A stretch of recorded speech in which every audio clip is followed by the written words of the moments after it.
belief. It's a touchable, tangible thing. Holy fucking shit, you retard. If you don't have to believe it, then you can demonstrate it. Do you understand? Are we on an Earth-centric model? Yes, brother. Demonstrate globe elevation. If you can't, go get somebody who can. Phone a friend. Call your buddies. Get the lifeline. Whatever you need to do, fifth grader. It's your chance to shine. But I just said I don't not about globe elevation. Not a bunch of dumb stuttering and shit. I mean, I never stuttered once Not while you talking. being a fucking retard and not knowing anything but a picture. Look, Democ. I saw a pretty picture. I saw a picture. This is maximum level coping right now. Yeah, I know. Maximum level globe. Maximum level globe technology. Do you know all your technology came from? Shit. Bro, do you realize that you're also using fallacious reasoning by saying an eclipse proves a globe? That's also fallacious. Do you know what a fallacy is? Hello? Hello? Why has he gone quiet now? I don't know, but I'm here and I hear your voice of wisdom. Why has he gone quiet? So can you find us a definition of the word fallacy and read it out, please? He's not here. No, I didn't hear anyone leave. He's not, but he's not physically here though. Both of those fools that made those fallacious arguments. One guy said it about the seasons. One guy said about the eclipse. It's fallacious as the next. So just understand what a fallacy is. That's what you're doing. But neither of them are here, so it's mute. They're both here. So. Okay, so why isn't he responding? Doesn't matter if you're here or not. Get your ass on the damn elevation, Glober, or shut up. They're gone quiet, man. They're gone real quiet, real fast. No. They were giving it some chest a minute ago. They're like, yeah, but what about the eclipse? Yeah, but what about the season? What about the seasons? But then when you explain to them what a fallacy is, they go quiet. Shouldn't a room of pigeons that are chirping together on the wire get together and figure out globe elevation? Well, you guys made it clear that you don't want to move off of globe elevation, so he wanted to shift the topic because that's every time you have a chance to speak, you say a fallacy into the air. That's the only thing you're coming up with like fallacy. How could I have a fallacy by asking a question? We didn't even get into the meat and potatoes and the argument. Guys are saying fallacious statements, and the man is asking them for some evidence of a globe elevation. What's the well, he was never making claims about a globe elevation though. So the man is saying we are on a globe because we have eclipses, and the other man was saying we're living in a globe because we have seasons. Well, that's not what he said. He said all he did was ask what is a lunar eclipse. He didn't say that that's the only that's the evidence towards it that we're on a globe. He asked this question with the intentionality of saying that, well, how else could it work if it's not? Well, how could you assume that you're just gonna make up his argument for him? He didn't even get to make his argument. I'm not impaired. I can tell the texture of a conversation. I'm not autistic, so it's okay. Oh, you're an empath. I got it. You can read minds. No, I'm just a normal human. If you're autistic and you can't tell that, well, I'll help you. No problem. But that man was trying to say, well, how else would it be? If we have eclipses, then it proves it's a globe. That's what he was meaning. So I trust me on this. What? Okay, I'll trust your word. If we have a lunar eclipse, the Earth's shadow, you can see it on the moon. Go, look, doing it again. And then hold up, and then all you say is global elevation, global elevation. How are we going? If all you're going to say is, can you tell me the definition of the word fallacy, please? Please look it up on Google right now. You're trying to have a meta argument. Because the argument is making is fallacious. So if I point that out, it'll just. How is it fallacious? So you didn't point out how it's actually fallacious. You need to know what the word fallacy means first. You need to know what that word means. But it does have to do with accordance with what we're talking about. Can you just look that word up, please? Fallacious or fallacy, whichever one you want. You look it up, please. I did, a fallacy is when you're talking about something that has nothing to do with the topic. What I'm saying does have to do. Read it out.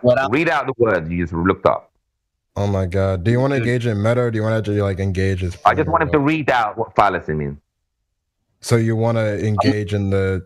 You want to engage? So you want to have a? So you want to avoid the argument by pointing out like. I'm going to show how his argument has no legs. I'm going to show you how his argument has no legs. Then explain it. I don't have to read. Just explain it. Just say how it's a fallacy. Just explain what. Did you lie, sir? Did you lie to me about looking it up? Did you lie? Oh no, bro. I looked it up. Hey, don't even, bro. Ain't no point in talking to this dude, bro. I know, dude. He's not going to actually engage in the point. He's just going to be like, "Did you?" I'm just going to. If he reads that definition out, you'll see why his argument has no legs. But he doesn't want to read it. So why won't you just? So why would he do your work for you? Why would you? I'm trying to educate him. I'm trying to educate him. You see. Well, no, you're not. Okay, you can educate me without me having to read you the fucking definition. The fact that you're going to go get it is a part of the education. It's going to make it firm in your mind. No, so why you have this like patronizing view that you need to educate somebody? Just bring up a counter. Just bring up a counterpoint if you have a point. Why? Thank you. Why are you trying to explain to him how his argument has no legs? And the word why are you pussyfooting around the definition? I feel like with him, it's all semantics and meta combos, and like, bro, you can't get your point across to people like this. Please, can you just read out the definition, please? Just do it, please. Come on, it's just a word, man. Just read out the definition, and you'll see why your argument there's no legs. Okay, it literally says not in accordance with truth or fact. What does my lunar eclipse or what I brought up have nothing to do with this? If I literally told you, if you know what happens, if you're educated, you know that during a lunar eclipse, you can see the Earth's shadow. So how does this have nothing to do with accordance with what we're talking about right now? Because it's possible that happens on a flat Earth as well. It doesn't exclusively to the globe that applies. Okay, if the Earth is flat, how the fuck is the shadow round? There's a way that could work on a flat Earth too. Yeah, you agree? So how does it work on your flat Earth model? I'm asking you, could it work on a flat Earth, or is it impossible on a flat Earth? No, wait. Okay, so you established that. No. That's not what I'm asking. I'm asking you, is it possible that phenomena happens on a flat Earth, or is it exclusive to the globe only? Okay, if the Earth is flat, then how come during a lunar eclipse you see the Earth's shadow and it's round? If the Earth is flat, then why is it coming out round? Shadow. Maybe there's a different phenomena going on. Also, we just have something else regular floating in our atmosphere that we don't know about. Could it be something else? Could it be something else? Yes or no? So what is it? What is something else? Okay, something else. Okay, entertain it. Yes, it could be something else. Now, what is it? Something. Okay, Grizzly, it could be something else. Now, what is it? Something else. Something else, and saying, "Oh, but it's eclipses, therefore globe." Well, then there could be something else. So that's not a good argument, is it?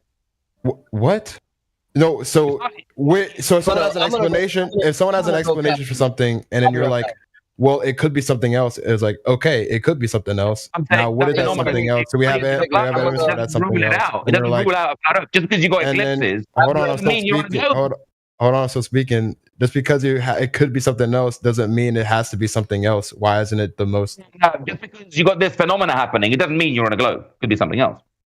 Well, you're right, but you need to have evidence towards something else, right? But when he makes the argument, it's a really bad argument, isn't it? You have to lower your voice. Your mic is peaking. It can't keep up. Argument, isn't it? Because there's multiple options here, and he's trying to say it rules something out. It doesn't rule it out, so it's an argument, isn't it? Well, you need to. Okay, so we were trying to follow this path, right? So, okay, he says that it's round, and you say no, it could be something else. The Earth is round because we have eclipses. That's a bad argument, isn't it? And then you're like, okay, this could happen on a flat Earth. Let's say like the Earth. You didn't say this, but like let's say the Earth. That. It doesn't rule out other options. Round. It could be a globe. It could be a different shape. It doesn't rule out all the other options just down to a globe. Just because we have eclipses. You've agreed to that, right? Yeah, that's fine. But so then now, where do we go from here? It's okay. Right, so that means his argument has no legs. What? No, that's not it. It's okay. So towards your contrary point, what is the other thing that could be responsible for the shadow of the Earth on the moon? It means his argument has no legs because there are multiple options. It doesn't rule out. Not what that does. Because something has multiple options, it renders like anything like mute because it could be something else that doesn't actually like follow at all. I have proven that his argument has no legs. How you just how made does it have no? there's no meat in that. You're just making claim after claim. Is all that can come out of your mouth, sir? Because you know I'm right. Okay, so you're saying scientists are wrong then also? Troll. You're an apex troll, dude. I'm telling you that the argument you just made just now had no legs. I proved it because I showed you it was a fallacy. I showed you how your reasoning is fallacious. Wait, dude, he's an apex troll. I've never seen him. I've seen this dude Grizzly speak to like he's never had like a coherent conversation. Now you're doing it better. Now you're doing it. Yeah, because there's no point. Like we already established that you can't even have a conversation. So now the matter is from you only, right? Not this is called meta, right? That progresses. Yeah, I'm meting right now meta, because right? there's no point of even talking to you because you But don't. this is called meta, isn't it? Yeah. Right. So why are you talking about the meta instead of the point? Because there's no point of talking to you because you can't even address the point. Right. But there is a you've been point given multiple chances to point. All right. So what's the point in talking about the meta then? What's the point in talking about the meta? To establish that there's no reason to talk to you. There's no reason to waste breath. Oh, really? I'd much rather listen to someone else or hear someone else talk other than you. Why can't you explain? Why can't you explain your fallacious reasoning? Why can't you explain that you're wrong? That's not my reasoning. First of all, that would be his reasoning. Well, you're defending it. I'm not defending it at all. Actually, was it fallacious? Was it a fallacious argument? What? The argument the other man made that eclipses mean it's a globe. Is that fallacious or not? I would say that it gives evidence towards he can make multiple arguments, but it's not. No, it's not fallacious because it gives evidence towards. That means you're wrong. That means you're wrong. That means you're standing for his position. No, it is fallacious. I've just shown it. No, because it's the compounding of evidence that would eventually lead you to a conclusion. Him pointing out it's a globe.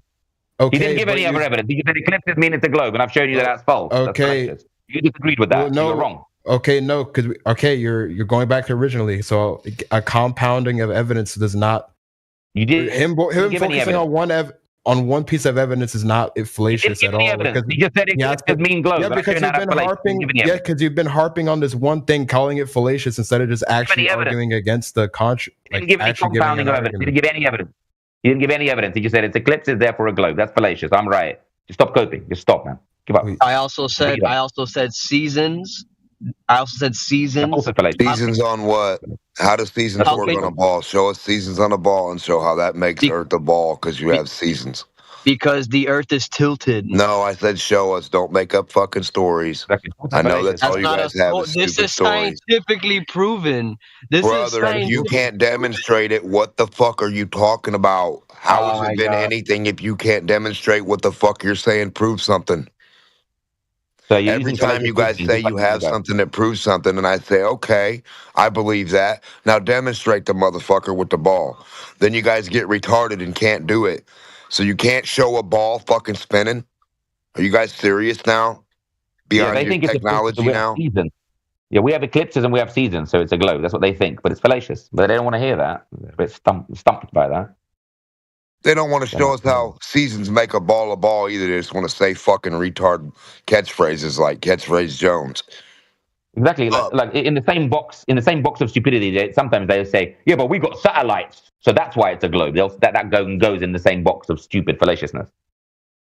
Right, but never mind that there's no curve measurable. Never mind you don't even know what a fucking globe is or globe elevation. Never mind you can't demonstrate a ball spinning around another fucking ball that sits still. I mean, get the fuck real. What kind of technology do you boys need to spin a ball? Yeah. And when you try and teach them what a fallacy is, they get all disruptive and get all indignant and get all fucking confrontational on you. Like, what the hell? Yeah, because their bowling ball technology is they're just mad because it's so much technology in a spinning ball. It's just so fucking high tech. So are we in our Earth-centric model? Yeah, but this guy is like deaf or something, huh? No, I mean you just had like an echo chamber. So I'm not even joking. I'm being absolutely serious, sir. I am not even joking. I have met monkeys that are smarter than you. I'm not even joking. Dude, I believe you, dude, 100%. Now, is Earth-centric models like what we are? We don't know what Earth you're talking about. Do you have any demonstration of your whatever you're saying? Of an Earth? You mean a thing? What's that? Demonstrate whatever that means to you. Oh, Lord have mercy. Whether it's flat or if it's round. I'm saying, are we on our Earth? Do you know what a woman is, guys? Do you guys know what a woman is? Yeah, go touch grass, idiot. But do you know what a woman is? Go breathe some fucking air. Yes, whatever your government told you. Dude out of the asylum. Whatever your government told you is a woman, okay, sir? Remember that. A Virginia makes you a woman. Go have a baby out of your Virginianator, and then you'll know. You guys are... Lord have mercy on us all. Yeah, Lord have mercy on your Virginia. Shut up. You are very troubled. Talk about Virginia. You've been very vaginalized by ball pictures. Is it hard to be slammed by ball pictures all your life and get vaginated? Ball pictures. Yeah, ball pictures. That's all you guys got. Ball pictures. So, is your fucking proof. you're gonna negate all of the science. Ball pictures negate the globe elevations. All you need to show me how it works. Don't negate real elevation up close and personal, globe surveyor. Show us how you do it. Don't negate your ball. Don't run from it now, ball lover. How does the ball drop below your feet and still stay the same altitude as your fucking head? How does altitude drop below itself and stay the same fucking height? Globers demonstrate. I don't know. Apparently, You don't know? Welcome to Flat Earth. What'd you Neither say? does the other 10 Globers that came in here that are drunk or something or retarded.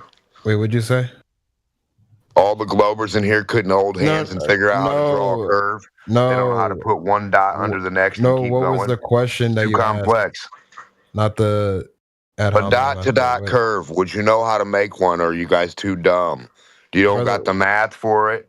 You don't got the formula. Do you hear me? What was the question that you just asked about altitude? The formula for the globe curve in dot-to-dots. Put it on the wall. Are you deaf? Dot-to-dots are smarter What was the than question Peter. you just put? What was the question you asked? TJ, if dot-to-dots outsmart you, you should shut up. You can't even repeat the question. Dot-to-dots. I don't have to non-dot-to-dotter. You can't present a fucking dot on the wall with a Sharpie. But a fifth grader can. Next. What are you talking about? All I asked you was to repeat a question. Fifth graders know how to draw curves on the wall. They know how to do dot-to-dots. You don't. This isn't hard. Bro, do you think what technology? What is the point of you even talking right now? Like, are you just trying to? What is the point of globe elevation when you can't find it or demonstrate it or don't have it?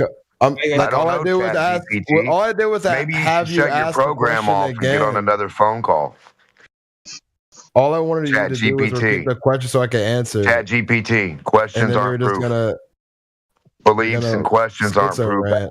What I think, how I feel, what my belief is. Just prove globe elevation. Why are you guys so retarded and broke? Stop saying anything else. What is the question that you asked? What is the question? He said something about altitude. How do you demonstrate it on the wall? That's not what the question was. You said something about altitude. What was the question about altitude? This isn't a question. This is the demonstration. You said something about altitude saying the same or something. You don't have altitude other than flat Earth. That's all you can prove, dummy.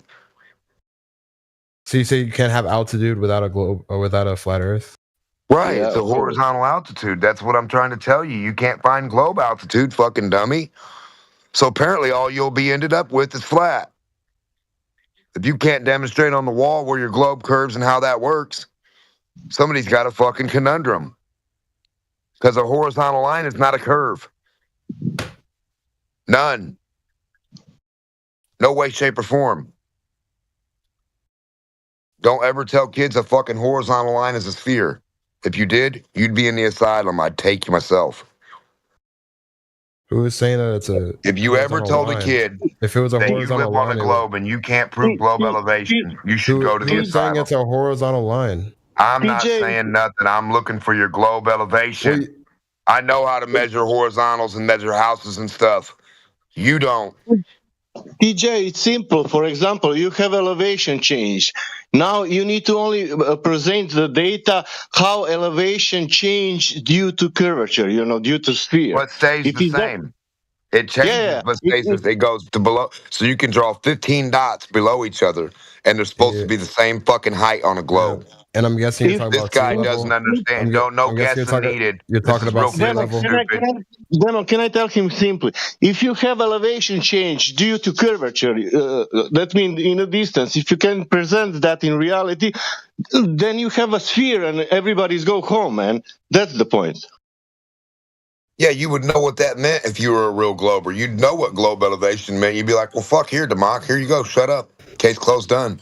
But you guys are too fucking dumb. There'll be 1,000 of you in a row that don't even know what globe elevation is, and you come into a globe debate room. We can tell him, for example, from point A to point B, let's say 100 kilometers, elevation change, but the base is zero. That means flat.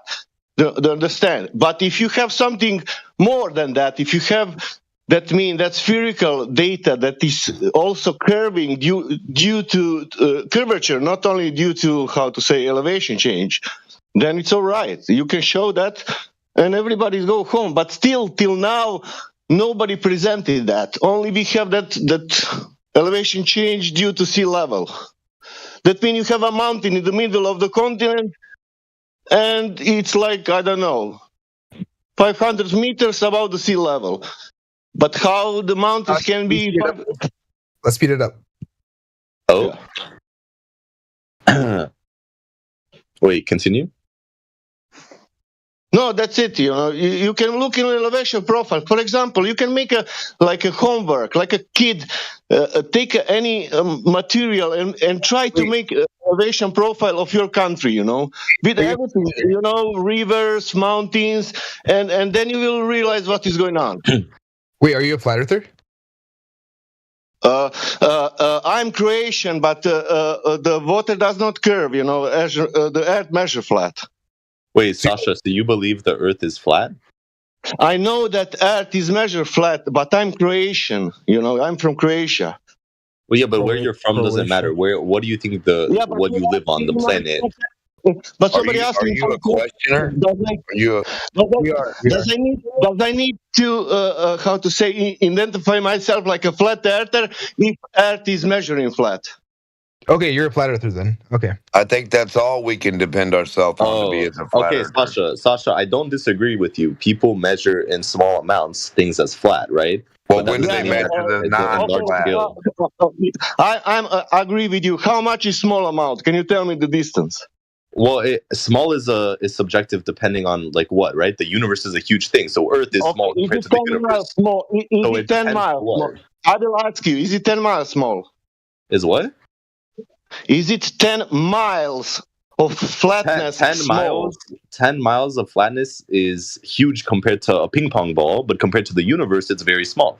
So it depends what. I'm not asking you that, but comparing to the radius of 3,959 miles, is it 10 miles of flatness, small or big? Smaller, big compared. I mean, anything. If it's smaller than 3,000, it's considered small. Like that doesn't. I don't understand what you're saying. Okay, now I will tell you something about that 3,959 miles. That is the radius. That's not the 10 miles. Well, yeah, I'm not saying that it is. Okay, good. If I'm on the beach with my height, I can see only 3 miles. I can see only 3 miles regarding that radius. 3 miles regarding. It depends. It depends on where you are, right? Okay. Why does the sun if I'm on the sea, can I finish? If I'm on the sea level, I can see the 3 miles. That it's what heliocentric model is telling me, not what I am telling. It depends, right? There's a lot of things that can affect your vision of the current step. Yeah, I can see length at that. Yes, you are correct. Like there could be, you could be like, if you're on an elevation, like a mountain or something, you'd be able to see further, right? I'm not saying I'm on the mountain. I'm telling you, I'm on the sea level with my height. If you're at sea level, it depends because there's a lot of things in the air that it changes your perception of different things, right? You are correct, but do you want to listen that I finished with my height? Okay, yeah, I'm listening. I can see that's what the heliocentric model is saying. I can see 3 miles, not more. Then its curvature is starting to be more and more and more. Do you understand that?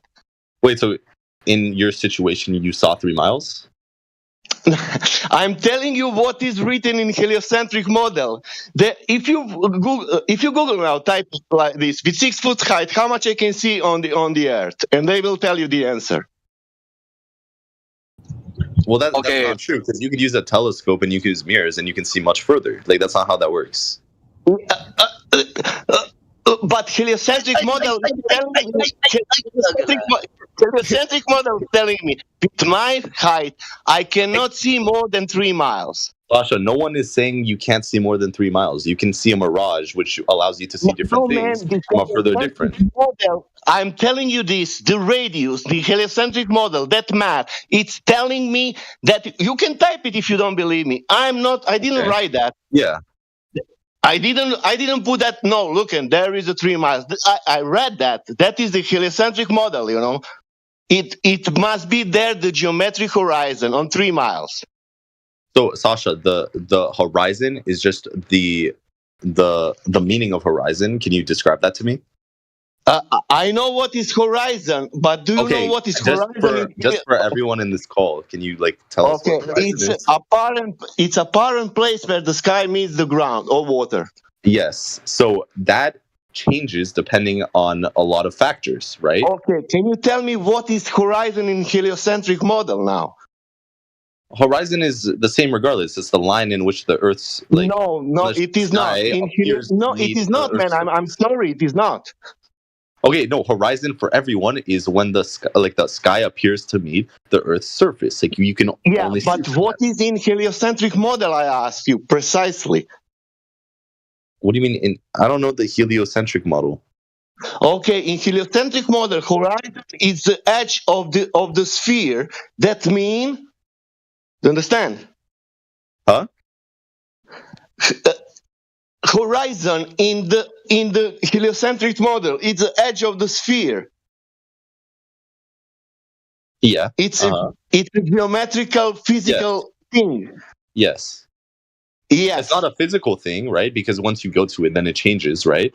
But I do get what you're saying. It's where you can't see anymore. And the reason behind it in the heliocentric model is because the Earth's surface is covering it in that certain situation because it drops down. But in both situations, in all situations, the horizon is when the sky seems to meet the surface of the Earth, right? No. In the heliocentric model, it's precisely geometric. It's geometric thing. It cannot change. Well, that's the reasoning behind it, right? The horizon in both situations are still the same. The reasoning behind it is different between the models. No. No, yes. they're not the same. No. The visual, the observation that we see is the same. I see the same horizon that you see, right? It's not a different horizon. No, one from your conception of a globe earther is physical. So Jedi, I'm not talking. Oh God, Jedi, you're talking about the reasoning behind it. I'm talking about the observation itself. So you're talking about the reasoning. You're still talking through me. It's really weird. So you have a misunderstanding. It's not the same thing. One's optical. Your claim is physical. An imaginary tangent drawn from your eyes to where it reaches the curvature of the Earth. And like you pointed out, things behind it are obstructed by this physical curvature.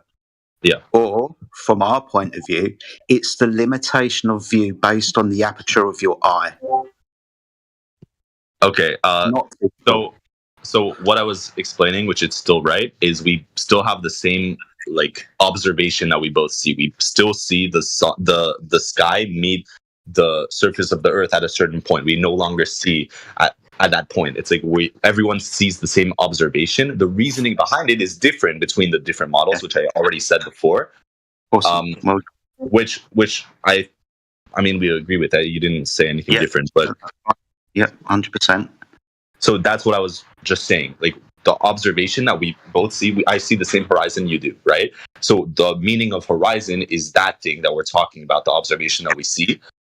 The reasoning behind it in the models are different, and that's the difference between them. So the horizon that we see in both models change based on your perception of different things. There's many factors that change how far you can see and what you see, right?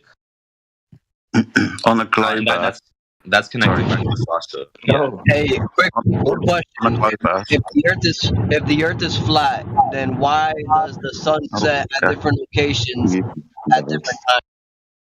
Okay. Yeah. So that's a pretty good point that you're saying. The Earth shouldn't be able to see the sun in different angles at different times. Do you want to go to that? Do you want to go to that? Yeah. Is that where you want to go? So we can go there. Let me rephrase what you said. That was a member of the audience, but yeah, we can go to that. No, cool. I mean, I'm asking you if you want to. I mean, I'm down. It's to do with the horizon, right? So it's kind of on point. Awesome stuff. It does have. So you said how do we? What was it about the angle of the sun in the sky? Yeah, he was basically talking about different time zones, right? So if a person lives 100 miles to the west of you, they're going to be able to see the sun at a different angle than you're able to see it. Okay. So as soon as you say angle and an observation, I know you're. I'll explain it. I'll explain it because it's not you that asked the question, right? It was the guy. So as soon as we start talking about how we measure an angle to the sun in the sky, the sun being a celestial object, we're invoking something called the celestial sphere model. This is an arc of perspective over you, the observer, giving you between 190 and 180 degrees of that full arc of vision as it goes from one horizon over your head to another horizon. Okay. This invokes a measurement. This is an angle measurement, the angle of the sun in the sky. That angle is taken from the horizontal plane that the observer is standing on, or if at altitudes parallel to. That horizontal reference frame is mean sea level. So it can just be the tangent line, but yeah. Okay, so then we're going to get back to the horizon.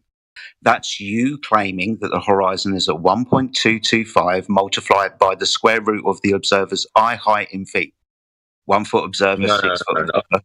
Yeah, exactly. So if we want to go back to the horizon, then that's a geometric claim. So despite what you think about the word angle, people do see things differently, right? You can see the sun above your head if you live at a certain part of the earth, while you see the side of you somewhere else. So I'm not using the word angles anymore for you. So we don't have to go into that. But you do see it at different perspectives. You understand?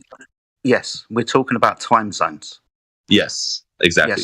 Yeah, so we're definitely talking about angle measurements. Specifically, you don't have to. We do specify angles to be able to observe the difference in position of the sun being above your head versus the sun being to the side of you. The difference in the position of the sun. Okay, so let me go back to the arc of perspective overview. Now, we understand that because of our eye, our optic, our aperture, we see the world in a certain way.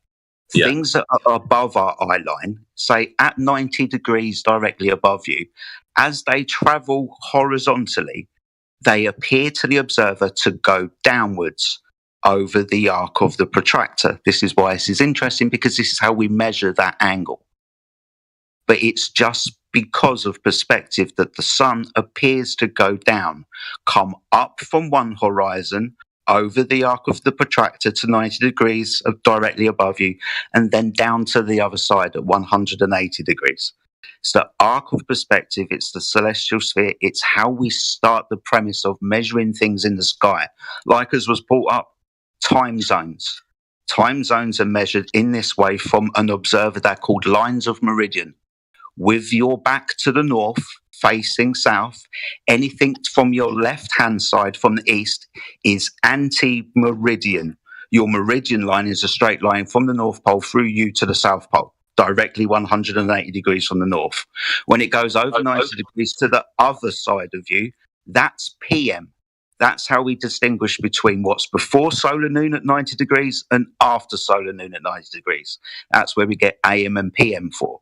AM and PM come from angle measurements invoking the celestial sphere, the arc of perspective. So we're already going to be measuring this on a flat Earth. The reason why the sun appears to come up and go down is because of that arc of perspective. Somebody standing 500 miles to your west will have their own arc of perspective. So when the sun is directly overhead for you, for example, the sun could be on the horizon for them. Can you explain arc of perspective for me? Yeah, sure. Give me a second. I'll give you an image. Okay. Just give me a second, buddy. I understand. I'm trying to explain something that does need a visual to it. So let me drop you one. Yeah. And then I'll drop you another one. So you see what I dropped at 27 minutes past the hour, called the celestial sphere. Cool. So this is you standing on a horizontal plane with an arc over you, represented by a protractor. Remember, we're measuring angles from a horizontal plane. The picture underneath tells you how we measure those angles, right? Yeah. Good. And what I do is I'll provide you with a citation as well. So what you're claiming is that because the person is physically more to the right, so they're under the sun in that situation? Yeah, I mean, to a certain degree. I mean, if you're directly underneath the sun, say at solar noon, somebody was 1,000 miles away or 2,000 miles away to your west, because of that personal arc of perspective, the sun will appear lower on the horizon to them because they're not standing underneath it. Yeah, but then it's very easy to be able to identify the distance of the sun from. Yes. But the problem with that is that that's not true because the sun is much further. No, okay. So we can find the ground position of the sun, so where it is directly overhead, called its GP. We use this reference frame for celestial navigation, where the star is directly overhead, directly underneath that on the surface of the Earth is its GP, like Polaris. We measure elevation angles to Polaris to get things like our latitude. We measure angles to the sun relative to us, those lines of longitude, measuring angles to the sun.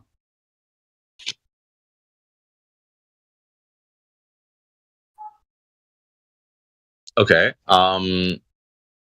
So do you see the citation that I posted? I'll read it out for you, right?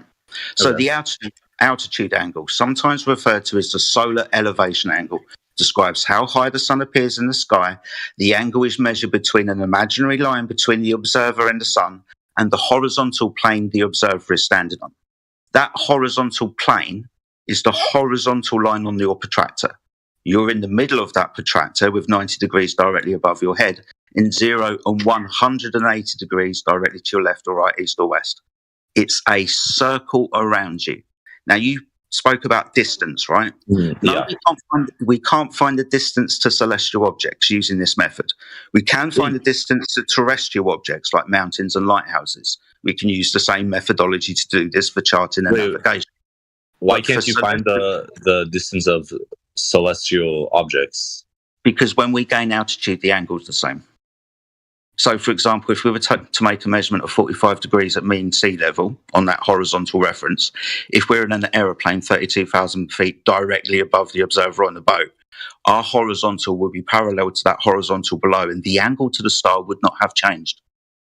Now, if you were to do that with a mountain or a lighthouse, that's definitely going to change. Wait, why would the angle not change? It should change if it was. Yeah, I don't know.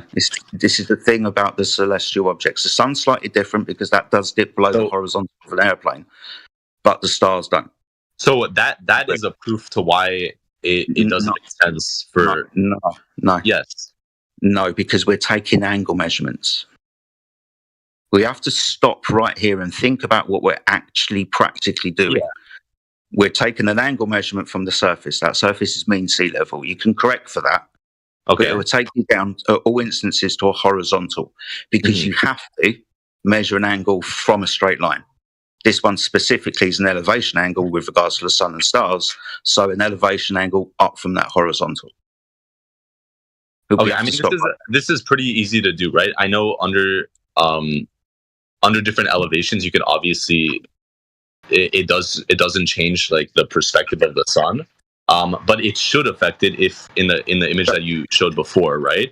If the sun isn't that far away from us, which it isn't in the flat Earth model. If you were to use that mathematics, you would notice that with distance, the sun actually gets closer to the floor. With distance?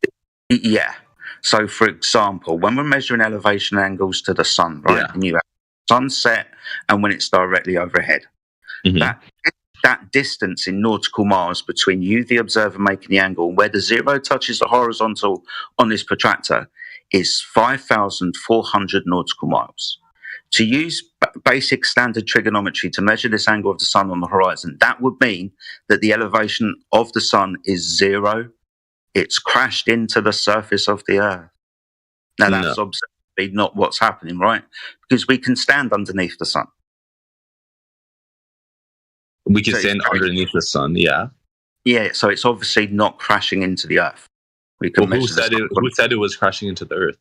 The protractor, the concept, the concept of the celestial sphere. Because if you were to extrapolate the celestial sphere round 360 degrees, you have the sun and stars below your feet. Yeah. Yeah, but that's physically not what is actually happening, because this is based on the aperture of the eye. No, now, but it is what happened. No, the sun doesn't crash into the surface of the Earth at sunset. No, it obviously doesn't. Exactly. It goes below the Earth.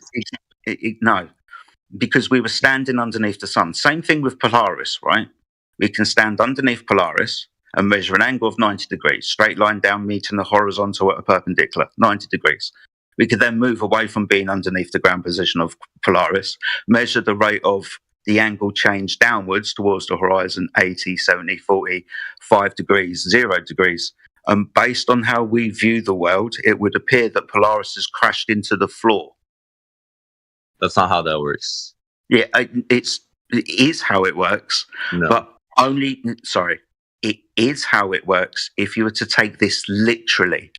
In no model is that how that works. In your model, it's just that you claim that it's too far, and that's why you can't.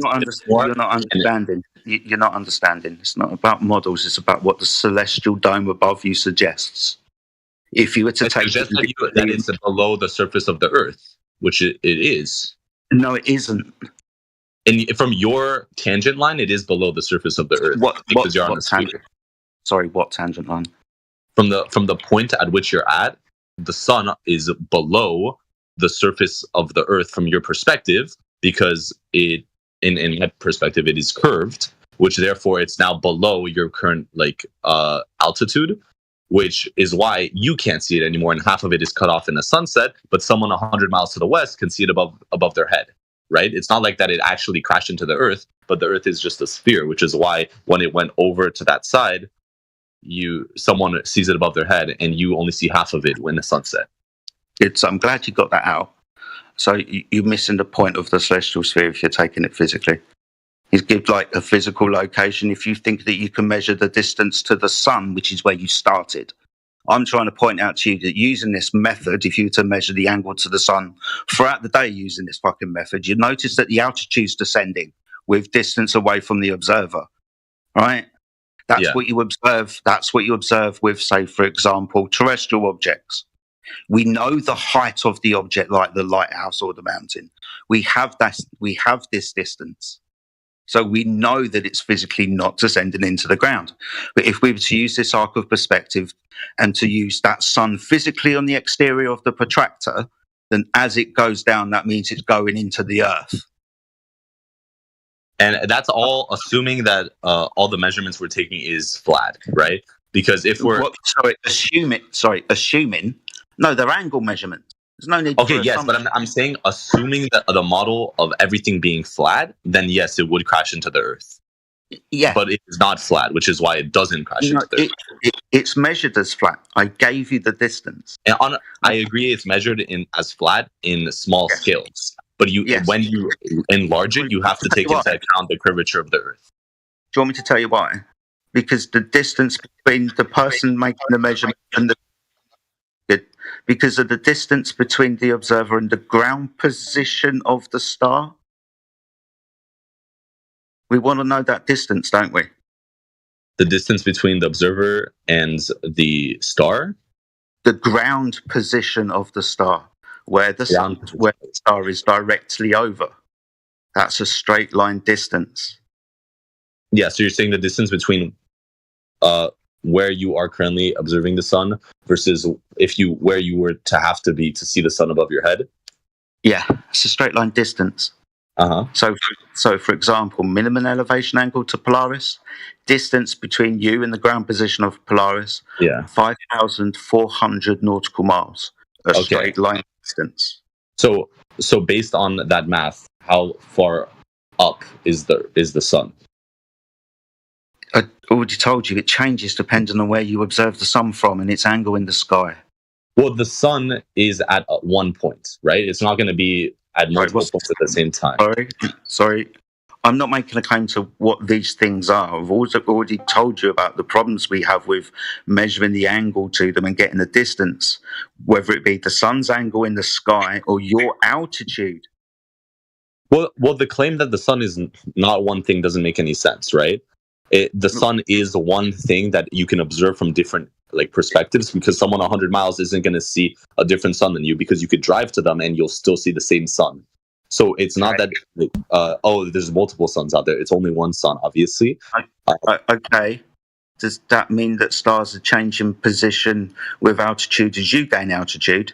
Well, what that means is that because there's only one sun, it's not going to be in two altitudes at the same time. It's going to be at one specific altitude, and you are able to measure it no matter where you are, if you know the distance between you and where the person is above. Dude, I've already explained to you, if you're trying to find the distance of the sun using this methodology of simple trigonometry, all right, simple, basic, the sun changes with altitude. So you're saying that gets closer to the floor, is on the floor at horizon. Wait. You're saying the sun changes with altitude or doesn't change with altitude? The sun doesn't. Okay, so with reference to the stars don't change that angle depending on your altitude. The sun does. The sun can go below the horizontal of an aircraft. Exactly. So the sun changes its angle based on altitude, but the stars don't. Yep. Okay, and that makes sense because stars are just much further away, right? That's obvious because maybe it doesn't seem like they change. Yes, from that point of view, if the sun is obviously closer than the stars because the sun goes in front of the stars, then still not making a claim. Still can't make a claim to what these objects are, though. We can only look at them. Yeah, we're observing these. Yeah, but we're using these observations to make logical conclusions, right? And how are we measuring it? And how are we measuring this? So what I'm saying is, obviously the reasoning behind us not seeing difference in angles of stars is because they're just super far away, and you do see a slight change, but it's not to anything that we can actually measure. It's super, super minuscule that it's not even detectable. Right? And how I'm agreeing with you. So I'm still waiting for an answer to the question. Okay. How are we all measuring this? How are we all measuring this? Measuring what? How far the sun is from the Earth? We're not interested in finding the distance to the things in the sky. We can't do this with simple trigonometry. Yes, I agree. That's not possible. If we were to do so, that would mean that things are crashing into the floor on the horizon because angular change. So, what I think makes no sense is that we're not able to do it with simple trigonometry if the Earth was flat, which does obviously, if the Earth was flat, we should be able to do this with simple trigonometry. But because the Earth is not flat, we have to use the curvature of the Earth. Yeah, that's because the stars have no definite position in space. Well, I'm talking about the sun specifically. I know what you're talking about, but we're still measuring angles. Yeah, but I'm saying if you just use angles, you're not going to be able to find it, right? Because we're not again, for the fifth time, we're not interested in the star's location using this mathematics. We're interested in its ground position using this mathematics. I think both are important, right? Hypothetically, if you have an object above your head and the Earth is flat, in this hypothetical, and you have someone 100 miles to the west and they see it at a different angle, remember everything's flat, so we're able to use angles. You should be able to measure the distance of the sun from that angle, right? Distance to the ground position, not distance to the ground. sun. Yeah, the distance from the ground position from the sun, and you should be able to measure the distance of that observer. Should be able to. What's the sun? The sun? It's an object that we observe in the sky. Booger, you said we should be able to. Why? Yes. Sun. What are the stars? Huh? You said we should. Fuck me. You said we should be able to, so you're claiming some kind of knowledge about the exact location of sun and stars, because you're saying that they have the sun. Yeah. Oh my God, this is just difficult. Dude, you have to understand, right? We're just measuring angles. Not interested in the distance to the celestial object. We're interested in the ground position because this celestial sphere invokes this mathematics. These things could be infinite for all we fucking care. We're trying to navigate on the surface of the Earth. That surface measurement is a horizontal distance. Well, it's very simple trigonometry to be able to find how far the sun is from its surface. And we're going to go round back in the circle again, are we? Okay. Yeah. Okay. No, but so I don't understand what you're trying to say. Because I've already given you the answer 3 times. Okay. And you're still going to go back to it? Don't understand. Why? But what's the answer? The sun changes altitude if you use this measurement. Trigonometry, we should be able to. No, when we do, that means that the sun, with distance from the observer descending in angular altitude, is getting closer to the surface of the Earth. So you're saying the sun is changing, I don't say that again, that it changes altitude? Yeah, it's the thing I've been saying for the last 15, 20 minutes. And it still doesn't seem to have rung true with you because you keep asking the same fucking question. You know what trigonometry is, right? I know what trigonometry is. We understand what formulas we use when we want to try and find the height of the vertical. Yeah. Yeah. Now we can do this with terrestrial objects, things that are on the surface of the Earth, because we know their height above mean sea level. And using this very basic form of triangles, we can find our distance from the object because of its height and angle. That distance being a straight line distance using a triangle. So we've already measured a flat Earth here. Yes. The stars are a little bit different. How are they still different? use the same principle of measuring an angle because we want to know the distance from you at the vertex of this angle to its 90-degree ground position at distance. Still measuring an angle. We're not interested in the height of the object because we come up with some obscurities. Like if you were to change altitude and measure the same angle to a star, that angle would not change. The sun's a little bit different. It's like I've said this 10 times now. You don't get this idea. I do get it. No, what that means is that there's a contradiction. There's a contradiction. No, there isn't, because, my friend, there isn't a contradiction because we did this terrestrially. We measured our distance from a lighthouse or a mountain using a triangle, invoking a horizontal plane, invoking a horizontal distance between the observer and the terrestrial object. The Earth is flat. It's measured that way. Honestly, yes. Need to go on.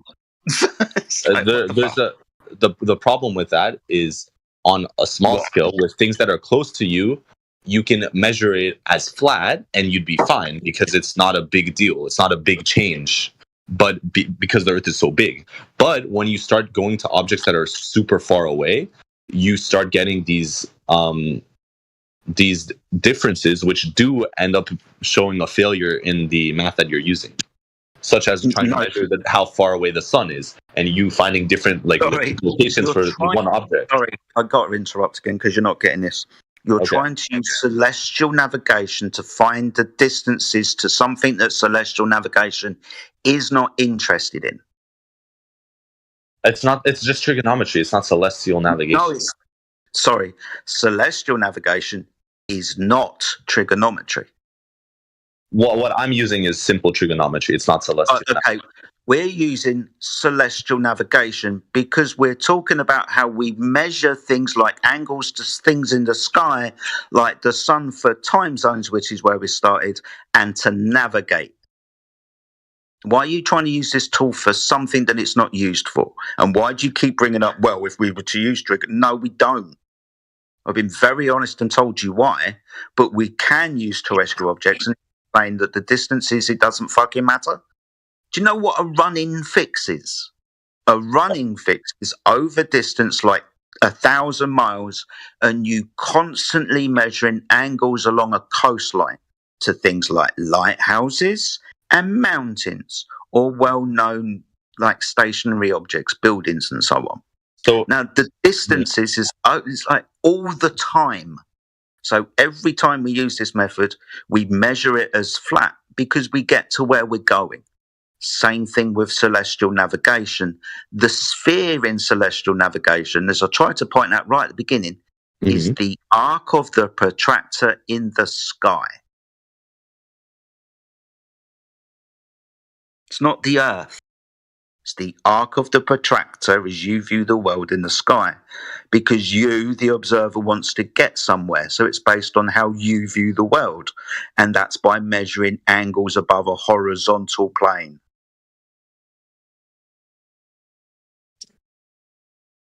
I don't know what you just said right there. I'm gonna be honest. It's just measuring angles. You need a horizontal Earth to do this. Yes, I understand that. Good. And that's so we measured the Earth flat then. We tend to measure the Earth flat, but then we get inconsistencies when we start going on a big scale. No, we don't get any inconsistencies using this methodology of a radius of 5,400 nautical miles. That's a diameter of this protracted circle around you of 10,800 nautical miles. You want to convert that into miles, that's over 12,000. A straight horizontal baseline of 12,000 miles. Okay. Good. So the Earth's measured flat then? No. No. Okay. Just why bother? No. So with trigonometry applies to anything, right? If you see something, if you have two angles, you're able to find how far an object is. If you have 2 points, you're able to know how far the third point is with the angles pointing to it. Yeah. If you were to use trigonometry, which we don't use in celestial navigation. Why? Why don't you use trigonometry? Again, do I have to point this out? I've said it 5 times. We're going round in circles. It's like you didn't listen to me the first, second, third, or fourth time, and I really don't want to repeat myself because I can imagine people are getting fucking bored. If you change your altitude, which is parallel to the horizontal below, the angle to the star in question does not change. The one to the sun does. Do you want to go around in circles? So yes, we're because the sun's a lot closer, as we stated before. But that's why if we're trying to measure the sun specifically, why does trigonometry not work? Okay, so 10th time, because if you were to measure the angle of the sun throughout the day, the sun will be changing its altitude above the surface of the Earth. So you're basically saying that throughout the day, there's just changes in altitude of the sun. But that doesn't mean we can't, at a certain moment in time, measure how far it is, right? And it changes 11th time. Well, okay, it can change, but at a certain moment, you're able to see how far it is, no? You can measure it with trigonometry, right? How do you verify this measurement, though? Well, that's just using math. Like, I get it's just using math, but how do you verify that? Well, you can't verify it, but it's using logic that we currently know. Yes, you can't. Right? We can verify the distances along the ground. Yeah, but we can't verify it because no one's going to go up to the sun. Yeah, okay. Why are you transfixed on the sun? We're measuring the Earth. We're trying to measure how far the sun is from the Earth. That's the whole again. Yeah, you seem to be transfixed on using a tool that can't do this. Trigonometry for celestial objects. So I agree. Trying to do trigonometry onto stars won't work because when you change altitude, it's too far and it's so immeasurable. It's so far that it's so hard to measure. No, if we were to use the same methodology, then as we move south from Polaris, the altitude of Polaris is descending towards the Earth and crashing into the floor. I mean, fucking hell. Okay. I'm getting bored because I'm having to say the same thing over and over again. And you don't seem to understand it. I don't know whether we should just continue, dude. So obviously, fuck? No, I know, Jedi. I understand what you're trying to say. And obviously, it may seem like it's trying to crash towards the Earth, but obviously there has to be a cutoff of where the Earth ends if it was a flat Earth, right? It's not just going to keep going towards that. I'll tell you where that is. That's a distance of 5,400 nautical miles between you and the edge of the protractor, the celestial sphere, where Polaris is going through the floor. Yeah, that distance. Okay. Well, is that the cutoff point? What? Say that again? Is that the cutoff point? If that's the cutoff point? Is that the cutoff point? When you say cutoff point, what do you mean by that? That there has to be a point in which you know, like in which the Earth ends, if it's a flat Earth, right? I don't believe in the flat Earth, but that's no. Yeah, I know. But the horizontal measurement doesn't change. It's not going to give you a distance from one end of the Earth to the other. It will give you a ground position of the star. Yeah, but you said that when we use this dissension of angle when moving away from Polaris, that would mean, again, just using this methodology, literally, the altitude of the star is decreasing using basic trigonometry, and therefore, on the surface of the Earth, when you're at the equator, a distance of 5,400 nautical miles. It's on the Earth now. But why are we fixated on measurements on Earth and not how far things are from Earth? Because we're interested in navigating the Earth. Well, yeah, that's fine, but we can also be interested on how far things are. That's why we're using angle measurements to denote time and location on the Earth. Yeah, my whole point is that okay, my whole point though is that if you try and measure the sun using trigonometry on a flat Earth, which should work, it doesn't work, and there's inconsistencies. But if you take into account the curvature of the Earth, then it does work, and there isn't any inconsistency. Okay. So when do we measure or utilize the curvature of the Earth with the celestial sphere? With the celestial sphere? Yeah, because this is always invoked when we're talking about measuring the things in the sky. Yes. Good. So you said curvature. Where's the curvature of the Earth within the celestial sphere? Within the celestial sphere. Yeah, because we're standing on a horizontal plane. Where you said the curve was measured, where's that then? Yeah, let me open up that picture again. I don't know if obviously I don't know the measurements themselves, just like I don't know how far the sun is in using trigonometry either. But why is it, there we go.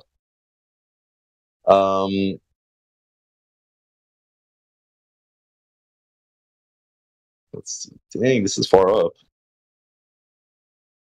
Yeah, it's been a while. Yeah.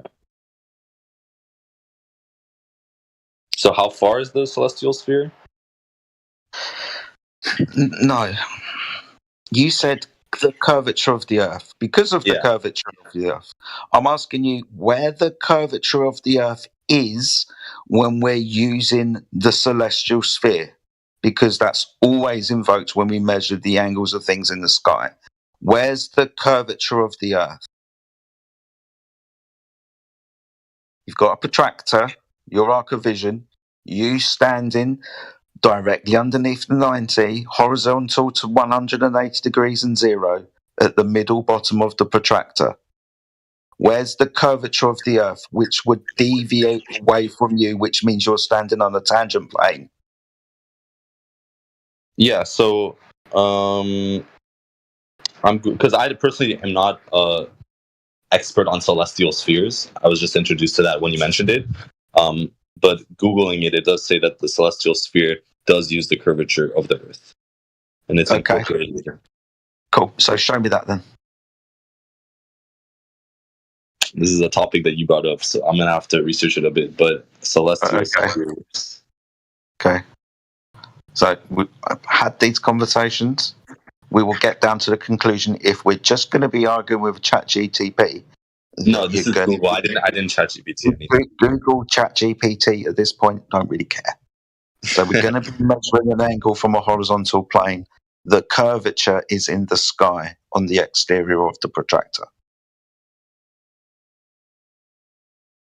When we use the celestial sphere, if you think that the Earth is a ball, the curvature of the Earth is never used. It's just a curvature in the sky. The celestial sphere globe model is you standing at the center of the Earth with the equatorial horizontal plane projected horizontally around you. The Earth a sphere around you, and the celestial sphere a sphere around it.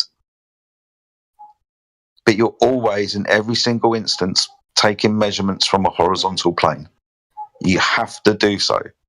So again, where's the curvature of the Earth within the celestial sphere model? I don't know the celestial sphere model like myself. Okay, then I think we should put a pin in this conversation, dude. Okay. Because I can explain it to you, but I'm a flat earther.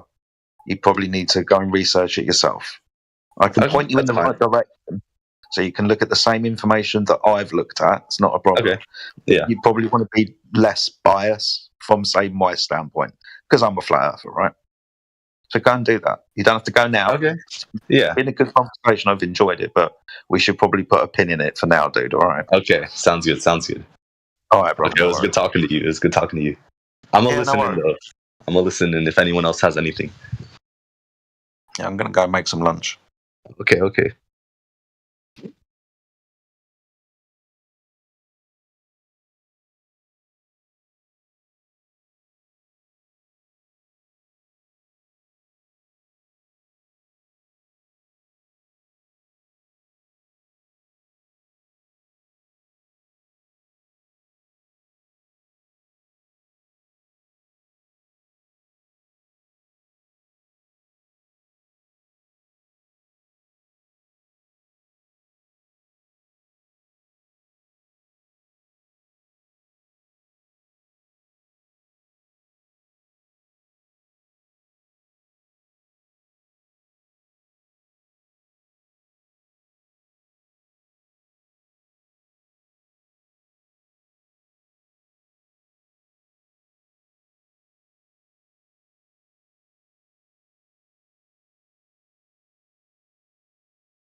Dang, it's awfully quiet in here. I think we need to have conversations. I'm gonna be honest. Sasha, are you here? Oh, nah. Okay, okay. Dang, any flat earthers here? I think Yoronzo wants to speak. I'm gonna be honest. I think Yoronzo needs to speak up.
Okay, Boogie, you there? Oh yeah, I'm here. How's it What's going? the reason that keeps you convinced that you live on a spinning ball? Go ahead. Wait, what's the what? What's your number one reason that makes you believe you live on a spinning ball? Okay.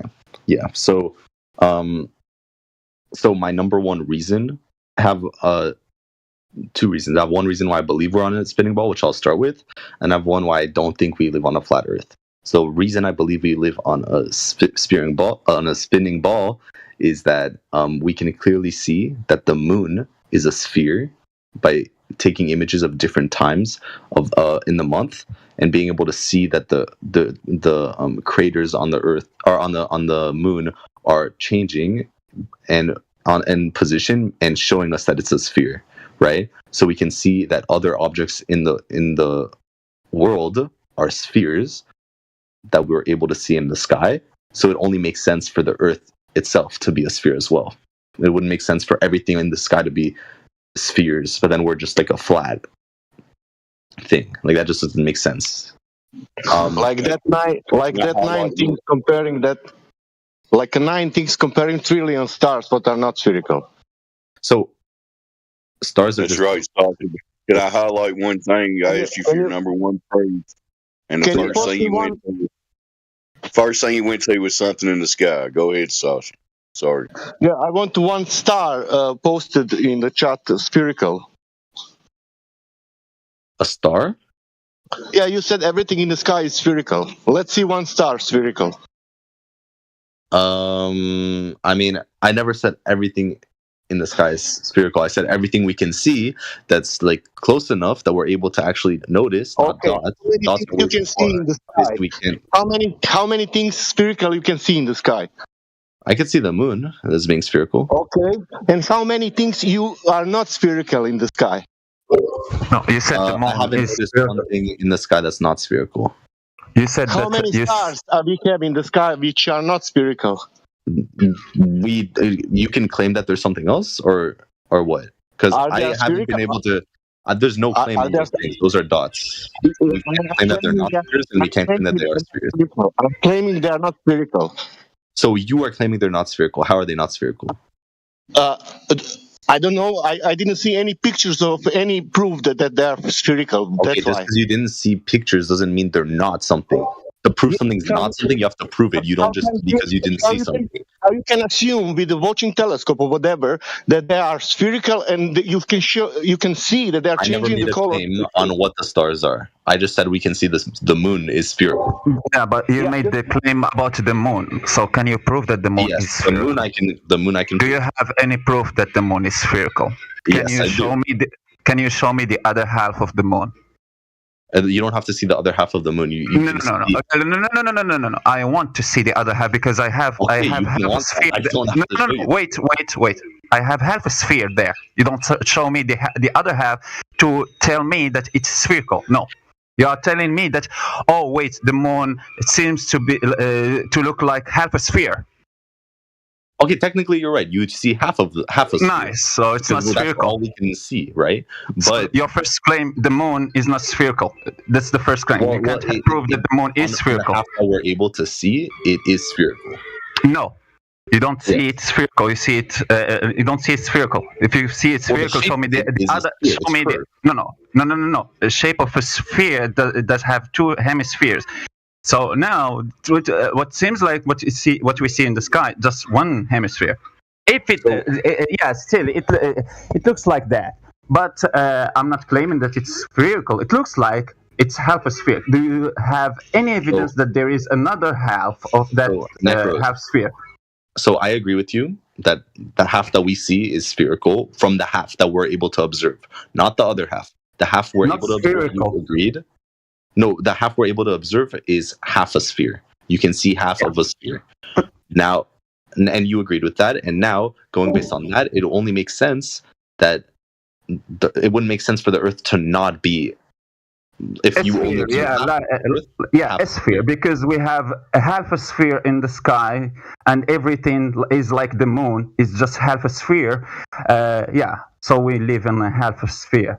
No, I'm saying if you are able to only observe half of something, and that half is looking spherical, like obviously I make no claim on the other half of it, but it only makes sense if all these other things in the sky are measured with curves on the halves that we see. It only makes sense that whatever we're on is measured with a curve as well. No, it's not measured with the curve. Dude. Maybe it's nothing to do with the Earth. Maybe it's half a sphere also. Don't it's you an invalid think argument. If it's just an invalid argument, dude. Yeah, it's completely invalid. But let's go with his logic. Let's go with his logic. So if you see all the shit that is in the sky, like is a half a sphere, so maybe we are living in a half of a sphere, but still, do you see the things that they are in the sky? So the curvature of that half sphere is in the bottom. So if you put the Earth as the same in the same direction, so that curvature of the half of sphere will be in the bottom, underneath our feet. So we will be sitting on the flat surface of that half sphere, dependent to all what you see in the sky. Oh, so you're claiming that the half sphere is like below our feet and we're on the flat part? I'm not claiming that. I'm using just your logic. That's what you have to claim if you see half spheres in the sky. So all those curvatures are below. So meaning that they point to the same direction of the curvature that will be below our feet. And in the top, where we are living now, where we are standing, it's that flat surface of that half sphere. That's your logic, because you see half spheres in the sky. You don't have any proof that it is happening here. That I didn't make a claim. Listen, I'm not done with the sentence. You don't have any proof that they are spheres. The proof that you have is that they are half spheres. If you just take account of what you see, not what you will process with your brain. Yeah, maybe it looks like that, but it may be something that not even physical. Not even a rock in the sky. They don't have any proof of that. But let's take what you see. Those lights in the sky, they appear to you to be like a half a sphere. So yeah, Necros, a misconception that we're having here is that I never made a claim on what's on the other side of that half sphere, right? It can be spaghetti shaped for all I know. Like we don't know what it is because we haven't seen it. Right? You claim that it is a sphere. That was your claim. Meaning, your claim. You said that I know that the moon is a sphere. That's what you said. That's literally the sentence that you brought up everything we observe. And I unmuted myself. I was just listening, but it triggered me when you said that when you claimed that it is a sphere, while you don't have any proof that there is another half for that sphere. So till this moment, you don't have any proof, and we don't know if it is a sphere. You just claimed that. You claim that it is a sphere, meaning that you know that it has another half sphere in behind. But so I claim that what we're able to see is spherical. The half that we're able to see is that portion of it is spherical. It has a curve. A sphere. It's not a half of sphere. It's spherical. It's completely a sphere. Spherical. It means that it is completely round. No, spherical doesn't mean that it's completely round. All sides are curving. Spaghetti in the other side and half a sphere in the front side. No, that's not a sphere. I agree. So that's why it's not a spherical shape. To see is spherical, meaning that it's shaped like a sphere. It doesn't mean it is a sphere. No. That we see is shaped like a sphere. Half a sphere. It's not a sphere. It's just the half of a sphere. Something that was a sphere. Maybe it was a sphere. I think we both agree here. You don't have that sphere. You just have half of it. I think we both agree. For example, when you cut a cube in half, is that still a cube? No, it's a rectangle. Nice. If you cut a sphere in half, it's not a sphere anymore. I agree. Nice. So you can claim that shit in the sky is spherical. We both agree. We both agree. Yeah, so you can't claim that that thing that you see in the sky is spherical only when you have the evidence that it is really a sphere, not half a sphere, not sphere. So that's where we disagree. So you can claim that something in the sky seems spherical, and that doesn't mean that it is a sphere. There's a big difference there, right? It doesn't seem spherical at all. It doesn't seem spherical at all. Really? Yeah. The side that you see. It's circular. It's circular, but not spherical. Do you know the difference? Okay, Daz. Between circular and spherical. Daz, we can prove that the difference? The side that we're able to see is spherical. Circular is not. You haven't. We only see one side of it. We only see it as a single-sided. We don't see it as a sphere. Okay, Daz. So I can prove to you that the side where is. You haven't. I can prove that to you right now. I can prove that to you. Well, you haven't, bro. I can prove that to you if you just listened. So basically, there are craters on the moon, and during different times of the month, we're able to see those craters change in a spherical pattern, like away from where we saw them previously. We now see a different angle of that crater, which shows that it is curved. We can clearly see with different pictures that the moon is curved on the side that we can see. What me and Necros are talking about is we both agree that the side we can see is curved shaped, but the other side we're not able to see, which is why he was saying the other side could be like cut in half and that can be flat, which I don't disagree with. Well, you're just begging the question. This has all got nothing to do with the Earth, bro. It's still begging the question. That's nothing to do with the Earth.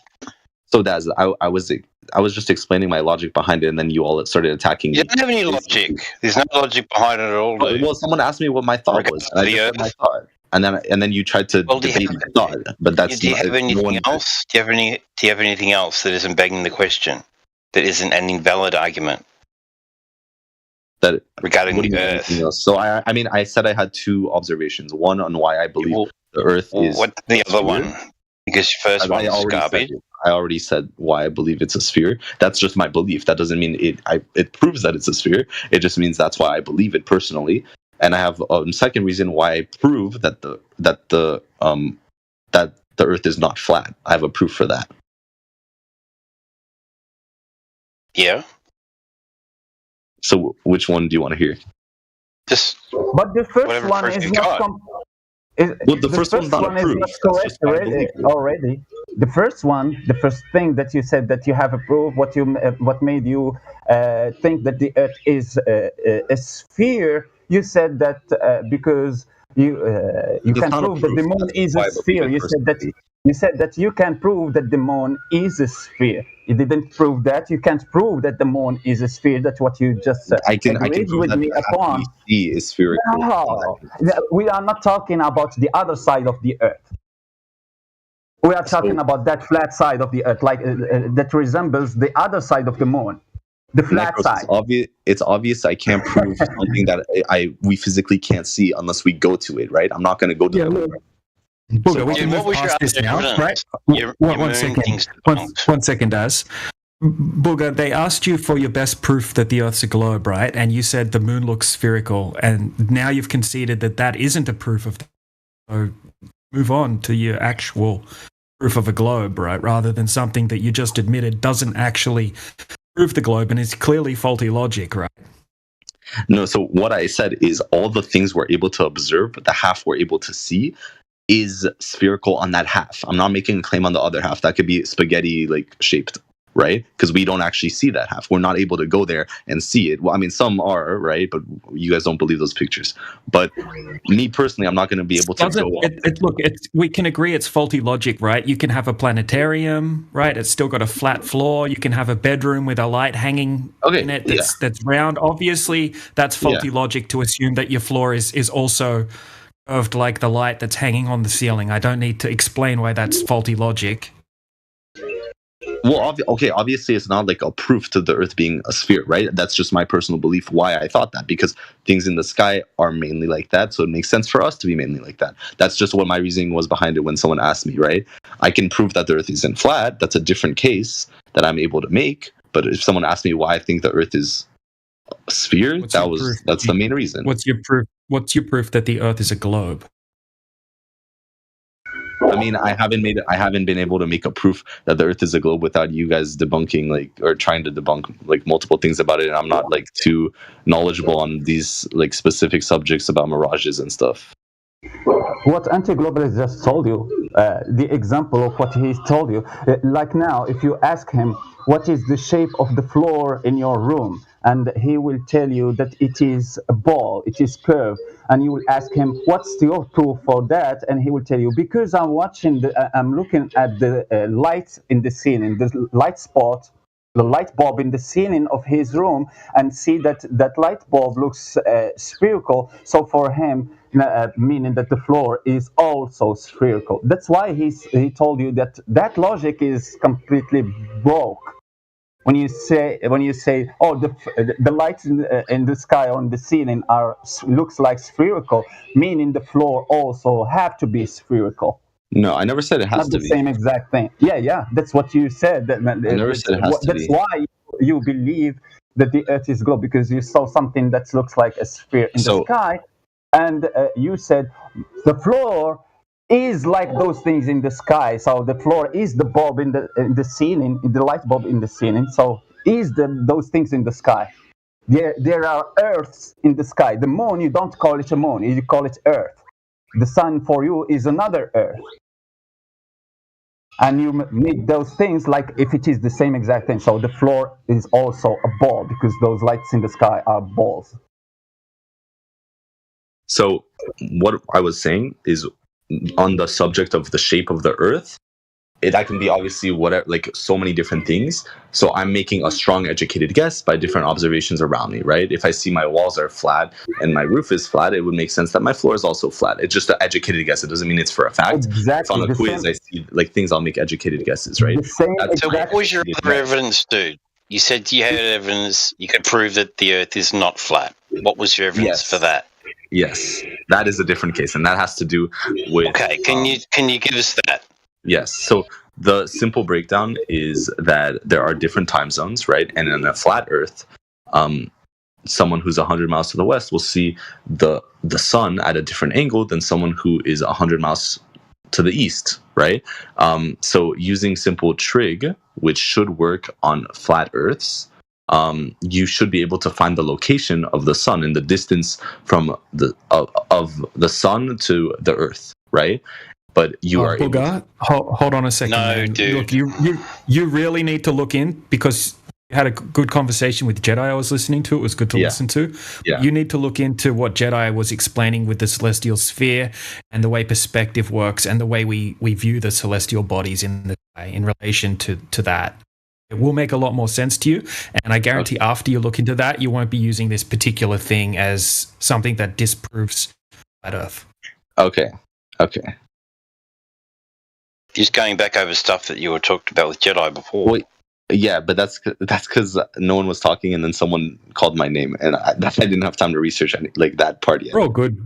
I like listening to you. Have these conversations. You're a lot more honest than a lot of the people that come in here. Thank you. That was me that originally asked him his best proof. Can I ask you one more thing, sir? Yeah, go for it. Have you ever properly thought about the why water behaves and what it does? Do you know about that? Yeah, about gravity and density. Does it lay level when it rests? It depends. So obviously there are, depending on the forces that are applied onto it, right? So if you have a container that has water and you throw it into the air, the water is now going to be in different shapes, right? If the water is falling and there's air resistance going on to the water, it's going to be shaped as a water droplet, right? So the water isn't always going to be level.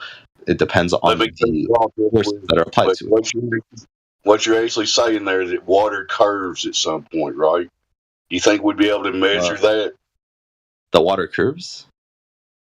Like an ocean, does it curve? Oh, on a spherical Earth. If it's a ball, it would have some curvature. Do you agree that if it's a ball, it has to curve? Yeah, obviously. Yeah. Okay, so the water does curve at some point, correct? Yes. Yeah. Can we measure that? We not with the. We are able to measure that, but not with the precision that we currently have. So obviously, like, because the Earth is so large. Oh, sorry, I gotta go. But you guys go ahead. Yeah, you're good. See ya.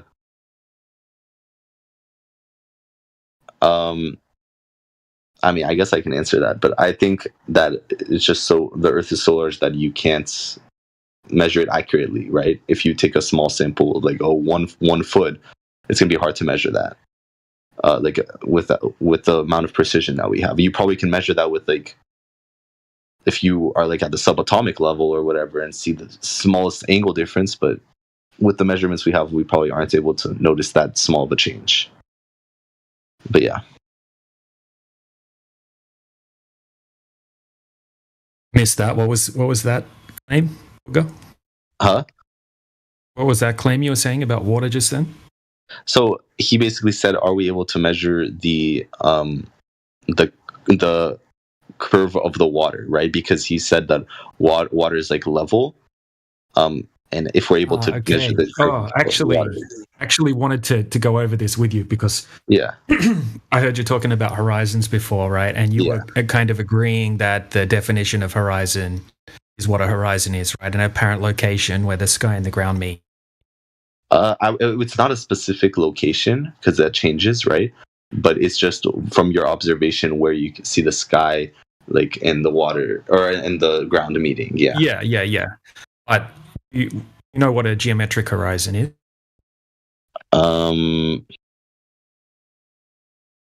Not really geometric horizon. Okay, so it's the horizon that has to be at a set distance on a globe, right? Depending on your observer height. Yeah. Okay, so do a hypothetical here, right? So let's just say we have a camera set up at 1 foot off the surface of the water, right? And then hypothetically, right, we're going to just remove all of the atmospheric conditions. Okay, so you would have a horizon line, a geometric horizon at a set distance, which is 1.22 miles.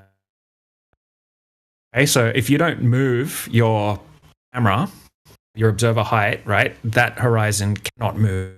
It's a physical location, and if, say, a boat sails out over that water, it's going to start dipping over the horizon line at 1.22 miles away, right? And then it's going to start disappearing bottom up for the physical curvature of the Earth. Agree so far? Not really, right? I do agree that. Hold on. Remember that we've removed, just for this thought experiment, we've removed all of the atmospheric conditions, right? So you're just seeing, right? You're not seeing any optical. Yes. Nothing's distorting what you're seeing, right? So you have, according to the curvature rate, right, or the size of the globe, then you have to have a physical geometric horizon at that set distance. Yeah. And it cannot move. I agree. Yeah, unless you change your observer height, it can't move. Yes.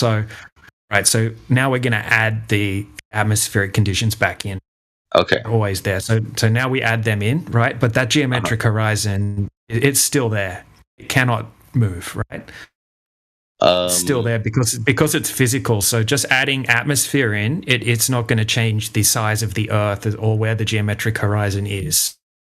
Yes, but you're still able to see further past it with these atmospheric conditions. Okay, I agree with your claim. Right? I don't agree with it, but I agree that that's how you would explain it.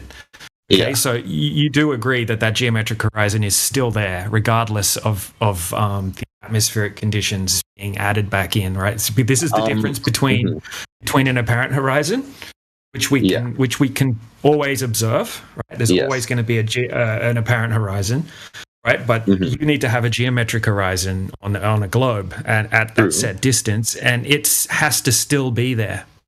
So I agree, it's technically still there. It's not really observable because of these atmospheric conditions, but technically speaking, it is there, right? Okay, so go back to the definition of what is a horizon, right? It's not an invisible location that can't be detected, right? A geometric horizon, right? The horizon is the apparent location where the sky and the ground meet. So you can't have two horizons. You can't have one invisible horizon that can never be detected, because that's not a horizon. So the horizon that we observe is, I think, the observable horizon, and that's what I personally like. That's what we see, right? And the geometric horizon is not really like it's like a physical thing, but it's not observable. It's different completely than the one that's observable. Is it? Yeah, and when we go out and make these observations, we're trying to find the geometric horizon, right? The globe claims geometric horizon, right? Well, you have to have a geometric horizon, because what you're claiming in these observations is that, like, okay, for example, in the Black Swan, right, you have a geometric horizon at 1.22 miles away. Right? Okay. And yeah, it can't move, right? But what's happening is that everything beyond that horizon is just being lifted up by refraction. Okay. Perfectly. Everything's being perfectly lifted up, give the illusion that the water surface is just flat all the way out to the apparent horizon, which is 10 times further than the geometric horizon. Well, yeah, because every time, right? Every time we do these observations, no matter how far the discrepancy is, refraction, you guys are claiming refraction is perfectly lifting up everything beyond the geometric horizon. Like, the geometric horizon is there, and everything's just perfectly being lifted up behind it to give the illusion that it's really there, that it's really just a flat surface of water going out. And you not see, like, faulty logic behind that, and how much of an extreme claim that is to make? I mean, I don't personally know how, like, refraction and all of that super well, so I don't know. Just use common sense, though. Like, how would refraction just perfectly lift everything up? I don't know if that's considered perfect. It's just so far away that it's just hard to measure. It's not that far away because, well, I mean, from your observation, like, area, because you're only able to observe it at a certain point. Obviously, if you go towards it, it's going to change, right? So from where you're... No, I'm talking about, like, just for this example, I'm talking about from a fixed height. Yes. So I'm saying from a fixed location, you're observing something far away from you, right? Like, it might... I don't know. Obviously, it's not flat because there's, like, waves and stuff like that. So technically, it's not actually perfectly flat in that situation either. You can do it on a lake where there's hardly any movement of the water. Well, yeah, but I'm saying even when there are waves, it still seems like flat, even when we know it's not, because there are waves. So because things are just super far, it's hard to tell those tiny differences.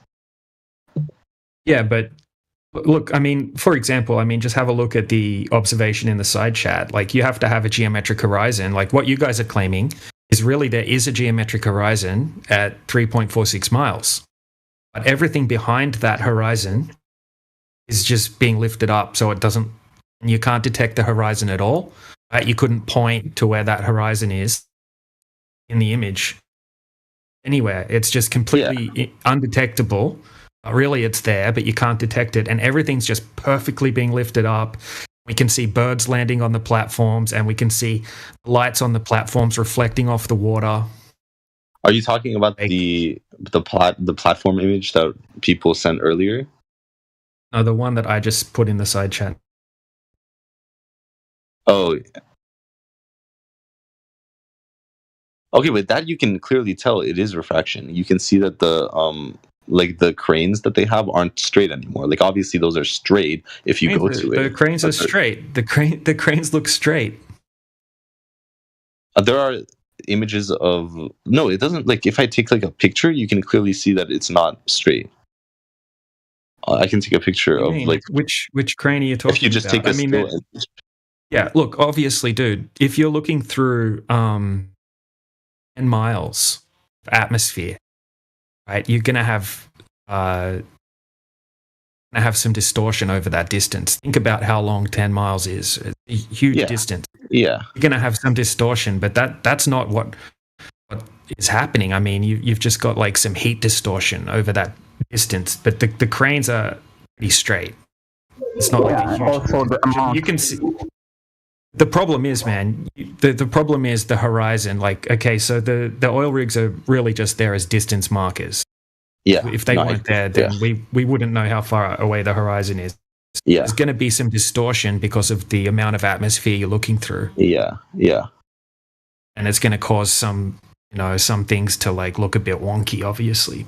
But that doesn't help us find the geometric horizon. But that also means that you claiming that it's just perfectly looks flat isn't true, because we know there's distortion going on. So even if it looks flat, there's distortions. Yeah, but what you're claiming is really there is a horizon at 3.46 miles. Well, I never claimed everything behind it. I never claimed there's an observable horizon at 3.6 whatever miles. Oh, but there's a geometric horizon there. Yeah, but that's not actually observable. Right, but once again, okay, what are you looking at? Take away the atmosphere, right, in the hypothetical. Yes, and that second oil platform. Take away the atmosphere. That second oil platform would be hidden. The whole bottom 30 foot of it would be hidden behind the horizon. Yeah. How are we seeing the horizon behind it? Because of refraction, as you stated. So may I ask you a quick question? I mean, okay, go for it. But I'm not too familiar with refraction, right? Nice, because you still claim the refraction. You're not familiar with it, but you claim it. You claim that there is refraction there, so those things should be below that area that we see, but they were refracted up. So you're claiming that if there is refraction, we can see farther distance than the globe claim, and if there is less refraction, we should see less distance than what we see now in that image. No, it's completely opposite when we test that using materials that will just make refraction less.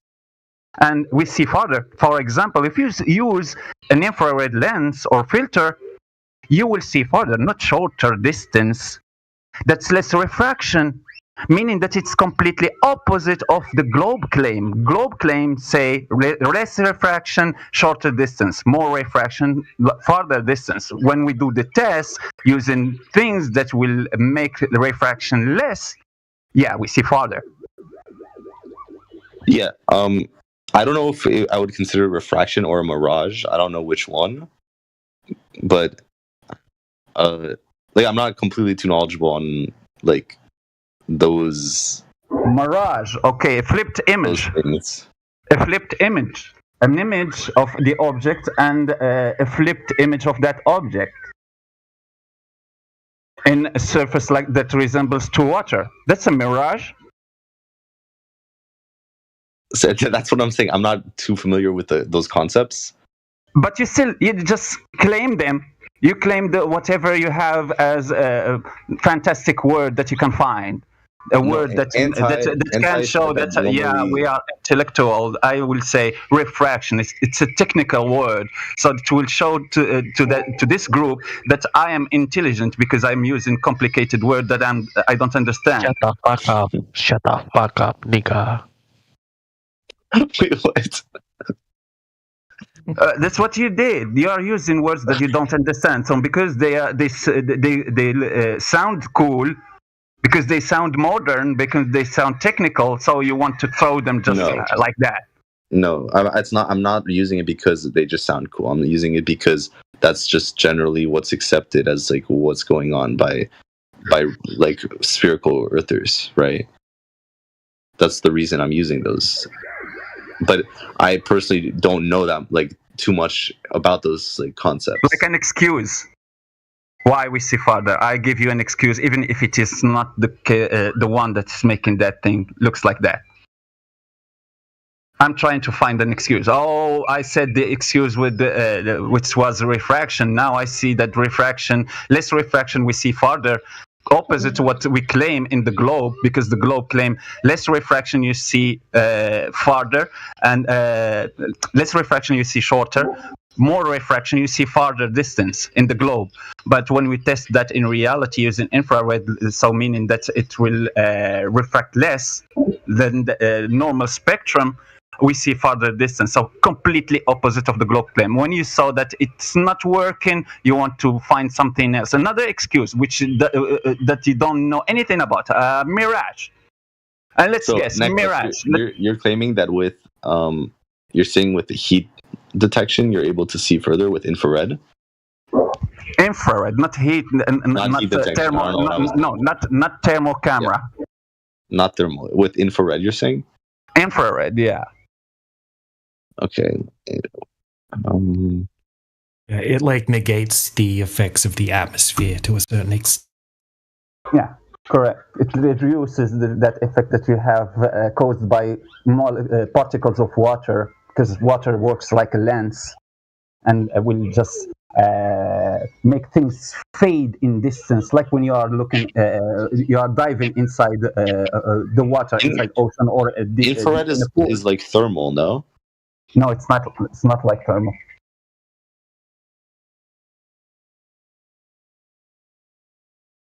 Is it not able to detect how hot versus cold something is? No. Okay. I show you examples. I sent some videos into side chat. Long distance observations using infrared. When you use infrared, it will just look like a black and white video. Here an example. This is, I think, this one is it got the long distance shot record.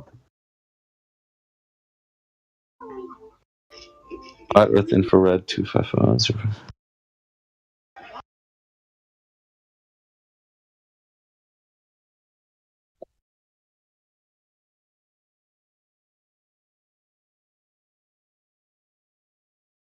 What it really comes down to at the end of the day, Booger, is you need to be able to validate there is such thing as a geometric horizon in the first place, right? You can try reverse engineer it all yourself, because we can guarantee that the horizon that we see is just an apparent location, right? It changes, it warps all over the place. Yeah. But what you need to be able to validate is that there's such thing as a geometric horizon in the first place. And that's the problem here. I need to validate that there's a geometric horizon, or that because we agreed that the geometric horizon can't move, right? It's in a set location depending on your observer height. Yeah. Yeah, so you need to be able to validate that exists in the first place. That's true. Yeah, so that's the main problem. Like, I'm not sure how I can validate that, because it's not observable, personally, right? Yeah, it's undetectable. No one's ever found it. Which obviously they shouldn't be able to find it, right? Because, well, they should be able to know where it is, but not actually observe it, right? Because it's not an observable thing. Well, how do they know it is where it is if it's undetectable? I mean, maybe it doesn't exist. Well, that's true, right? But I'm saying it's not something that you're going to be able to just be like, oh, this is observable. All we're saying I don't know how to prove it, right? But yeah, I mean, nobody knows how to prove it. That's the problem. At this point, it's just a mythical globe, mythical globe that no one can. It's like Bigfoot. A geometric horizon. Geometric horizon, yeah.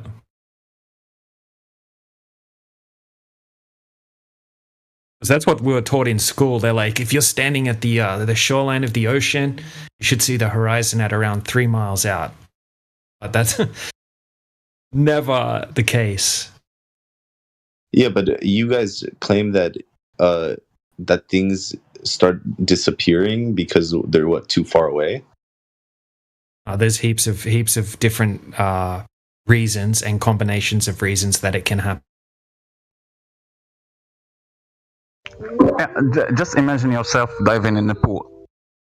when you dive in the pool and you open your eyes without any swimming glasses, when you open your eyes, can you see the walls of that pool? I actually, I pretty much can. No, you can see just a little bit of the floor, but if you're underwater, the walls of that pool, if it's a big athletic swimming pool, no, you won't be. If you are in the middle, you won't be able to see the walls. But if you get out of the pool, you will be able to see farther distance than the walls of that pool. Yes, I agree. Do you know why? Because I'm assuming the water is like this, it's making it harder to see. Correct. Do you know that all around us now, every one of us now, there is particles of water around us everywhere? Yeah, in the air.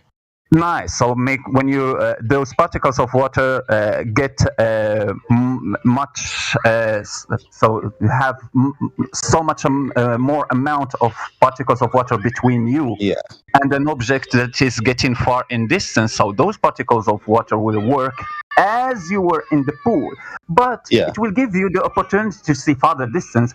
Still, that distance won't be infinite.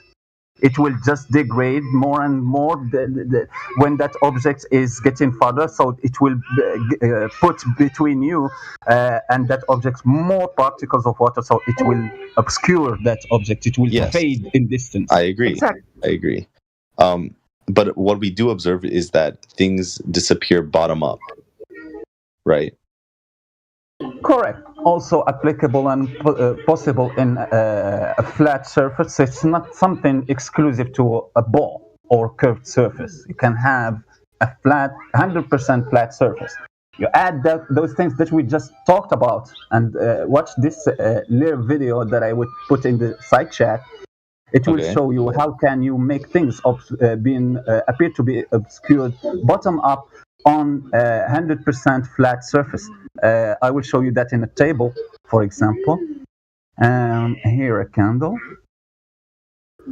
Here the first one I will. Is that the one with like? No, I just sent it. It's a table with the candle. Now it's just finished uploading.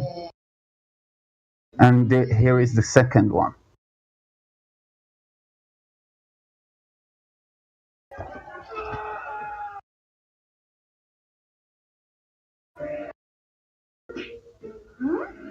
See the candle and see that little drawing of sun? Things can be obscured bottom up on a flat surface. And in the atmosphere, this would be referred to as atmospheric scattering. That's why it's more likely to see this kind of effect in humid environments, in hotter areas. Wait, what's the second one?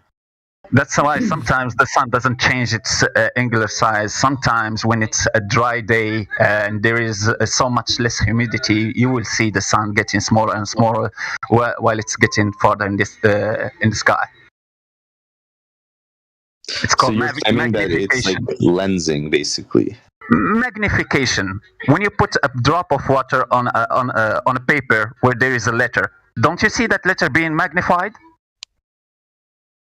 And a water droplet. Water droplet.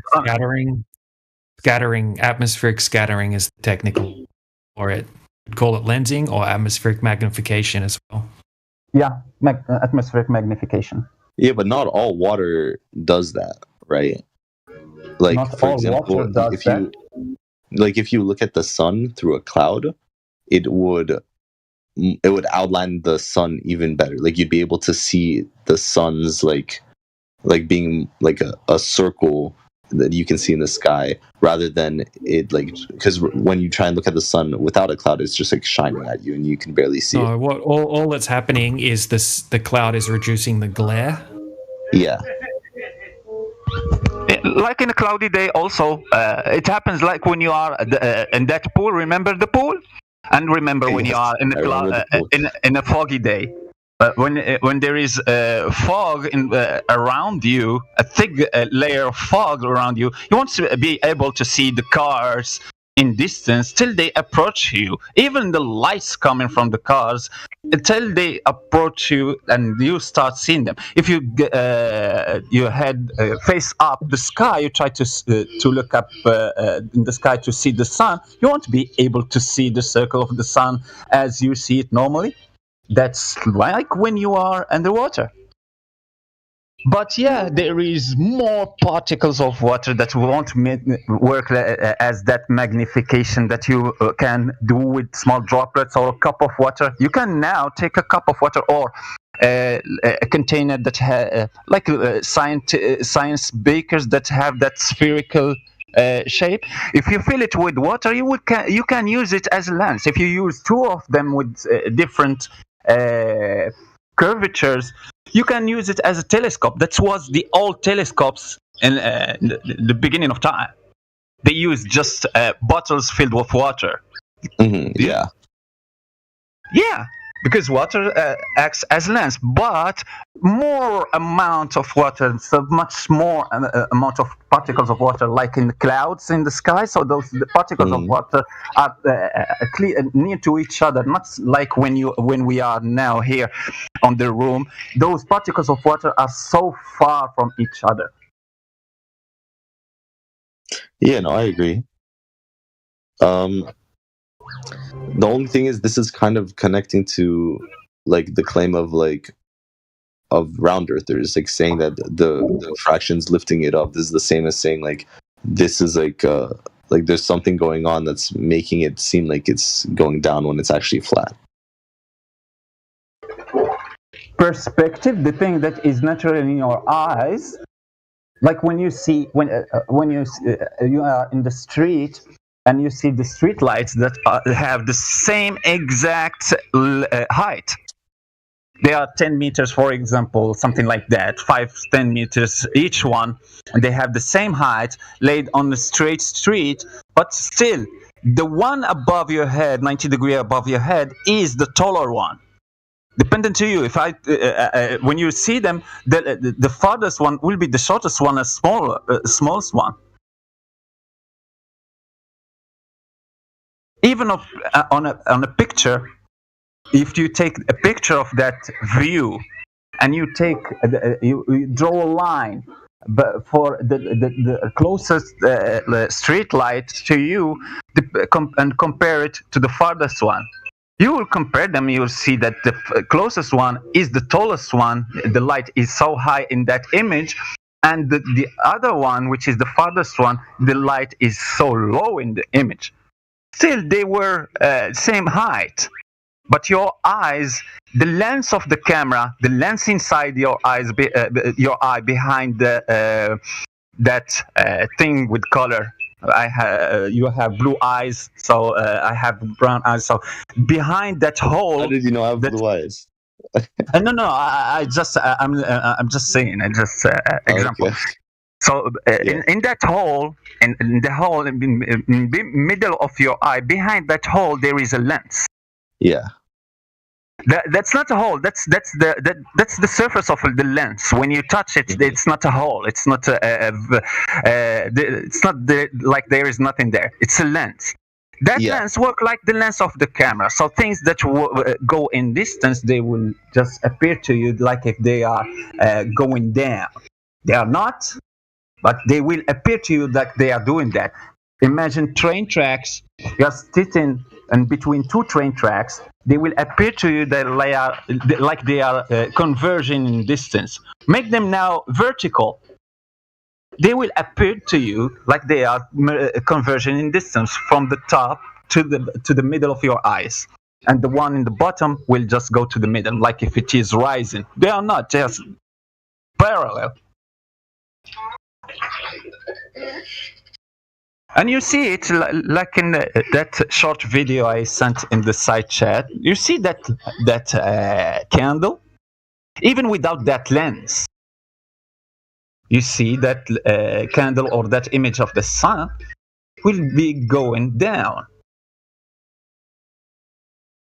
Yeah, but that is with the lens. Without even the lens, I will show you an example. Look at this.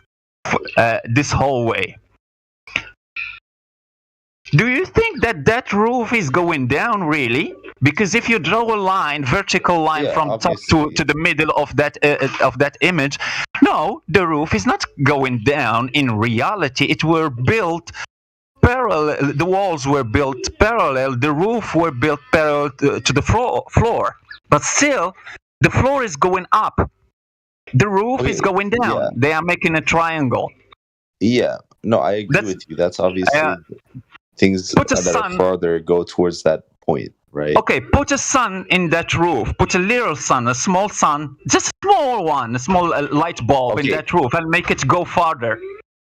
It won't ever be half. You won't ever only see half of the sun. You just see it get smaller and smaller. If we're not talking about a lens, right?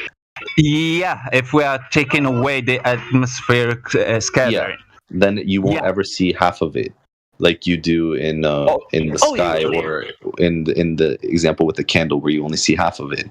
And so no, you will. You're talking about bottom up obstruction, right? Yeah, so this doesn't show bottom up obstruction, but I do agree that obviously as things go further, they go towards that point. And obviously, I do agree with the lens situation where it does look like bottom up obstruction if you have a lens there.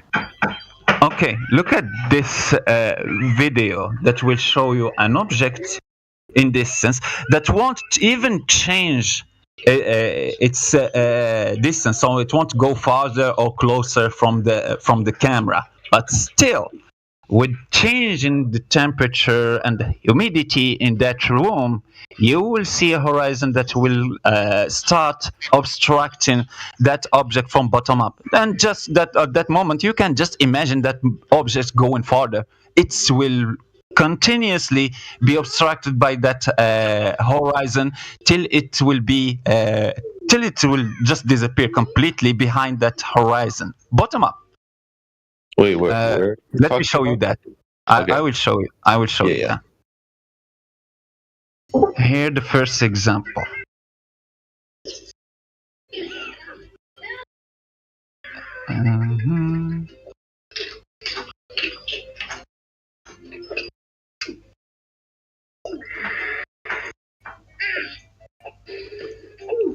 So Booga, look at this video. Think of it this way: when in your visual field, half of the things you see is above your horizon line, the vanishing line that goes across the center of vision and actually extends through your aperture, through the lens, and back into your retina.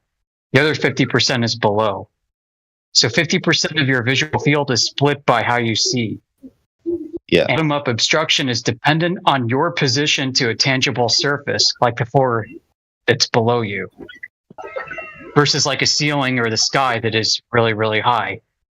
So there's an ascent rate of things that seem to rise from the ground up to the vanishing line in your field of view.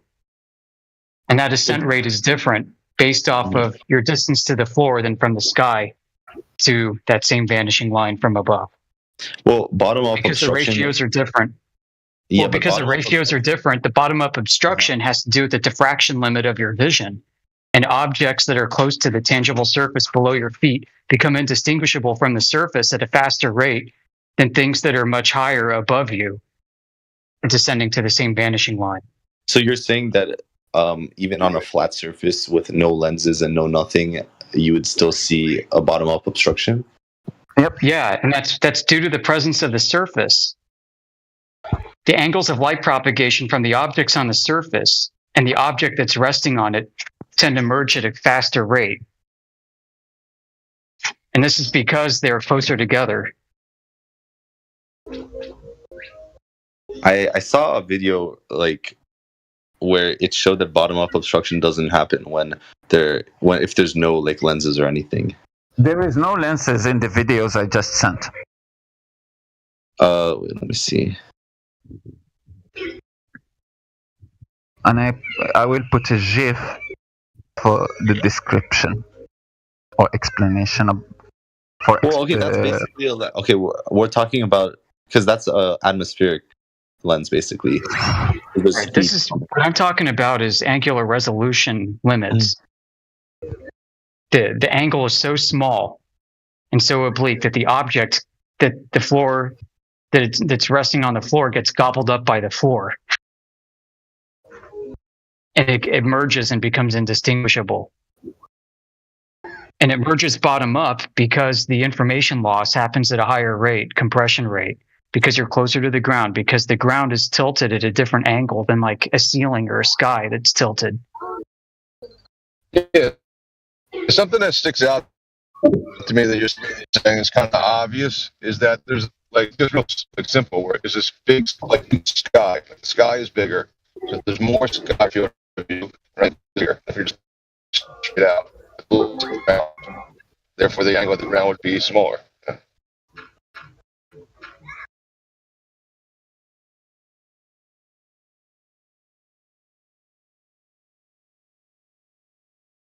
And when you are looking at things in distance, just remember perspective and how perspective works. So that floor of the or that surface of the ocean that's going to the horizon. The horizon and that surface is opaque. It's something that is not transparent like the sky. So why you are able to see the top of those objects? Because the sky is transparent. So those things are still in the plane of the sky. So because the sky is transparent, you see the top of those objects, and you don't see the bottom because they are the bottom is in the other side. The other plane, which is below your feet, not the one above your head, but the one below your feet, and it will just obstruct that phenomenon, that limit of your vision, things that are going beyond the limit of your vision, that horizon, which is the limit of your vision. So the things that are going beyond that thing, they will be obstructed by that horizon line, which is the limit of your vision. If they are big, like a building in distance, a big ship that is going in distance and start to be obstructed bottom up. So because that ship is so big and it has a height that can still be appear in the sky, and the sky is transparent, but the bottom will be hidden by that line created by your limit of vision. Without anything.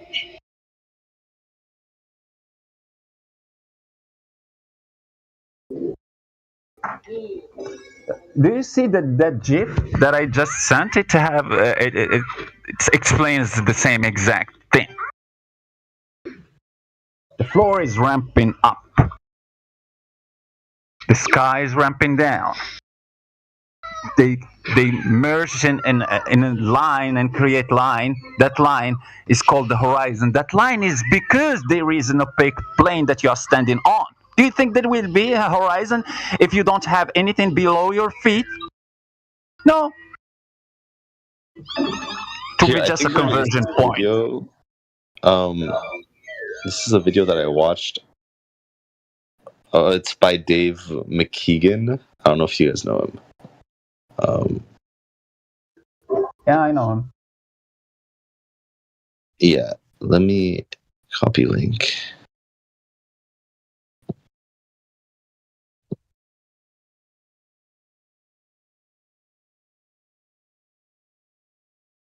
Yeah, so that one was about like the table thing where it's like if there isn't a lens or anything, you shouldn't be able to see a bottom up like obstruction. Why? If the Because camera is they like claim level. that there is no particles of water in the air? Okay, no, I agree that this is not accounting for that, right? This is just talking about if there is. They can't claim that we have to make that observation without a lens, because if they claim that we have to make that observation or that test without a lens, they will have to claim that there is no water in the air that will act as a lens. No, I agree with you. I've never said that this proves that there's no like obstruction from because I'm doing that test in. Molecules. Sorry.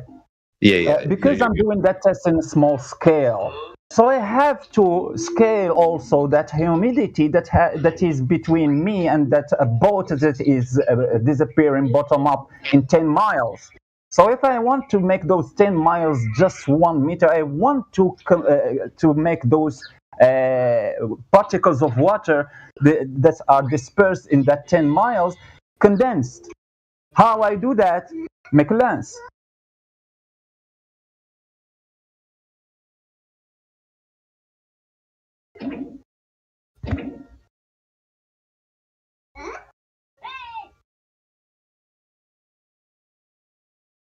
I've already seen that video.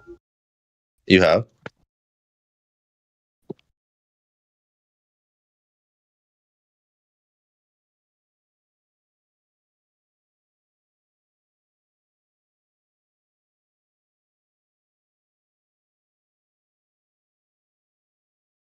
Even Dave McKeegan's dog knows the Earth's measured flat. His dog.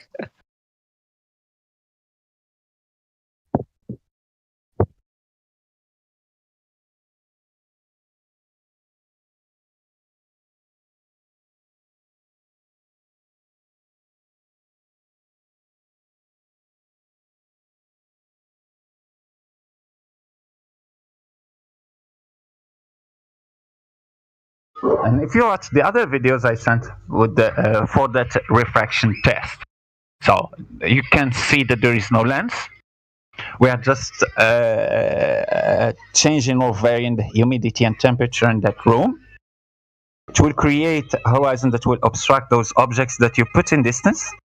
Imagine if that object is just tall, a little bit taller than that, and you just take that object and make it go farther distance. Or that small video that me and anti-globalists sent, we sent the same exact video, boat going over the horizon. It's just a paper boat that the guy put it in the road and put the camera down and waited for the variance of temperature during that day, variance of temperature and humidity. And you can see that horizon being created and starting to obstruct that boat from bottom up, even if that boat is not moving.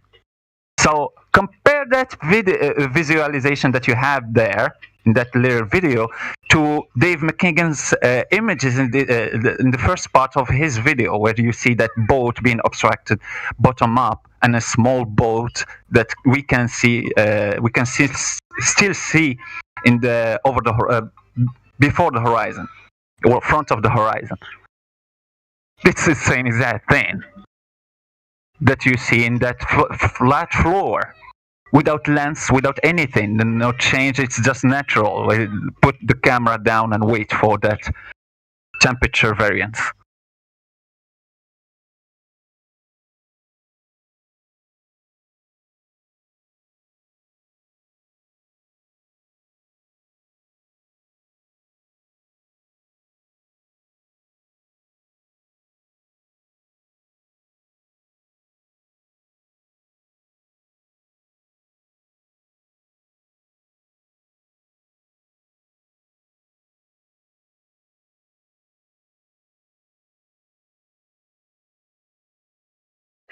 And what we are saying by showing you that is just to tell you that it's not exclusive to a globe. When you see something go further in distance and getting obstructed bottom up, it's something that is not exclusive to a curved surface. It can happen also in a flat surface. We're not telling you that it's a proof for a globe or flat Earth.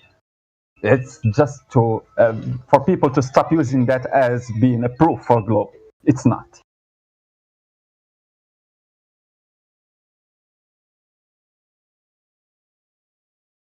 So if someone just think that when you ask him, so what makes you believe that the Earth is a globe, and tell you, I see boats disappearing bottom up, that's a proof for globe.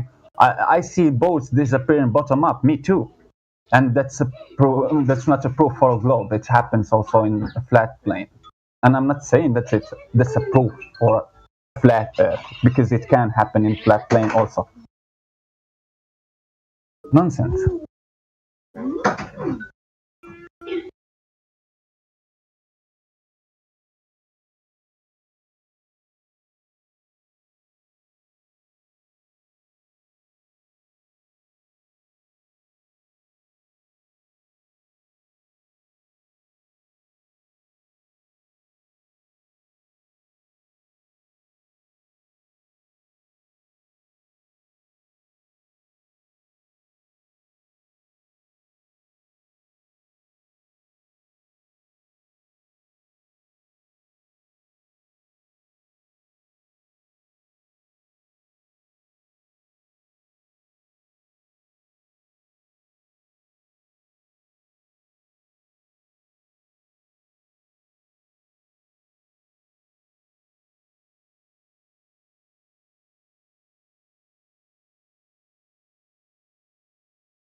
Hey, Yorsano, your arguments don't really make much sense, dude. If you want to pipe up, open your mic up.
What's up, crazy flat earthers?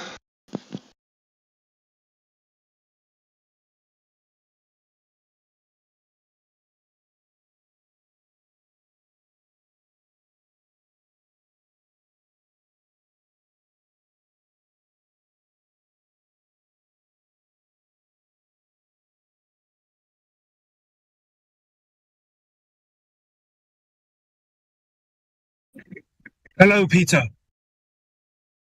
Hey, any globe proof today? I'm not a globie. No, I know, but has any globe proof been presented today? Yeah. Somebody, that guy Booga, he was here early on. I think for about a couple hours, but he went a bit dead and then a bit quiet, and everybody just slowly disappeared. How did he prove the globe? I don't think so. No. Oh, I said how, but you don't think he did at all? His best globe. We asked him for his best globe proof, and he said, "Look at the moon, and the moon looks like half a sphere, and that proves that the Earth is a globe." But then he admitted that doesn't actually prove that the Earth is a globe. And then he said, "Look at the sun." Yeah, baby glove. Yeah. That was the best best glove that we that you had. Well, I apologize on behalf of the globe. Thank you, Peter. I greatly appreciate it. How are you anyway? I'm great.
Is everybody on lunch break? No, I'm fully clocked in. I'm on the clock right now. Oh, good. Okay. That's How good. can I help? Must Any be an globe easy hour. Well, Sorry? I get paid mostly by results. Just I get like a base pay for being here, and then bonus pay for results. Okay. Performance based. Oh, that should help keep incentives aligned with mission goals. Yeah.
And started to set my Coriolis reading.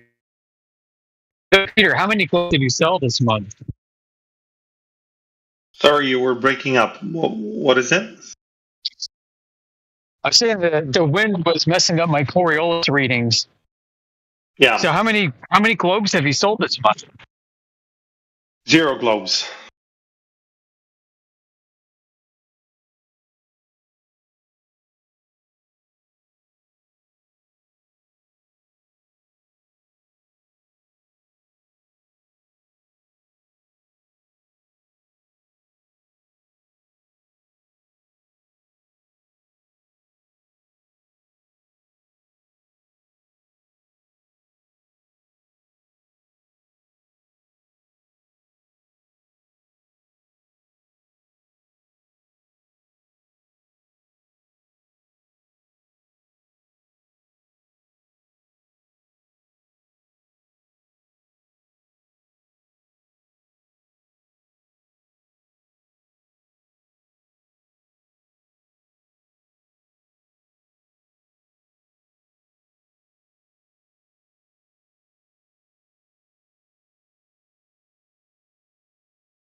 So if you or anybody else is interested in selling globes, are you selling globes sight unseen, or what's the deal? No, the globe selling business has been largely monopolized, cornered by Amazon.com. So there's little globe sales kind of hand to hand, unless you're looking for one of those for educational purposes globes. Those are kind of sold on the streets to avoid the regulations, government regulations. Yeah, that brings to mind the Chinese globes we've seen that come in and they're S-shaped, concave shaped. Right, they're defective. Or there is this infamous globe here. I'll show you. It kind of changed the globe game.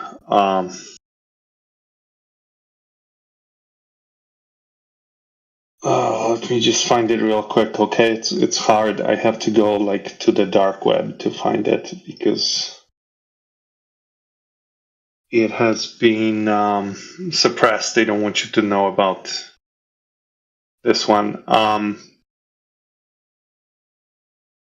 Here it is in the chat. This one really shook up the globe market. That's from Poland, where I was born. So they made this globe, and it kind of. Neil deGrasse Tyson has not commented on it yet. Wow. So is that a view of the globe from Poland? It is a globe that only contains Poland, basically. Nothing else. Poland could only be so lucky, Peter. I know. And on the other side of it, there's... so on one side you have the topographical map, and on the other one you have the administrative map.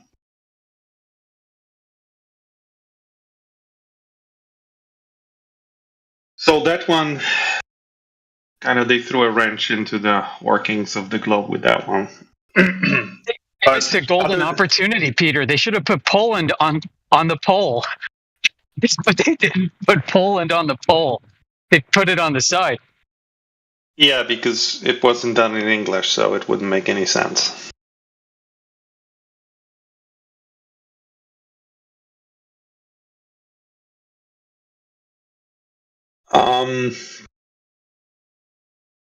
So yeah, unless you're looking for a specialized globe, like one that is approved for scientific or educational purposes, those you can get on the street, like people like me. But if you're looking for a regular globe, like decorative globe, then Amazon.com or Walmart.com. You know what I'm saying? Two different types of globes. Yeah, you got the globe that kind of gets you through the day, your daily driver. And you got the one that you keep back. You roll out only on special occasions. Yeah. Yeah, exactly. You got it.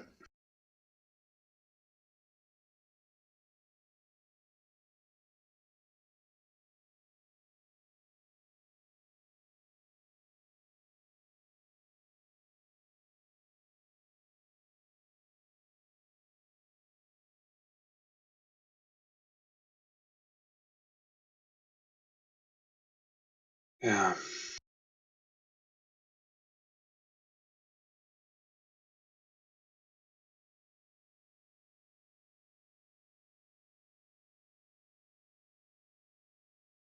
Have you come across any flat globes in your line of work?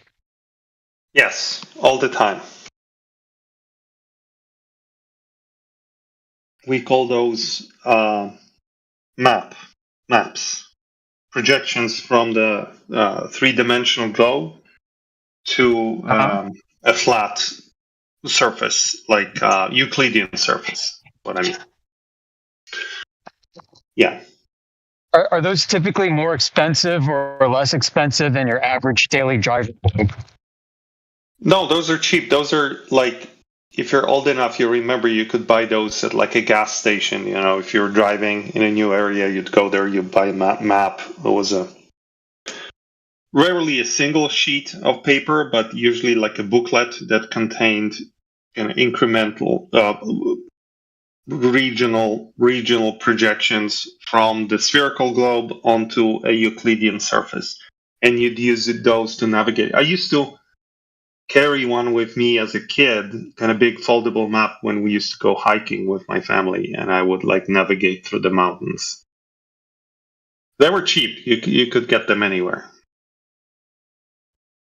But that's before we had devices like portable electronic devices which contain the globe in a digital form inside of them.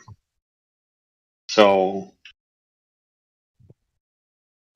it kind of sucked because you had to, like, every time you wanted to figure out where you're going, like in the wilderness, for example, you had to like unfold the whole paper, figure out where you were by landmarks, or orient yourself. It was fun as a kid. It was fun, but a portable digital globe is just a game changer.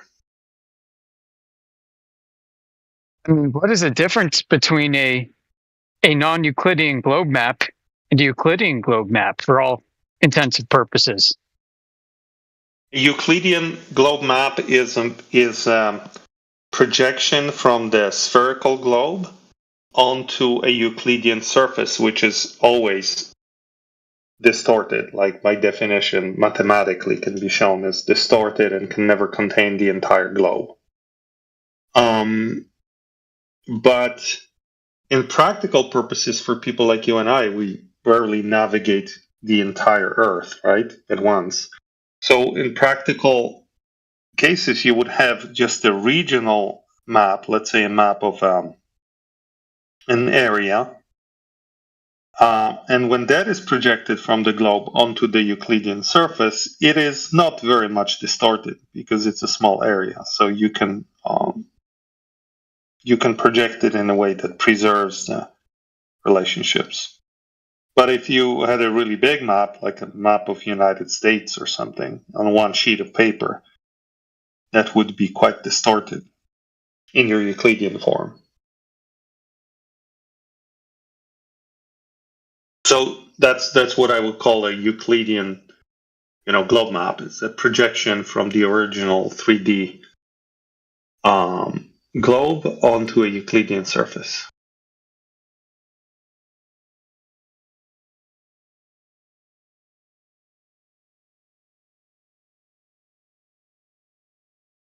You can still buy those. I don't know, like a AAA, for example, right? If you go to AAA, to their office, like you can get, you can buy some of those paper ones. I think they still have them.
I'm seeing a lot of upset people in the chat. Anybody want to come mic up? What are they upset about? Oh, they're calling flat earthers cultists, and they're saying Nathan Oakley is their cult leader. They just seem really butthurt about the topic. Everybody knows Quantum Eraser is the cult leader, not Nathan Oakley. Must be some baby glares.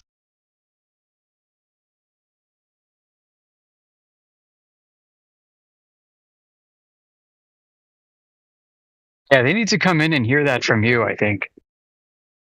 Yeah, hey guys, if you guys are listening, Quantum Eraser is the spiritual leader of this VC, not Nathan Oakley. We don't look up to Brits. We have our own. Kidding me?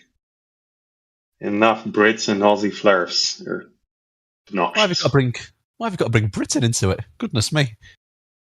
Because Britain is one of the leaders of the Flat Earth movement. Britain followed closely by Australia. Must be something in the water. Their society was actually started by Canadians in the Royal Society. Well, there we go. So Commonwealth, basically. Commonwealth nations are leading the charge. You take a Brit, you take an American, mix them together, bam, Canadian.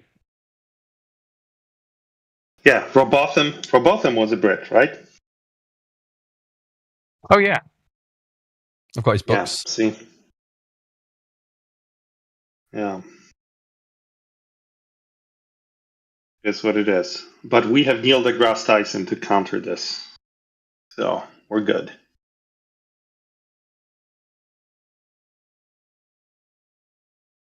I would pay big money to watch Neil deGrasse Tyson and Quantum Eraser have a TV show together.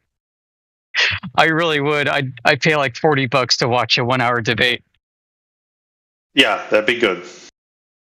The story goes that Neil deGrasse Tyson and Eric Dubay had a booked show on Joe Rogan, and then it just kind of disappeared and was never discussed again. Who was it again? Neil deGrasse Tyson and Eric Dubay. It was booked. It was in the diary. It was showing in the schedule, and then it just kind of disappeared. Oh my goodness, Neil chickened out. I mean, it was phrased as doesn't have time to waste. Can't waste the time arguing with idiot flat earthers, and it's too busy.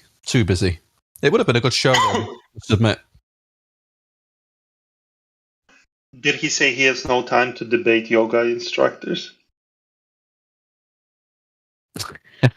It might well have, to be fair. I've heard regarding that the shape of the Earth, yeah. All right, I got a plan, guys. Let's crowdfund some money and sign up Neil deGrasse Tyson for Eric Dubay's yoga class. Let's get him in there. Ooh. But then Eric Dubay has to come to Neil's astrophysics class and pass like a basic calculus test. Do you know what? Yeah. This is fair and reasonable. Look at us getting shit done. I like this. So Neil has to do a basic 1-hour yoga set, yoga flow, and Eric has to do basic calculus. After let's say 3 weeks of instruction. After pre-calc. Seems reasonable. Yeah. Sounds good. I like that.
What's up, D?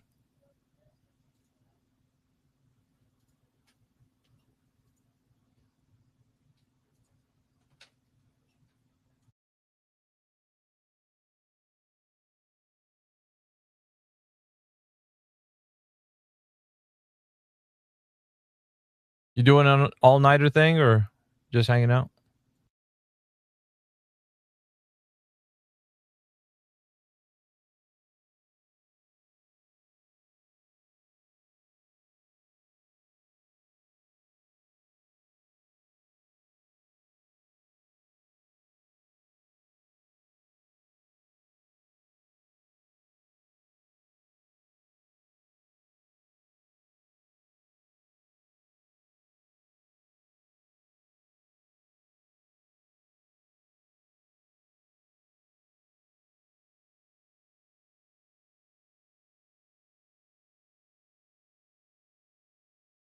Yeah, I'm just chilling. See what's up. Maybe somebody will come in. I don't know yet.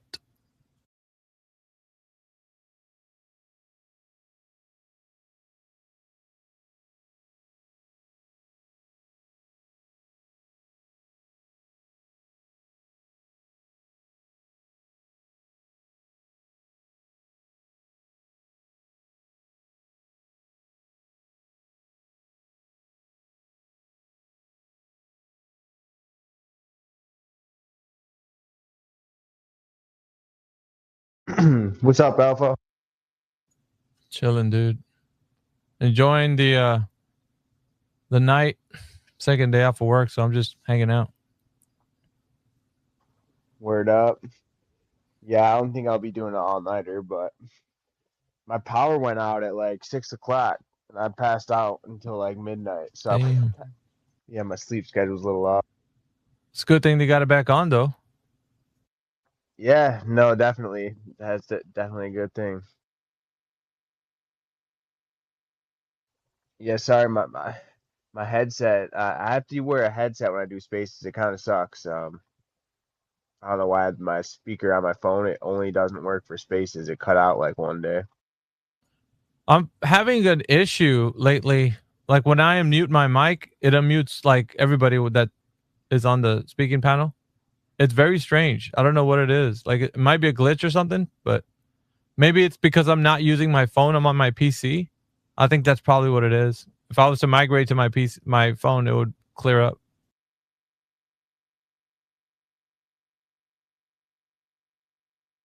Yeah, I've never heard of that. I have no clue what that would be.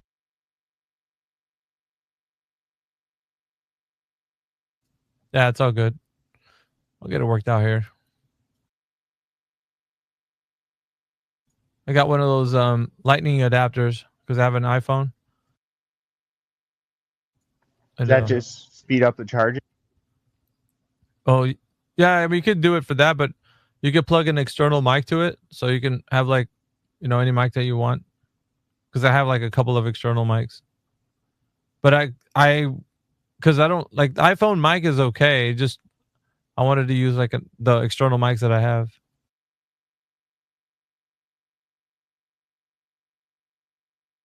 How did last night go? I didn't hear any globies. I kind of fell asleep at like 1. Oh, it was pretty good, man. There was, let's see, who came in here? Oh, Peter was in early. Everybody gets upset because he's like spinning his wheels, in here. He's quite the numpty, that guy. But I know he's trolling every time he comes in here. I just I use him for content because I already know he thinks he's gonna pull one over on me like with his gimmicks, and it's like it never works, never ever works. He tries to use a different gimmick every time. Like he tries to come in using like a burden of proof reversal kind of shit. Like he wants to say that that we carry the burden, talking about flat Earth, and he doesn't carry a burden because the position is the Earth is a globe. Like that's the base axiom. he's like whatever happened within like the past couple of months, it like really screwed him up. And yeah, he's all over the place, man. He doesn't know. I think you're right. There has been a paradigm shift over the last few months. Indio was arguing with him today. Yeah, it was pretty good. Yeah, I don't know what he's doing in the other spaces, but I know what he attempts to do. Like now that I've got to know his gimmick, he frustrates the panel. He's not anymore trying to bring forth any evidence. He's just saying dumb things to frustrate the panel. That's his new angle. That's what Indio said. He's just there to end debates, pretty much. Just kind of disrupt and disturb, and definitely. Which I think is a crazy thing too. It's like, isn't that telling that all they got is their frustration because they can't provide any evidence that the Earth is a globe, so they're just in here to interrupt, run interference, on conversations we're having with other people. Like that's the only thing he's there for. And really, he's like one of their top dudes. I mean, at least here on Twitter. I mean, it's kind of laughable, but. Hey, do you know who Brock Riddick is? Yeah, why? What's up? He shot me what's it called? Like a mention. Yeah, he puts a lot of people on lists like that. I used to have another account with like more followers, but anyway, yeah. You get a lot of followers through that. It's nice. It's kind of like what thing used to have it? It was Twitter. They would do like a follow for follow. You join somebody's like room and then you just like follow each other, and it would just build like the people that actually want to have like large numbers or whatever. But he posts stuff too, so it's not just like he does that. He actually posts things and people like jump in on those things that he's posting. Yeah, it's a good way to get attention and grow your community for sure. Yeah, I might get a couple of follows here and there, but I got like 3 follows from his posting, which is pretty cool. So I reposted it on my timeline. Got Mick in the house. What's up, Mick?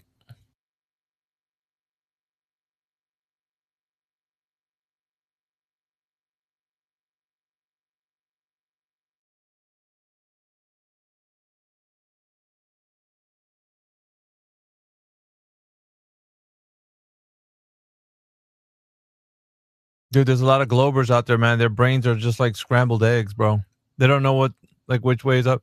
There was a guy, Peter, and this other guy named Grim on Discord. They were talking about, we can't know that fire's hot. They just believe that it's hot. I'm serious, dude. There's a level that they've gone to with their arguments that is like complete like absurdity. There's no coherence in like their arguments anymore. And they're like, well, how do we know that fire was always hot? Like we weren't there, 5,000 years ago or whatever it was. So like maybe I was like, dudes, it's like, I don't know. I have a hard time with like people like that because it's so frustrating hearing somebody like say this incoherent like type of argument because they don't have a position, so they just want to burn the whole house down. That's what they want. Yeah, I've heard you talk about that, like 99% sure, and like I tried to play devil's advocate in my head, like because I get it, there always can be like weird things, but like at a certain point it almost gets really ridiculous where these guys are like, oh, what if I haven't. Oh. Yeah, their claim was really bad, dude. It started off with fire's hot, right? We can test that. You take dry wood, spark it, something happens, put your hands near it, it's gonna be hot. You can measure it, et cetera, et cetera. And they were saying something like, oh, well, fire's hot now, but for all we know, in the past, because we weren't there, the law was different such that fire was maybe cold. Or in the future, the laws could change such that fire becomes cold.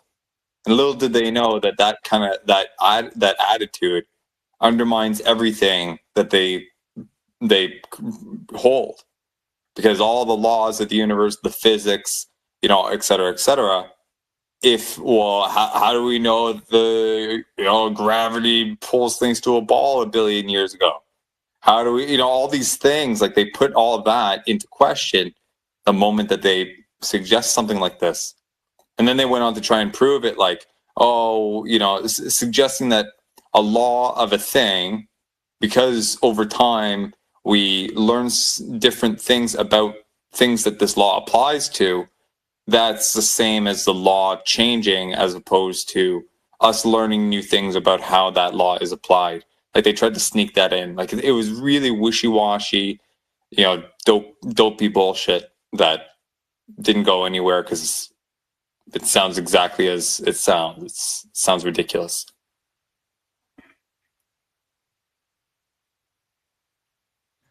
Yep. Yeah. Grim was reducing most terms that we're using to absurdity, because they usually, you know, like when they're backed into a corner, they'll say like, well, what do you mean by level? What do you mean by assertion? Or what do you mean? Like they'll start picking terms in like the conversation and then hone in on those terms and make it sound like they're going to make this whole argument about context, when during the process of the conversation with you, they already know the context.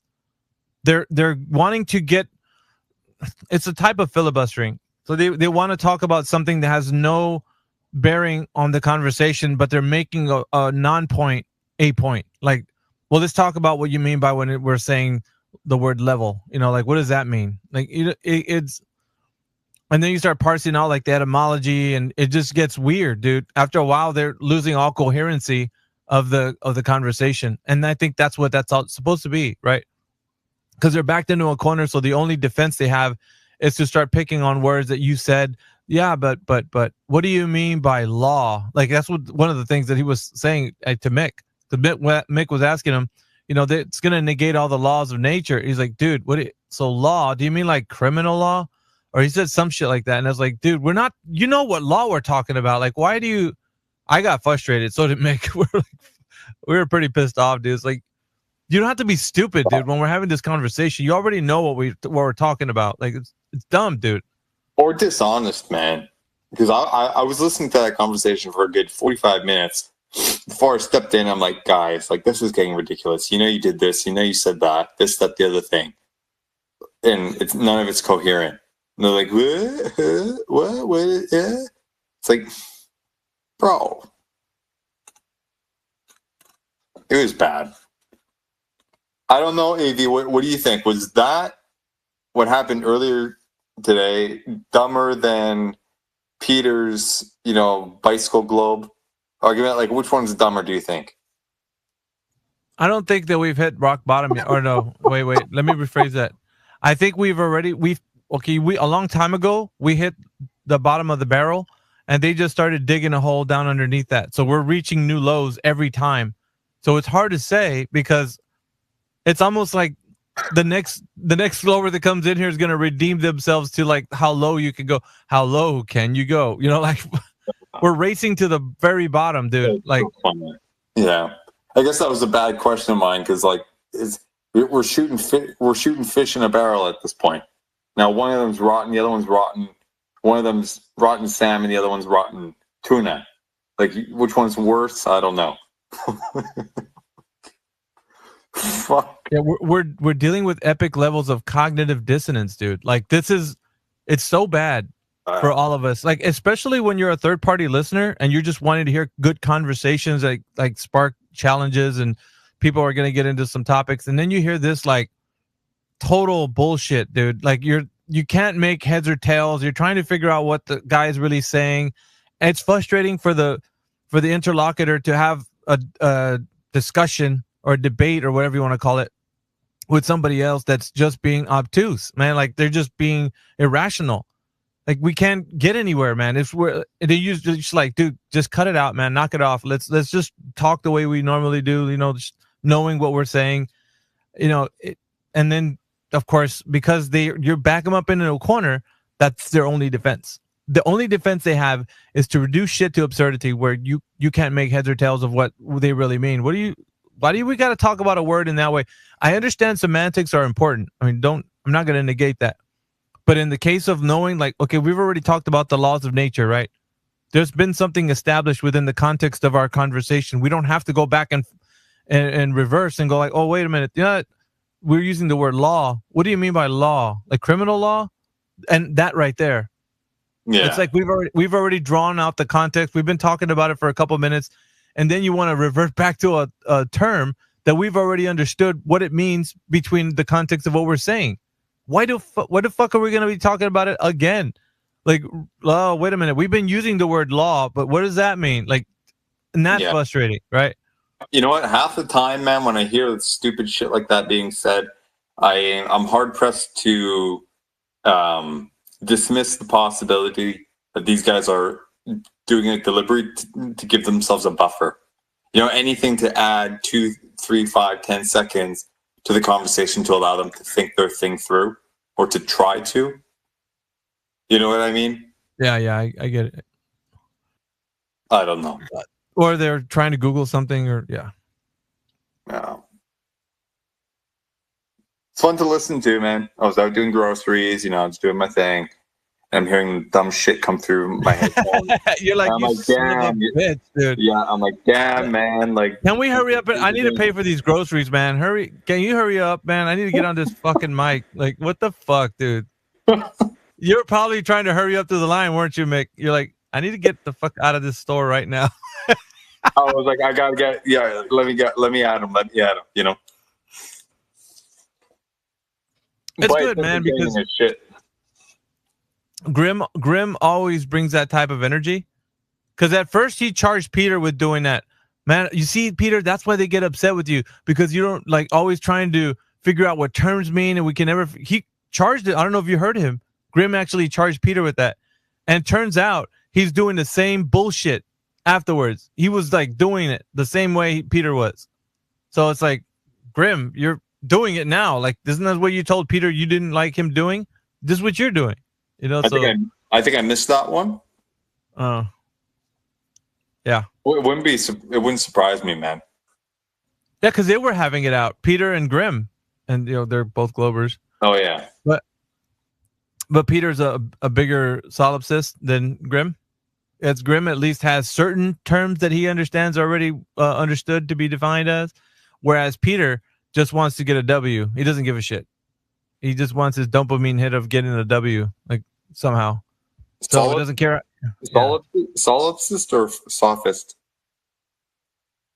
Dude, you can paint him with as many colors as you want when it comes to like trying to put him as whatever archetype. He fits every negative archetype you can think of, man. Every negative.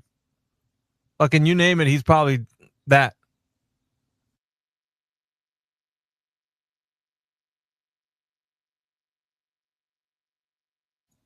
That's like, I don't know.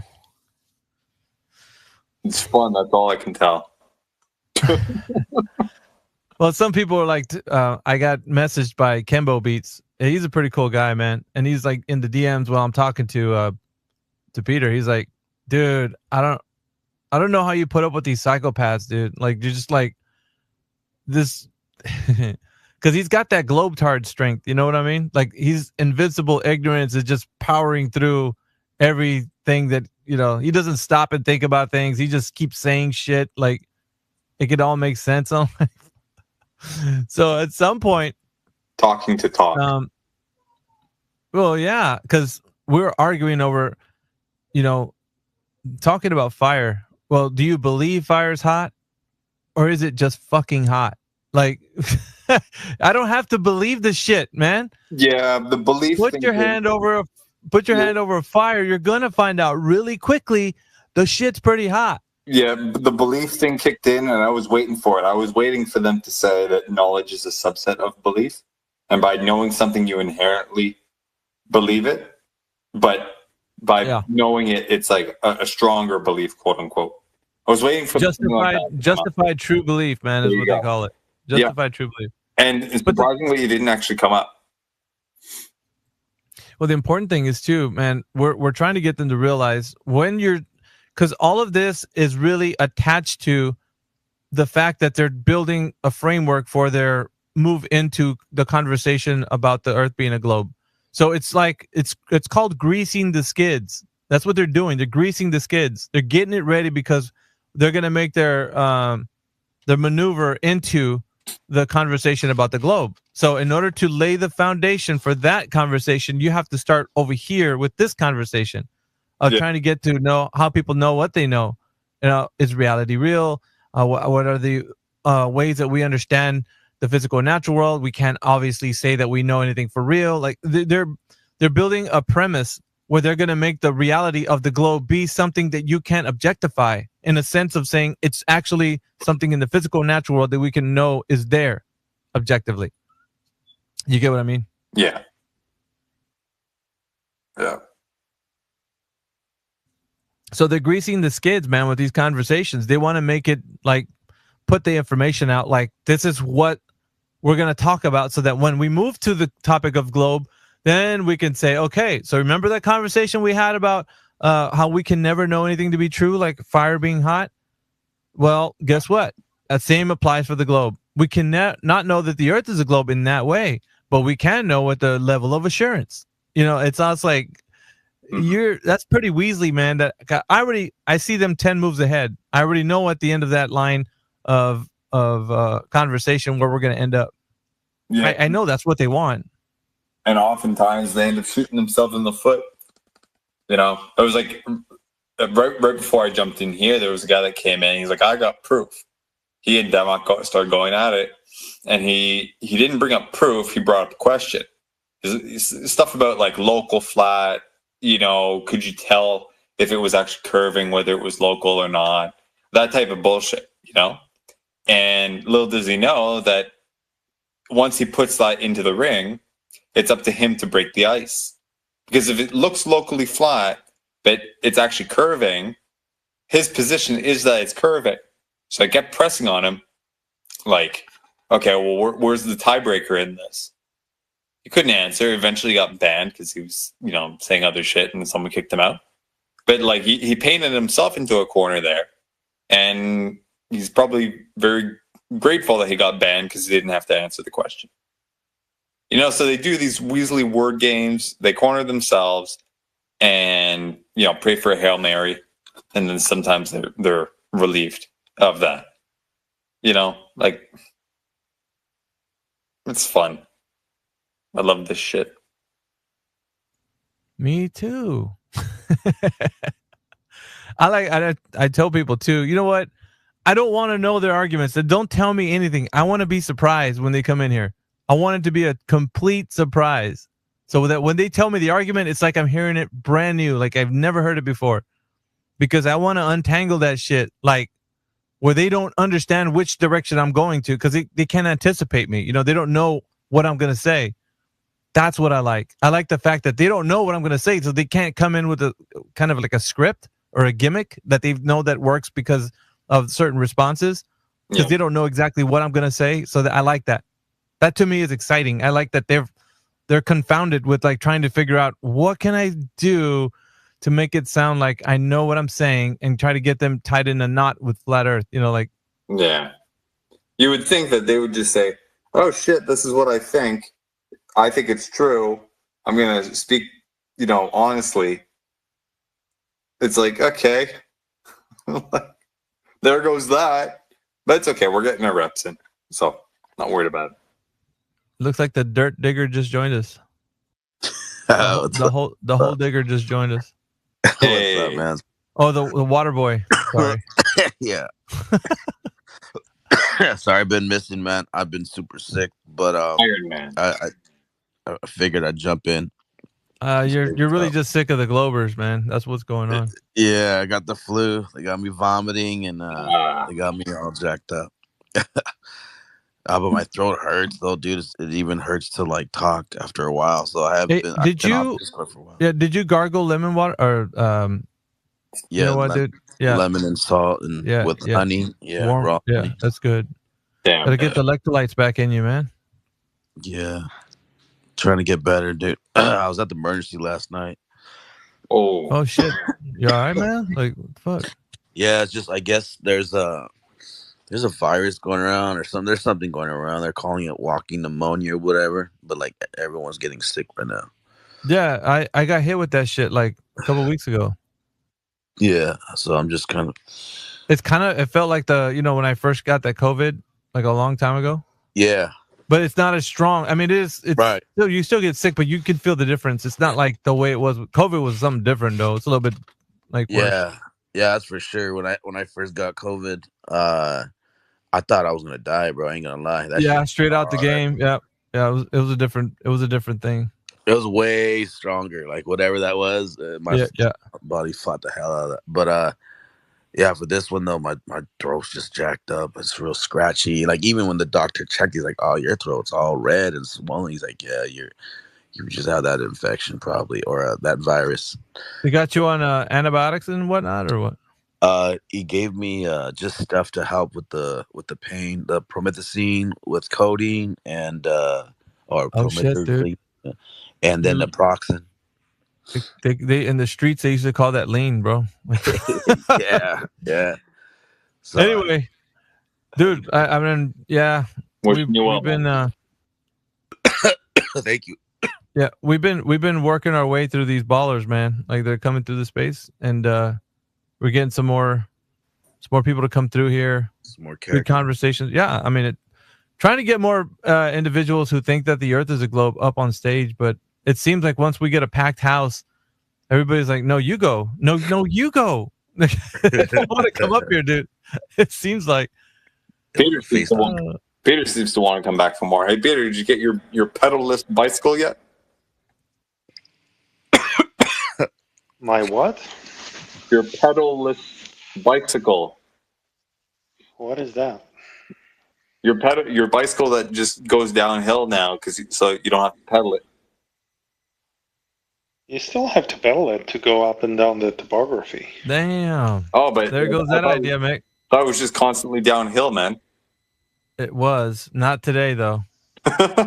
No, it's only when you follow the surface of a body of water. Yeah, only when you follow the ocean, but that's only where it happens. Like now, you need. Oh, it was a lake. A lake. My bad. So a lake. Well, every time you're following the lake, it looks flat, but it's not flat, right, Peter? Well, I don't know. I just measure stuff, Does it measure flat? Does it measure flat? It certainly did. Do you say didn't or did? Did. Very, very flat. Flat and level. It's how we like it, right? It's how you like it. This guy. Anyway, we're trying to make the call to anybody that's listening. If you think that the Earth is a globe, come on up here and provide the evidence that it is. I don't believe that people can actually do it, but I don't know. Surprise me. Why not? It's Monday night. Monday night surprises. Or at least try to tell Mick how it's possible. Maybe if Mick can muddle through another one of those conversations, he can. Oh, please don't, man. Don't do this to me. Well, it just depends, dude, because you don't know. Like, they're not Peter, so they will be just fresh ballers coming in here. They don't have his like style of how they. Oh, I thought you meant Peter. Repeat everything you just said that I heard. Nah, man, nah. He's just he's just eating some pizza rolls and drinking a Japanese lager. That's it. That's funny. No, it's the last time he was here. It's what he said. He's like, no, I'm just kicking back, just drinking a Japanese lager. I'm just chilling. But I was telling him, and who was it? Maybe me, Jedi. We're having a conversation. We're like, dude, and you remember Zanuck, right? APOC? Yeah. Yeah. So Zanuck was basically what Peter is now. He would always come into the chat, always wanted to debate us. And then, like, he was one of the biggest, like, I don't know, sophists that we knew of at the time. Because he did everything. Didn't matter what it was. He was a mechanic. He was an airplane pilot. Like, he did everything, dude. He's done everything, yeah. Yeah. And he's his own citation and just, like, number of other shit that he did. So. Right. Yeah, he's the one, years ago, he was one that I would always argue with, and he's actually the guy that brought up LIGOs, and then he's the one that I actually went to see the topography, the way it was built, and I'm like, dude, the elevation of it's going upwards. It's dug into a hill, but the foundation they built, according to what they would be saying, was the NGS disk, but the tube itself debunks curved Earth because. Was he the one you had that argument with? Because I was there for that argument. Yeah, I was the one that argued with. That was years ago, but yeah, he's the one that was. I could remember it, dude. You were talking about the inside of the tube being this diameter. Like you guys were actually going into certain, and I think there was a point that he, if I can recollect, right, he was saying something like he doesn't really know all the ins and outs of like the tube and how it was placed and above the ground. Like there was a bit of like minutia information that you guys were actually trying to figure out.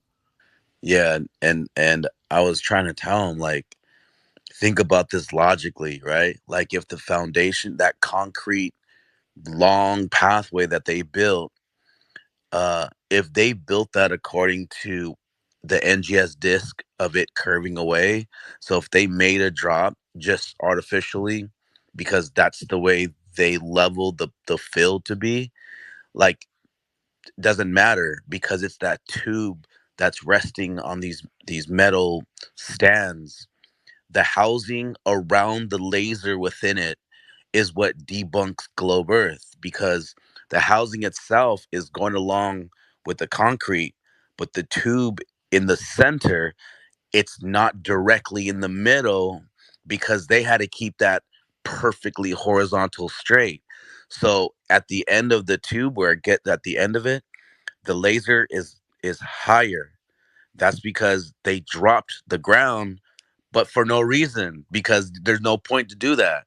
They only did it because they're assuming it to curve, but the fucking flat tube in the middle, or I'm sorry, the tube, the laser tube in the middle, the housing of it is going horizontally perfect straight across. It's the same shit that my boss did at John Wayne Airport at this point. You know what I mean? Yeah, I remember you talking about it. Made a lot of sense, dude. Like, wait, so they're arguing for the topography, but you're arguing for the tube itself. Correct. Which they didn't. They were like, fuck. They didn't even have. They weren't even factoring that in their argument. But you made a great point. I don't think a lot of people that talk about that, they don't see what your argument was for that, and I think you brought up good points, man. Honestly, I really do. Wait, so do you want co-host? Hey, Pop? Oh yeah, for sure. Go ahead. So are they basically saying that the tube at LIGO is akin to like a tangent line, so to speak? Yeah, well, yeah. So that the housing above. Hold on, let me accept this. Okay, check. Can you hear me? Yeah. Okay, so the housing, like, there's a long tube, right? Like, you could look up photos at LIGO, and they have this metal housing, like a 6-foot diameter tube, right? And the lasers inside of it, okay, from the station of the facility, that goes all the way across, and you could measure it. It is a long distance path, and then at the end of it, they have like this little facility where the laser's going into, where they're taking their readings and stuff. Yeah. So the housing itself, the 6-foot tube, the outer housing, should we say, because the laser has an inner housing. Okay. That tube does drop, right? But only because they built the concrete foundation, the walkway, they built that. Remember how the website says they had to account for Earth curvature? Yeah. Yeah, they built it that way because they're assuming that it's dropping, but they get debunked because their fucking laser thing that they have to keep horizontal, it's higher than the center of that tubing, because that's the true fucking transfer of horizontal. Yep. The transfer of horizontal was for the actual beam, not the what's underneath it. So correct. So the inner tube actually acts or behaves like a quote tangent line, but then there's like a wrapper around it that gives the impression that it's actually curving down. Well, was it the pylons you were talking about, APOC? The underneath the support underneath the structure. The metal stands. Yeah, the metal stands that hold the housing that are on they're on the concrete walkway. So like that's why I try to tell them, like, I love when they use LIGO. They're like, look at LIGO. I'm like, you dumbass. You don't even know the fucking ins and outs of it. Because I looked into it. That's why I argued this shit with Zanuck years ago. And he fucking shut up about that shit. He's like, oh, I could go to LIGO right now and we could take measurements. I said, it doesn't fucking matter, dude. If you take measurements that's the way they built it, then yeah, they're gonna line up to what the fuck you're calculating for. But the proof is in the laser itself. It's transferred horizontal from baseline. That doesn't fucking curve. Yeah, it has to, according to the way LIGO was even proposing that the particle has to travel through the tube. Correct. It has to be horizontal. There's no deviation from horizontal. It can't be. Yeah, it cannot be, or else they won't get the readings that they're looking. Okay, but it feels yeah. So their supposed debunk for the flat Earth is actually a proof for exactly. It's a proof for flat Earth, dude. Bro, like they don't know that shit. And I know APOC was when he had that I was there because I could remember the argument. That's why I'm bringing up like points that he was talking about. But I think Zanuck didn't understand. Like he was like, no, it's curved. I'm like, bro, can you just hear what he's saying about the tubing? Like that has to be a horizontal line. It's like a tangent. It has to be. Right. Yeah, Zanuck, he's one of those old fucking globers that have been coming for fucking years, and he still says the same dumb shit, bro. He never brought us the experiment that he did back in high school or college. I'm not really sure. He was like, dude, I'm gonna bring that experiment I'd somewhere in my attic or somewhere. I'm gonna bring it to you guys, and it's gonna debunk the flat Earth. I'm like, dude, that's great, man. Go bring it. This guy lives a millionaire's life, bro. He flies planes, he drives NASCARs, bro. Like he's all over the place, bro. Yeah, no, check it out, man. Some of the people that we talk to are well off. These ballers. That's fine. They do whatever they do, but they believe that the Earth is what they've been told. So they're just rich numpties. Having money doesn't give you intelligence. It's the idea of how you've been told that the Earth is a globe. You have no idea that it is. Does this guy ever come back in here? I don't think he comes on Spaces, but he's always in Earth Awakenings Discord. Oh, okay. Yeah. He likes to hang out with Kosho and Geo and That's the OGs, man. Yeah, they're the OG fucking numpties. Yeah, the land of the misfit toys. Yeah. As Kiwi calls them, it's the land of the misfit toys.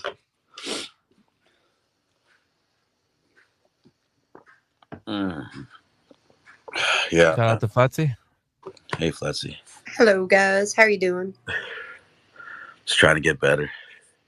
I've been under the weather. Yeah, you sound like you feeling rough, buddy. I hope Yeah, last night I went to emergency. I was feeling it hard, so they prescribed me some good old fashioned legal drugs, some codeine, some promethazine, and some nut. That's not too far from, right.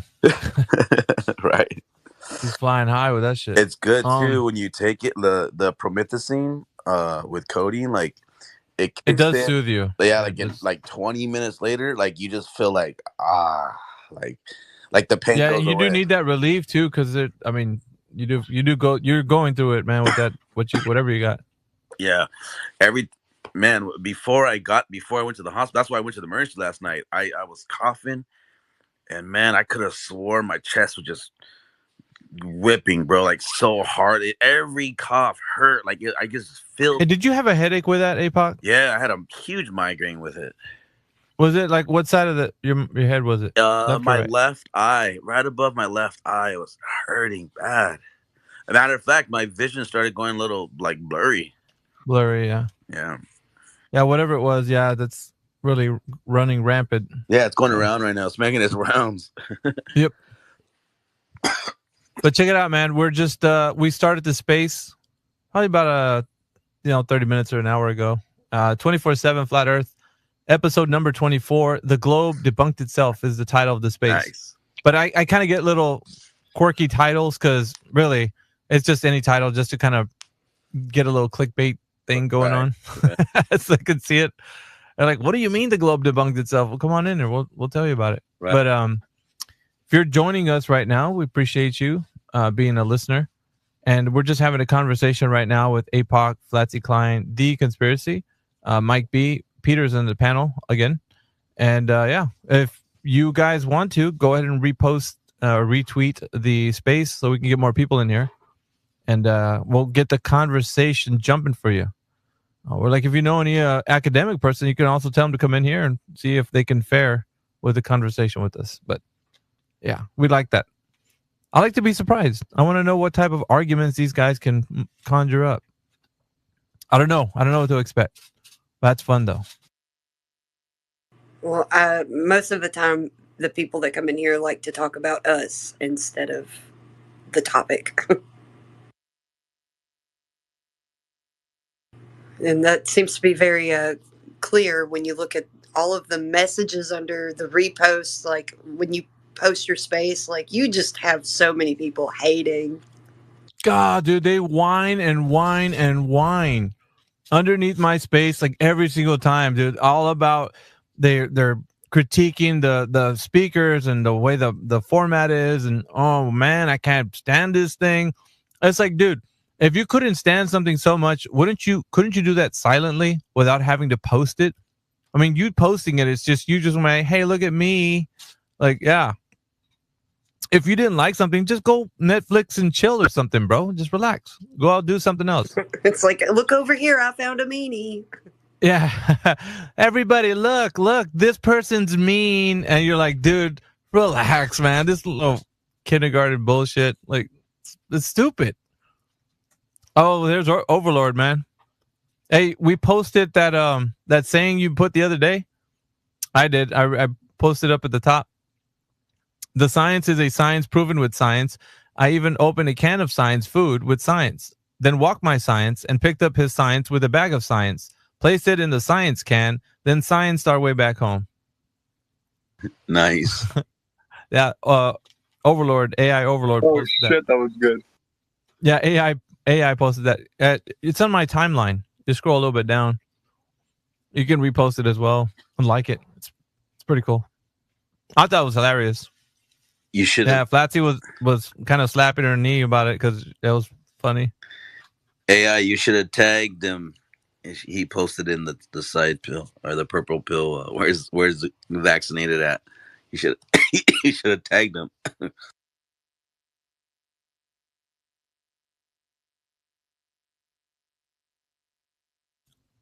Yeah, I was telling The Conspiracy when he first came in here that I also got a little shout out by a guy who actually like looks into different channels and like just shouts you out, like different truth channels. His name is Brock Riddick, and yeah, he just gave a little recognition to us, so that's good. Oh, that's cool. Yeah, that's cool. Scoot over a little bit of followers from that. So nice. Yeah, man. We're getting up there. As soon as I hit 1K, man, it'll start getting a little bit bigger and bigger. We're gonna see how far we can take this thing. Right. Rocket till the wheels fall off, you know. That's right. You know, it's interesting because like arguments like LIGOs and others, like it's weird. Like I'm sure a lot of Globers have like when they heard it, like it probably made them think twice. But it's interesting for the ones that still stay, dude. Like, how do you stay believing it when just let logic kick in? You know what I mean? Like, how do Globers stay a Glober? That's what I trip out on, to be honest.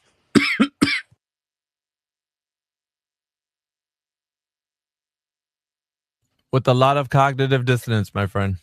Yeah. Like Peter over there, like, he knows all the arguments, but he still stays stuck. All of them. Really weird. That Willy Wonka song is playing in his mind every time he's thinking about the globe. Come with me and you'll be in a world of pure imagination.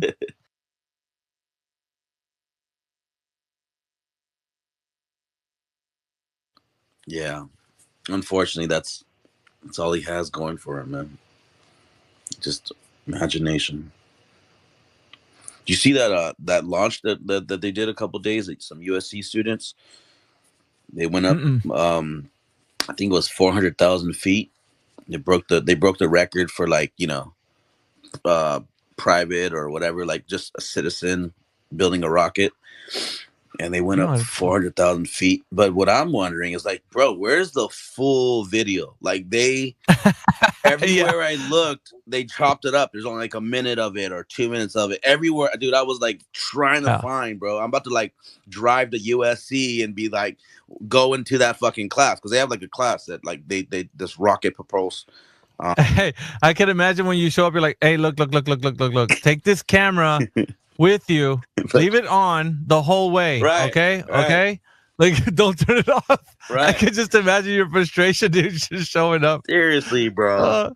They have it. Like, they did record the entire thing, but I cannot, for the life of me, maybe they just haven't posted it yet. I mean, maybe they will, but so far, dude, I was trying to I could not find it, dude. The entire recording of it, but I want to watch it from beginning to end, and it goes all the way up. So check this out, man.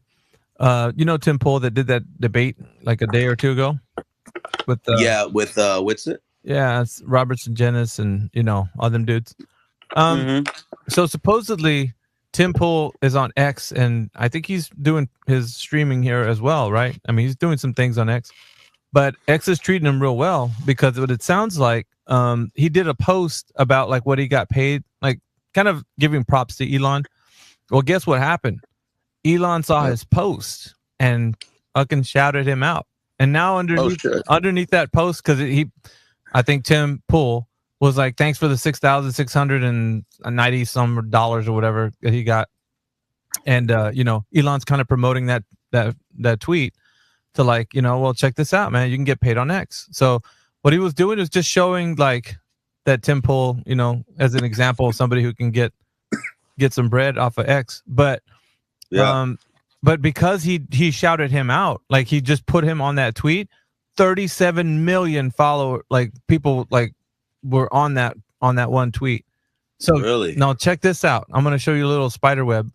From there, they're going to investigate who Tim Pool is if they didn't know who he was. Right. And then they're going to see the video that Tim Pool just made a day ago or two ago about the debate. And from there, they're going to find out what the debate's about. And from there, they're going to find out who's responsible for the flat earth conversations. And from there, they're going to try to figure out how many flat earth content is on X. Right. So it'll be kind of like a trickle down effect, but either way, by what happened with the debate that they had, it's just going to bring either. It doesn't matter if you like are with it or if you're just seeing like the way he's doing, it's not, following the principles that we do in argumentation style.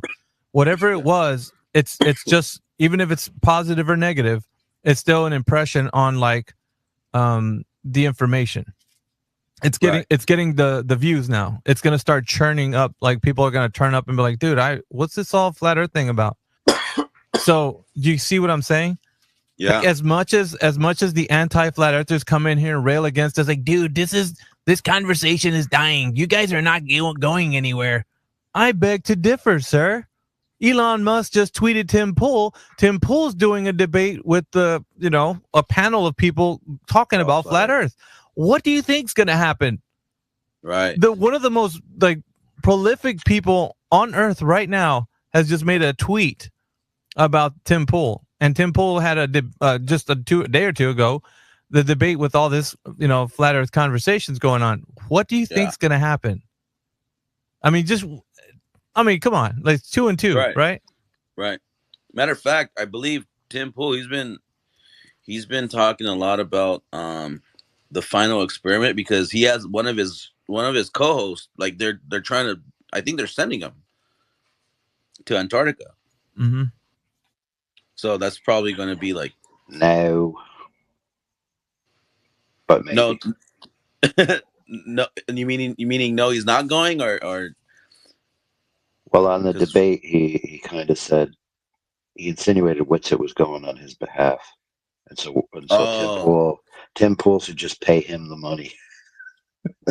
Well, Tim Pool's got that he's got that pocket money now because he's making that bread on X, according to Elon. Shouting him out. That's pretty good. So he did a poll among his people if he should send Alex Stein to pay for the $30,000, and they got 99% said yeah, send him.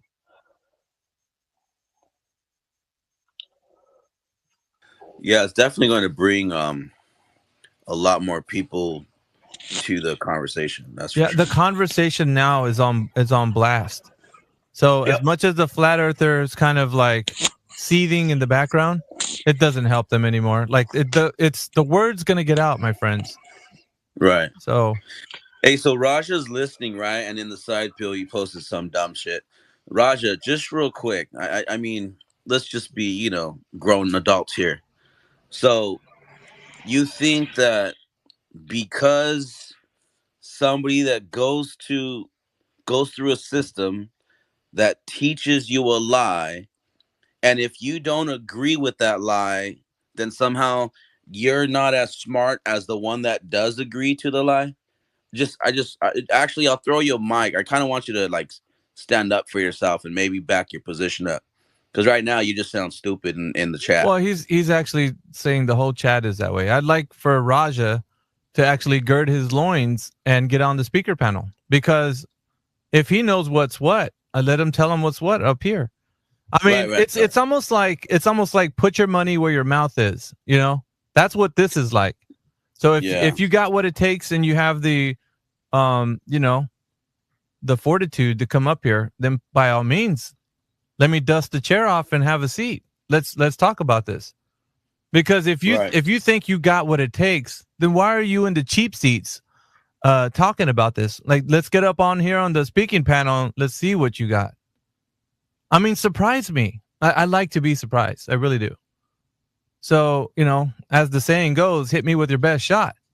Because I don't think you have one, but, if you think you do, come on up here, pumpkin.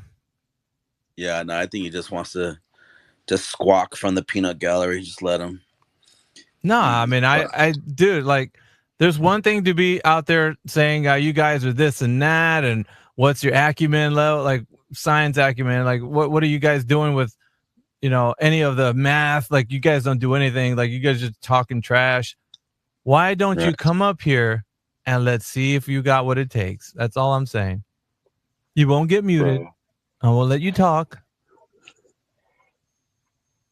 What'd you say, AI? I got a disclaimer on the message underneath his message. So his message called us retards, no problem. The message underneath had a sensitive content warning. And when you click on it, it just was asking, how do you measure the Earth? Oh, is that P-dubs? That must be sensitive, I guess. Oh, yeah, P-dubs. Can humanity measure distances across the surface of the Earth? And he's got a little emoji with, like, hand to his face, like, wondering. And it says, do we know the distance from New York City to Paris, for example?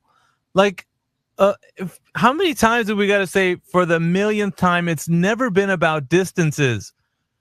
For goodness sakes, I'll say it slowly. It's about the drop over the distance that you don't have.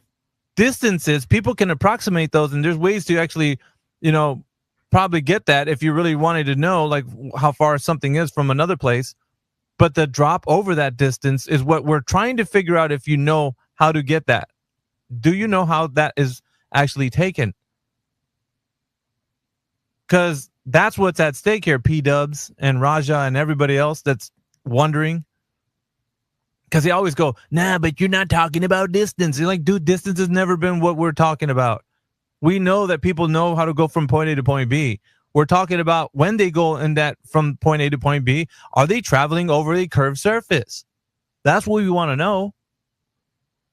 Now, that's where we can pick it up from, when you actually have the bravado to come up here and say, like, yeah, let me tell you.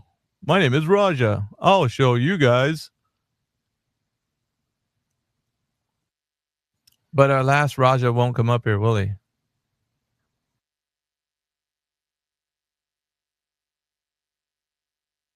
Yeah, I brought Universal up if he wants to jump in.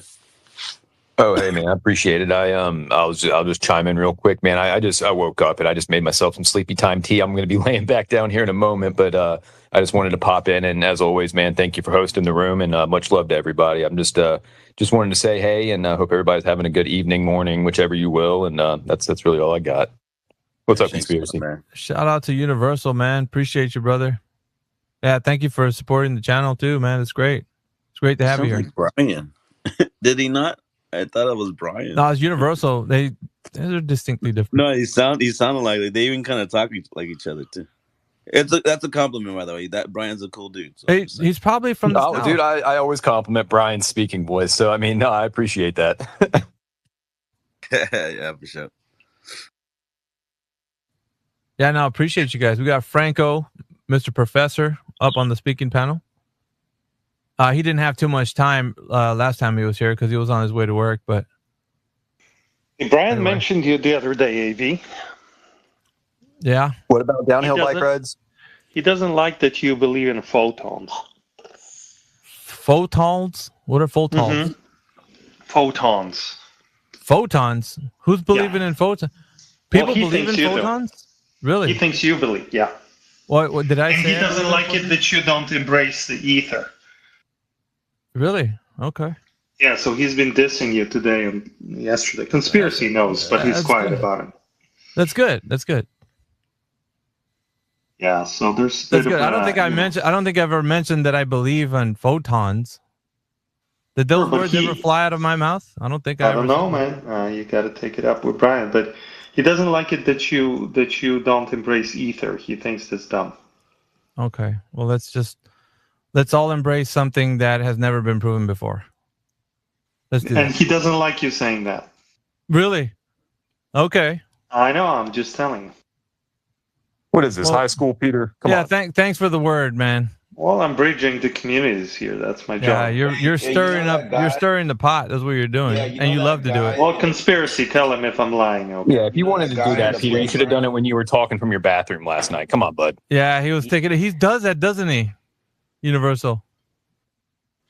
Last time he was on here, and I could like twice, dude. It sounded like he was like you could hear like flatulence happening in the background. I'm like, dude, you could at least mute your mic when you're on here, bro. Yeah, I promise. Yeah, I'd never do that. Twice, dude. I heard something. I was like, dude, is that you like going in the bathroom? Like this other people, this is embarrassing, dude. Like you have no scruples when it comes to like your like, yeah. Are you saying I'm shitting all over flat Earth? No, yourself. You know, because that's what people with diapers need. Wow. They can't control their bowels, so they need a diaper. So yeah, that's what I was thinking was going on. Don't get upset, Maggie. Hey, can you hear me? Can you hear me? Okay. Yeah. That's a seat. That's not me pissing. Peter, you're one person that could truly and honestly mean the statement that it's all downhill from here. Oh, they haven't heard his argument, but yeah, appreciate you bringing that up. That's true. That's true. Yeah, Mick was here and he was like face palming when you were saying all of this. What do you say? What did I miss?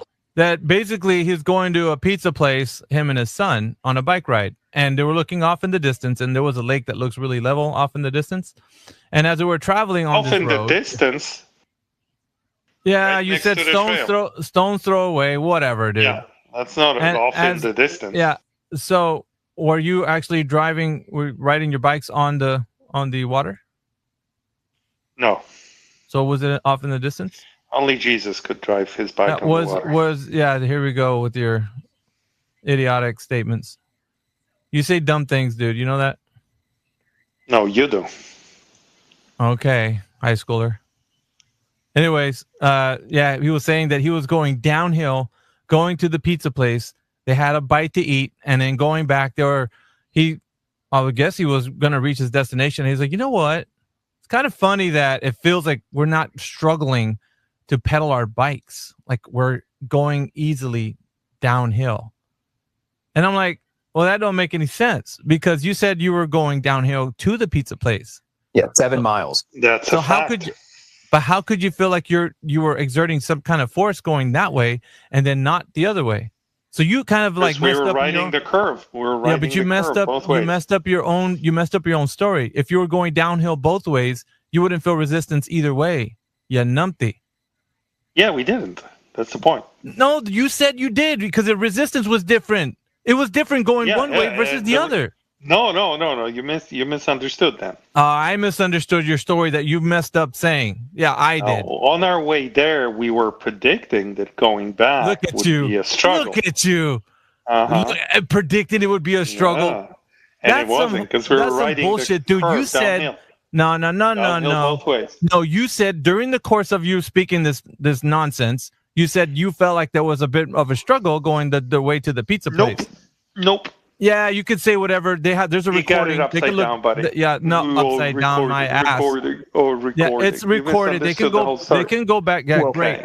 I'll let the audience. I'll let the audience downhill 7 miles both ways. You're not. Oh, there you go. This guy got it. Yeah, I know that, but you didn't say that. He didn't say that the first time he was saying it in here. That's not what he said. To be fair, It's recorded, man. I don't have to. That's what you were saying. You were like, dude, when we're going that way, we thought we were struggling a little bit, but going the other way, it feels like we're going downhill. That's what you said. AV, to be fair, what I heard was going to the pizza place, it was going to be downhill. And we thought on our way back, we would be going uphill, but it was actually downhill. So therefore, in both directions, it was downhill or go above. Yeah, I would say just listen to the recording. Just listen to the recording. Has you. Your brother has you. That doesn't matter. It's still a stupid argument either way. Still recorded either way, it's stupid either way. Yeah, and then you said, "Well, the water." Understand it first, then you can. The water off in the distance it looks flat, and you know it measures flat. No, it doesn't look flat. It is flat. And water seems and it level. measures. Okay, well, according to you, now it looks flat. It measures flat, and it's still a globe. How do you reconcile that? Well, we got to figure this one out, guys. No, we don't. No, your statement is illogical. Now it is because you admitted it's flat. He just admitted that it measures flat. How is he going to redeem himself from this? No, use the scientific method to apply yourself to this problem. Dude, have a seat before you hurt yourself. Before you actually flatulence comes out of you again, and it sounds like you're going again. My word. I swear this guy just does nothing but stir the pot, like make dumb arguments. And it's weird because he's when he first entered into the scene, he's claimed to be some type of academic. So that was his. And how he has fallen from that state to this. Yeah, it's only anyone's guess. Well, you've never done anything to estimate whether there's curvature or not, so I know this seems strange to you. Yeah, you're using a bike to tell us how you measure the surface curving. Well, that's more you've ever done. You're just an internet. Really? And your story is as dumb as your argument, dude. Mm-hmm. Yeah. Yeah, go on with your ad homs. The internet. Yeah, ad hom away, because that's all you can do. Because you can't redeem your argument. You have a really garbage argument, so. You're just standing there on the corner of the internet singing us a song about your imaginary flat Earth. You've never done anything. You've never done any. You didn't even write the song in somebody else's song you're singing. Dude, I think how sad is that? You're a strange human. All right, we got. You don't have any original material.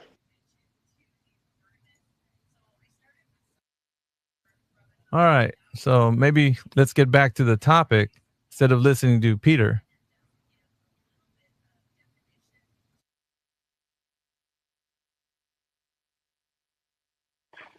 Let's get Jeff up here. Jeff, do you want to come up here? What have you learned so far? Do you have any evidence? You had some time to actually sit and think about this. Come on up here. I'll drop you the mic. You've been invited, sir. He's the one that we were throwing mics at last time. He didn't come up, right? Yeah, he didn't come up. Let's see if he does. Yeah, sorry, dude. I couldn't hear nobody. Y'all couldn't hear me. Like something happened. I had to drop. But I'm back now. You want co-host again? Oh yeah, sure. Joe, he came up this time. All right. What's up, man? You had a good think on whether or not you know that the Earth is a globe? How's that going for you? I'm still having trouble getting past the whole two-dimensional map and the way the planes fly. That's a bit difficult to get past that. I know this other guys are just, going to speak shit about it, but logically, if you draw a 2D map and then you draw it to scale, you can't really draw a flight path showing the shortest direction and then planes fly in a different way. Doesn't make sense. Planes I'm having trouble getting past that. Can you explain it? I don't know. Maybe there's some explanation I'm not aware of. Yeah, but what is the statement about? Planes fly in a different way. What does that mean? Yeah, so like if you draw a flight path on a 2D map, say from Sydney, Australia to South, what's this city in Brazil? No, South Africa. Like it's another city on the same latitude on another continent. And then you draw on a 2D map. It looks like you have to fly over land, but planes don't fly over land when they take this flight path. So it's kind of weird. Okay. And what does that mean to you? Well, it means that the planes clearly aren't flying the way that you would if you drew a line on a 2D map, which implies to me that the Earth is not a flat plane. Dude, do you know how bad, Jeff, how bad that argument is? Because you draw. No, I don't really. Maybe explain it to me. Let me kind of throw it back to you, because you can draw curved lines on a particular map projection, and you said, I don't know what map are you using. First of all, let's just establish a bit of foundation here. What map are you trying to draw the correct way planes should fly? What's a map projection that you're using? It's a 2D map, like a flat. Yeah, it's great. That's a general, like any general map. It's very ambiguous. What specific map projection are you using, Jeff? We have to if you give us the information, we can look it up and find out which one it is. Hang on, I'll try and find one. I'll try and find one. Fair enough. I've got one on my phone. I've got one here. Fair enough. Just tell us what map projection it is so we can all look at that.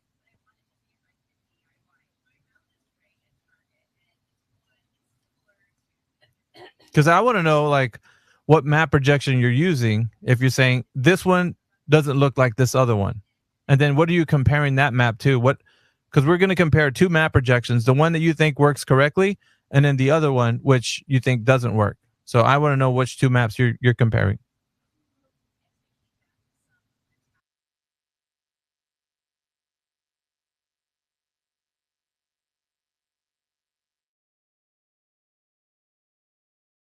I guess I think it's in the pill. I think it's in the pill. Have a look. You put it in the pill? You can see the round. You can see the round. Yeah, but put shape. Jeff, put both of them in there. What? No, I don't have another map. I'm just saying that you see the red lines, right? Oh Jesus, dude! What? What? So the red lines indicate. No. No, I don't think you got what I was asking for. You said that there was a map that you use that it does work, and according to you, I guess this map doesn't work. No. Right? I didn't say that. I didn't say that. Yeah, what was the premise? The way the planes fly, they don't travel over the land. But if you look at this map, that if you draw a line, then they would go over the land. Okay, well, show me the map projection that it does work on. The one that you say that you see the map works just fine. I want to see that one. You want to see the map where the planes fly, the pathway they go. Is that what you're saying? Yes, the one where it works correctly. Show me that one. Hang on. You can do this, right? Jeff? I can. You just have to hold a sec. Yeah, I will hold. I'm just asking if you can do it. Don't get pushy. Just get Well, because, I mean, if you had this in the hopper, I mean, anybody that already had this argument would have already been like, here you go. This is what I think is and what isn't. No, this is what I've been looking at, right? So I'm looking at that one single plane map, thinking to myself, this is the way the planes should go because that's the most direct pathway between 2 points on a map is, the way the line travels. I don't know what you're comparing this one to, so we'll just establish. Yeah, we'll just wait. No. Meanwhile, we do that. We'll just wait for him to actually pony up with whatever map projections he's going to put forward. And then we'll take it from there. And then you guys that are listening can also see in the purple pill down at the bottom what he's posting. So go ahead and have a look. He already posted the map that doesn't work. That's the one that's in the chat right now. Then he's going to post the one that he thinks works. So in your mind right now, guys, you can already think about like what the issue is with all of what he's proposing right now. So in the pill, so if you're joining us right now, welcome to the chat. I'll catch you up really quickly. Jeff in the speaking panel right now is saying that the reason why he thinks the Earth's a globe is because the way planes travel over the surface of the Earth. Now he has two maps. Right now the map projection names are unknown, but he's proposed like one of the map projections that he says does not work. It's in the purple pill right now if you guys want to go take a look. The next one he's going to post, he hasn't posted it yet, not that I've seen, but once he does post it, then you can see the other one that does work. And then we can talk about the argument will unfold from there. Right, we got Johnny Rivets wanting to come up. Let's get Johnny Rivets up here. Welcome, Johnny Rivets. Well, we're talking to Jeff at the moment. Thinks that the Earth is a globe, so.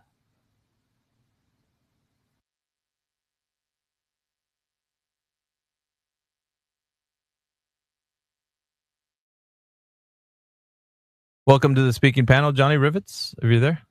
Yes, sir. I was just thinking maths and sciences. Like,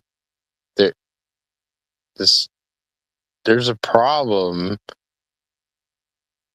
It's the fact that things are objective. And a lot of people have different ideas, like they're all wiggle wobble about it. And I think that this shit is a globe. I really know that it's a globe. It's kind of scary, the fact that we're all orbiting, fucking scares me. That's good to know, man. I'm glad you think that. We're going to go ahead and test the knowledge that you have for that in just a moment, Johnny. So if you just hold tight in the wings, I don't know how much time you have, but at the moment we're talking to Jeff about a particular topic. I don't know if you heard when you just jumped in, but he's presenting right now his evidence of why he thinks the Earth is a globe. And according to him, there's two map projections that he's going to show us how one works and one doesn't work. And according to him, this is the reason why he thinks the Earth is an oblate spheroid. So just for you, I guess if you can just wait a little bit, we'll get to you after we get to his argument. After we're done with his argument, I don't think it should be too long. We're just going to wait for him to kind of pony up with the other map projection. Yeah, I just put something there. I guess you're just going to say it represent. I guess you're just going to say it represents nothing. So, anyway, well, I mean, you can't read my mind. I'll tell you once I see it. Let's not put the cart before the horse. Let's see here. That's not popping up for me. It might take some time. See, for anybody else that's in here right now, if you could see it, maybe you can let me know because it's not popping up for me right away. Let's see, I'll go back to the pill. Oh, I see. So you put that in the text. I'll assume you'll say this is just a representation of nothing. You put that up there. I mean, dude, I don't know yet. What is this? It's a YouTube representation video of the pathway the plane flies. That's all. Yeah, it's a YouTube video, but it shows you the pathway that the plane flies, mate. Like it shows you that it doesn't go over land. That's all. It shows that, right? You can go on the plane, look out the window, and you can see, no, we don't fly the land. This is what I thought you'd do. Okay, all right. All good. No, all good. Hold on. Wait just a second. Let me just say, do you know what map projection this is? I do. It just said like the plane flies over the oceans. It doesn't go over the land. But look at the 2D map. Jeff. It's totally different, man. So that's how I can't comprehend that it's not a globe, man. So that's it. And I know. But listen, do you know what map projection that is? Map projectionist. No. Is that what you said? Do you know what map that is? What projection it is? Like there's a specific name for that specific projection that you're using, or at least in that video that's showing. It's a representation of the pathway. What else is it? Well, yeah. All right. So I'll just tell you. I'm not gonna, kind of leave you hanging like that. It's using Google Earth. Google Earth uses the Mercator projection.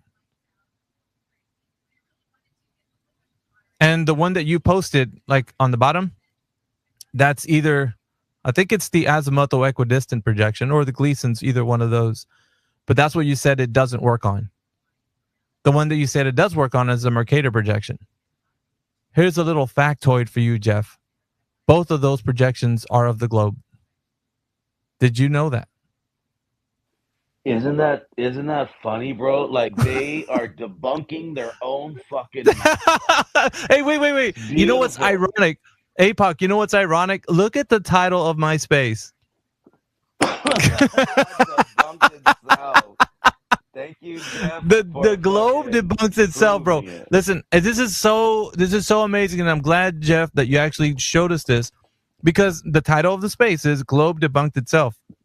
It's so amazing, dude. It's almost like it was like supposed to happen this way, right? Poetic justice. Yeah, exactly. Now Jeff didn't know this, and the reason why I like being surprised with arguments is because when I don't know what's being presented and it's just presented just like that, it's raw, unfiltered, it's just the way it should be, and they don't know what direction I'm going to take it because they've never presented it to me. But now that I've already identified it to him, he can now see for himself that both maps projections that he's using are both of the globe. Right. 100%, Jeff. So that he just one that himself. Basically he just debunked himself. How do you feel about that, Jeff? Did you know that? It doesn't look like what? It doesn't look like a globe that I would imagine, because it is a globe. Antarctica is not, globe. Bro. Really, Antarctica is the bottom of the globe. That doesn't represent the bottom, dude. That represents a flat map with some edge. It represents something with an edge on it, dude. That's what it represents.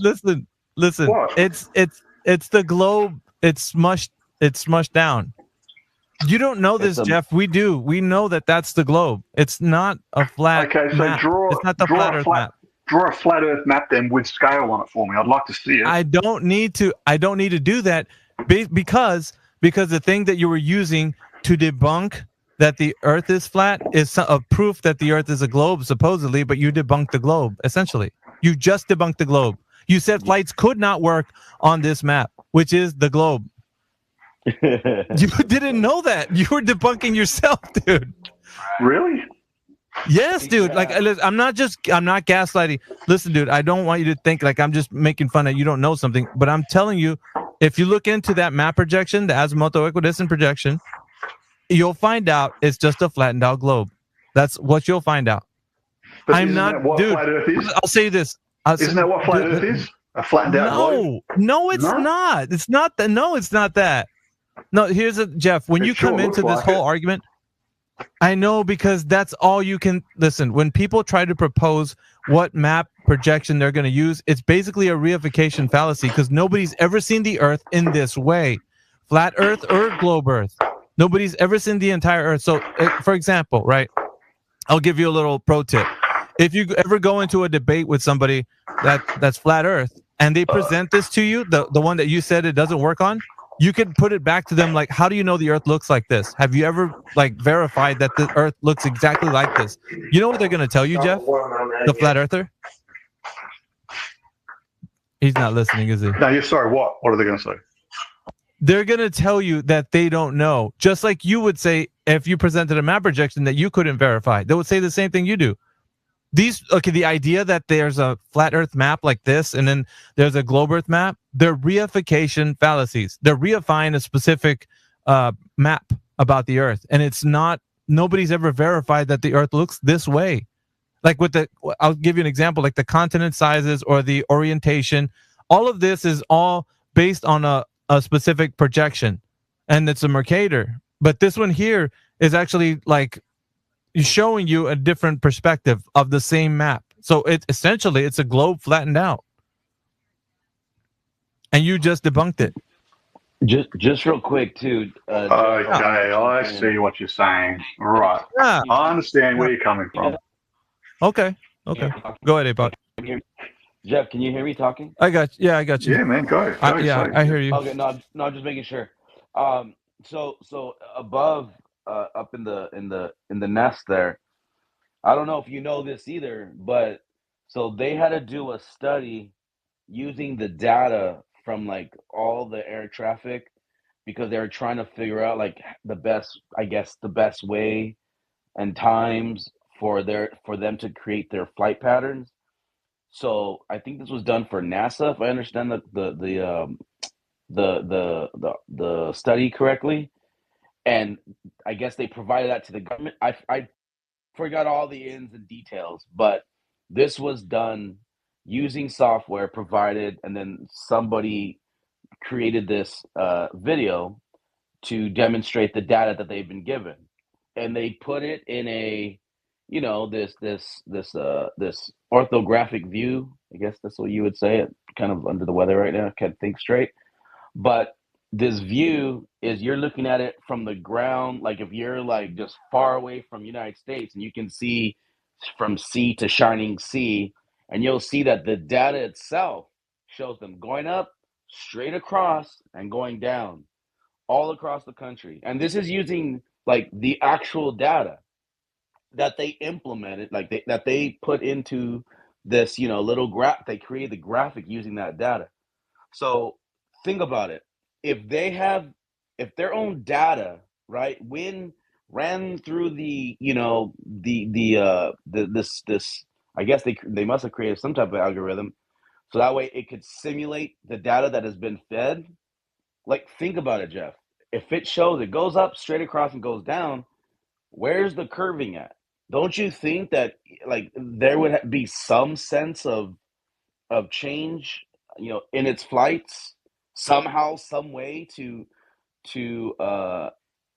represent this so-called Earth, what they call Great Circle of Travel? What do you think, Jeff? I just think that planes fly between cities, and that halfway that they fly can be traced, and that using that information, you should be able to draw a 2D map. Yeah, but they use okay. Do you know what? First of all, pilots. Have you ever spoken to a pilot, Jeff?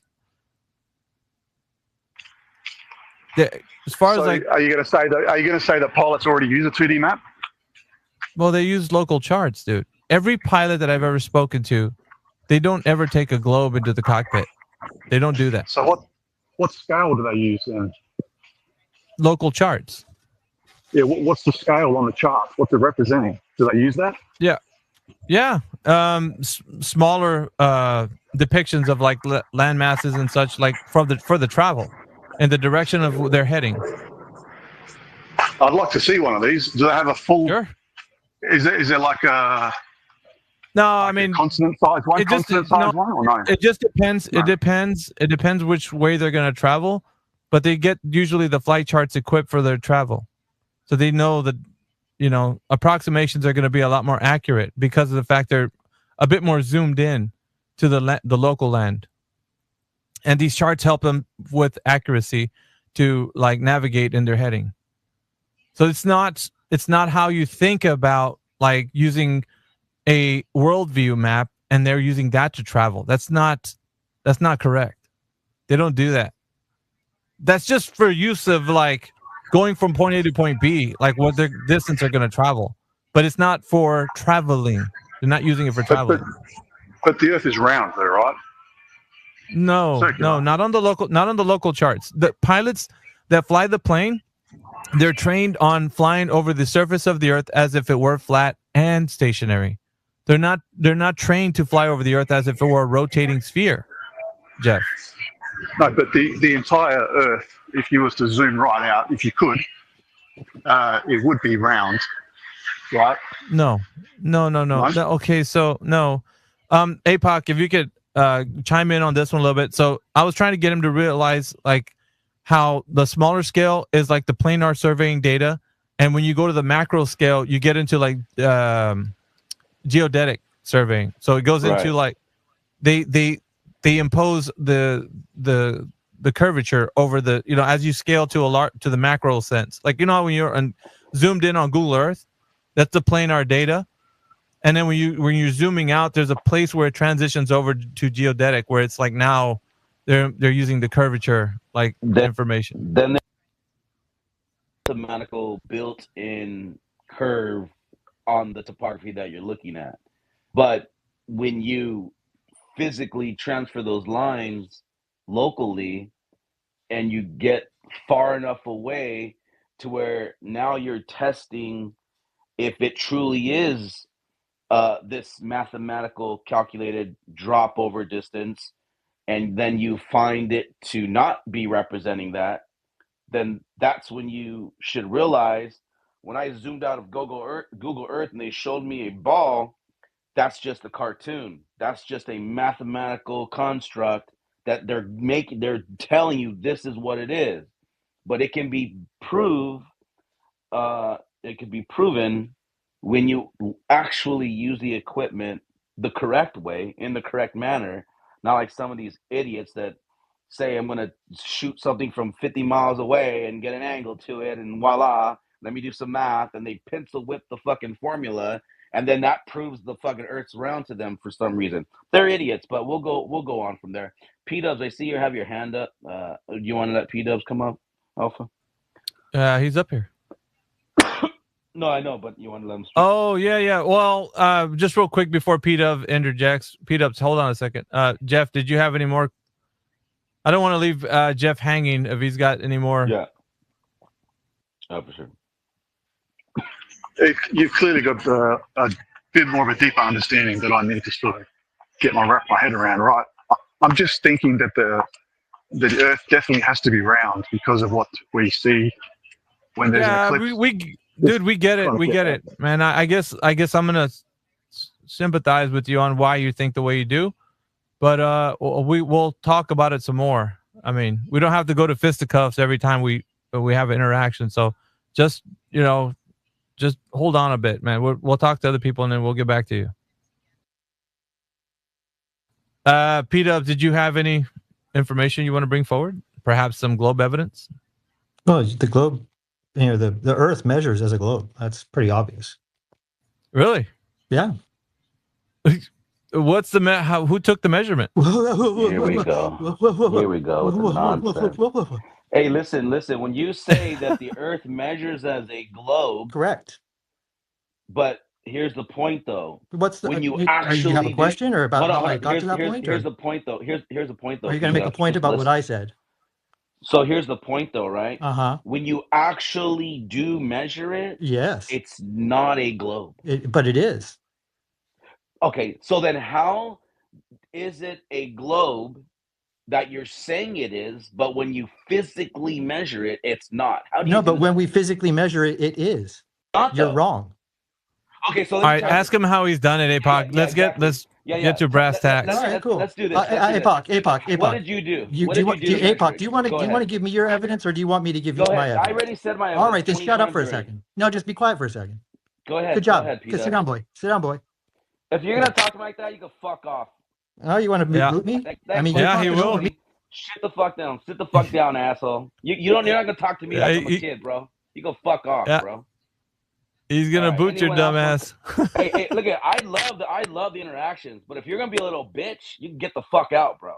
I'll bring you back up. I'll give you one more chance. Go ahead. I'll give you one more chance.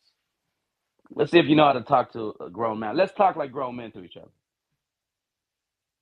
Oh, I can't. Yeah, he's coming back up, I think. Yeah. I brought him back up. Let's see if he can talk right. If not, I'll just remove him. I don't give a shit. Go ahead, P-Dubs. It's up to you, man. You have the convo, man. It's all you. Go ahead. Okay, you guys calm down yet? Yeah, go ahead. Okay, good. So we can measure as humanity, as the bulk of humanity, we have the ability to measure distances on land. I think that this is pretty much undeniable. We can measure distances across the surface of the Earth. We know the distances between every major city. This is not really up for much debate. There might be a squabble over a few tenths of a mile or something, but otherwise the distances between cities is a well-known fact. Right? So measuring distances on the Earth is not something difficult. Let's just stick to the Northern Hemisphere for a second here, because I know the Southern Hemisphere really bothers you. Anything south of the equator really bothers you guys. So let's just stick to the equator for a second, right? I think most people, even flat earthers, let's see, I'll talk with you, Apak. Let's see if you can keep up here. Is the North Pole at the center of a circle known as the equator?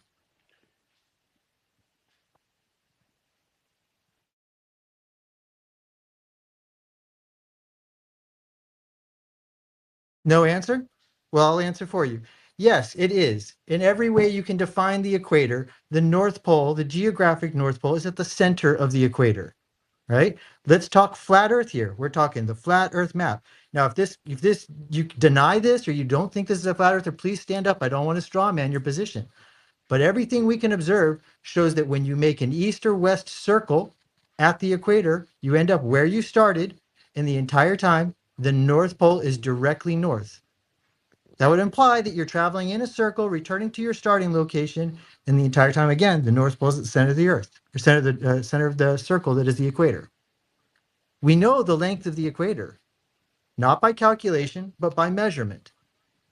We know the distance from the equator to the north, the geographic North Pole. We know this by measurement, not just by calculation. Those two measurements do not work if the Earth is flat. End of story. They do work, in fact, perfectly if the Earth is a globe. The length of the equator is 4 times the distance from the equator to the North Pole. This is completely consistent with a globe and only relies on our ability as humans to measure distance. And that is all. There's nothing else it requires. It doesn't require trusting NASA or assuming the government's telling you the truth. It doesn't require anyone to interrupt me because I'm still making my point. It doesn't require anyone to talk over me because I'm still making my point. I guess you can't wait. Go ahead, APOC. Go ahead, APOC. You can't wait. Go ahead. Thank you. Yeah. Yeah, I'm sorry you don't have good impulse control. So that was the end right there. That was the end. Because you said, there you go, and you were done. You said your piece. No, I wasn't. Thank you. Oh, you're not done? I wasn't. Okay. I was not done. Guess you end with not endings? Go ahead. I didn't say that is the end. Go ahead. Now, did I? You were silent this whole time. Did you have anything to speak up about? Is that a straw man of a flat Earth position?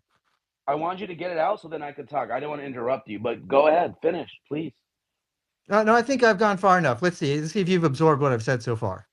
Okay, so your claims about we've measured, you haven't done shit, by the way. Yes, I have. I have done. APOC, don't tell me what I haven't done. So show me your tickets when you flew to the North Pole. APOC, I didn't say I flew to the North Pole. APOC, I didn't say I flew to the North Pole. Calm down. Stop being hyperbolic. Stop yelling, APOC. I didn't say I flew to the North Pole. Listen, P-Dubs, I said humanity has measured these. Hey, wait, APOC. I said APOC. Goodbye. No, you listen. No, wait, you listen. I got it. Don't worry, I got it. Don't trip. I know how to solve this. I know how to solve it. It's very easy. You can't shut your fucking trap. Don't worry. Yeah, just request. I'll bring you up when I'm done talking now, because you couldn't shut the fuck up, even though I let you talk. So you said we've measured it. And then I said, you haven't done shit. You said, yes, I have.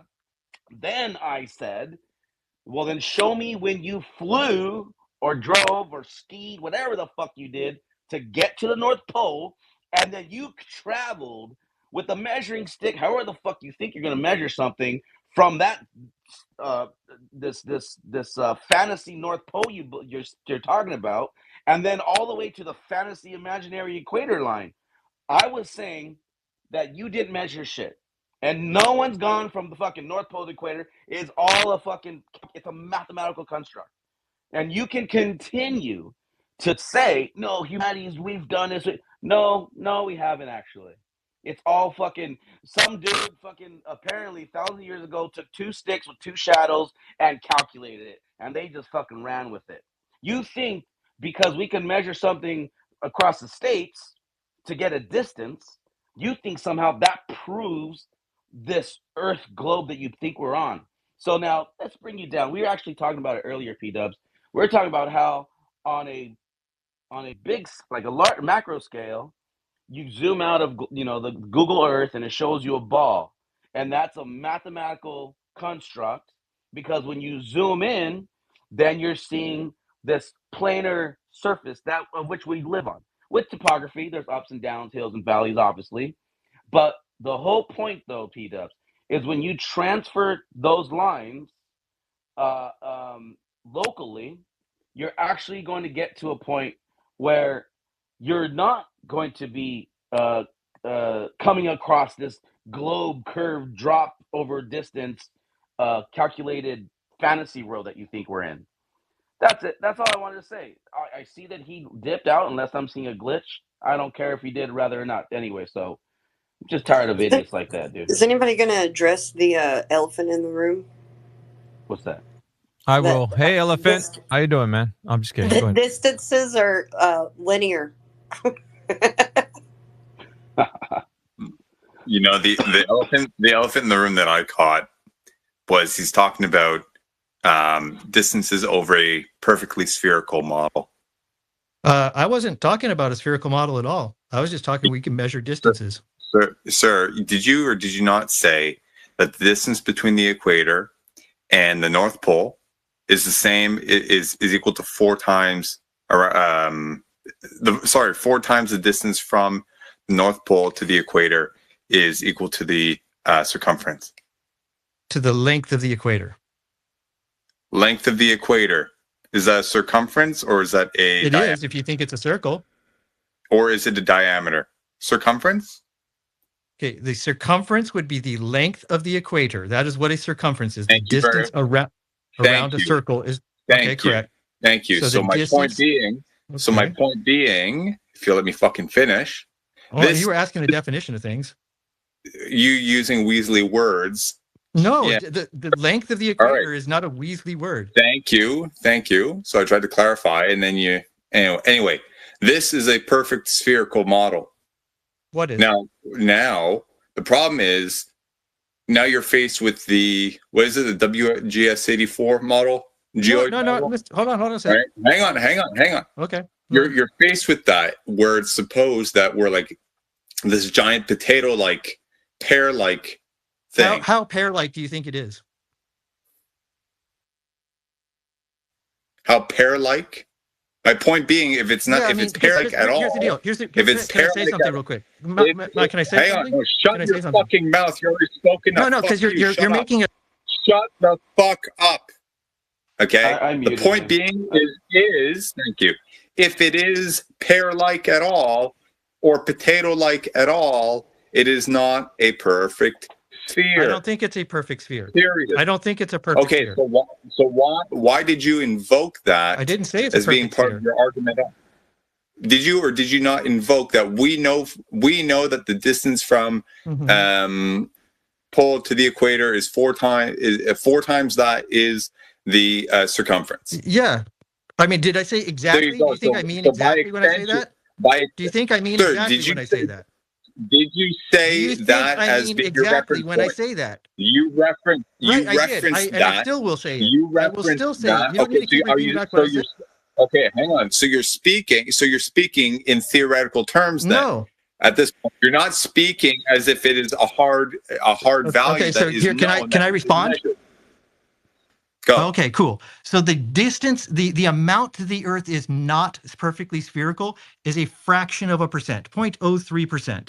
So when I say it's 1/4, I am speaking about something that is a natural object in the natural world. Of course, the Earth is not a perfect fucking sphere. It's off by a little bit, 0.03%.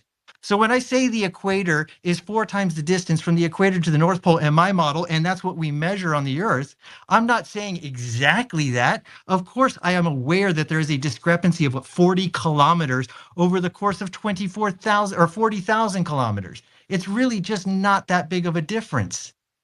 So if you want to Not squabble that big of over a your difference. misunderstanding of what the sphere or pear-shaped Earth is, because you haven't bothered to actually measure or find out what our model, you haven't actually bothered to find out what our model says about it being quote unquote pear-shaped, because you heard one quote from Neil deGrasse Tyson and you can't fucking actually research it, that's not my fault. Go ahead and strawman something else. My point being, You have no point. My point. Yeah, I do have No, a you point. don't. If that My was your point point, being is that you invoked a perfect sphere model, and it's not a perfect sphere model. Period. That's all I was saying. I did not invoke perfect at any time.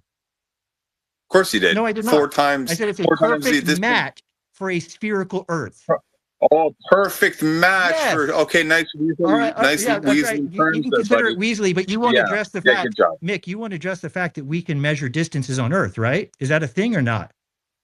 Not what I'm talking about. I'm just That's talking what about I'm you. talking about. Can we measure distances on Earth, Okay, Mick? well, Mick, deal with that do you with want to somebody answer else. me or you want to keep running?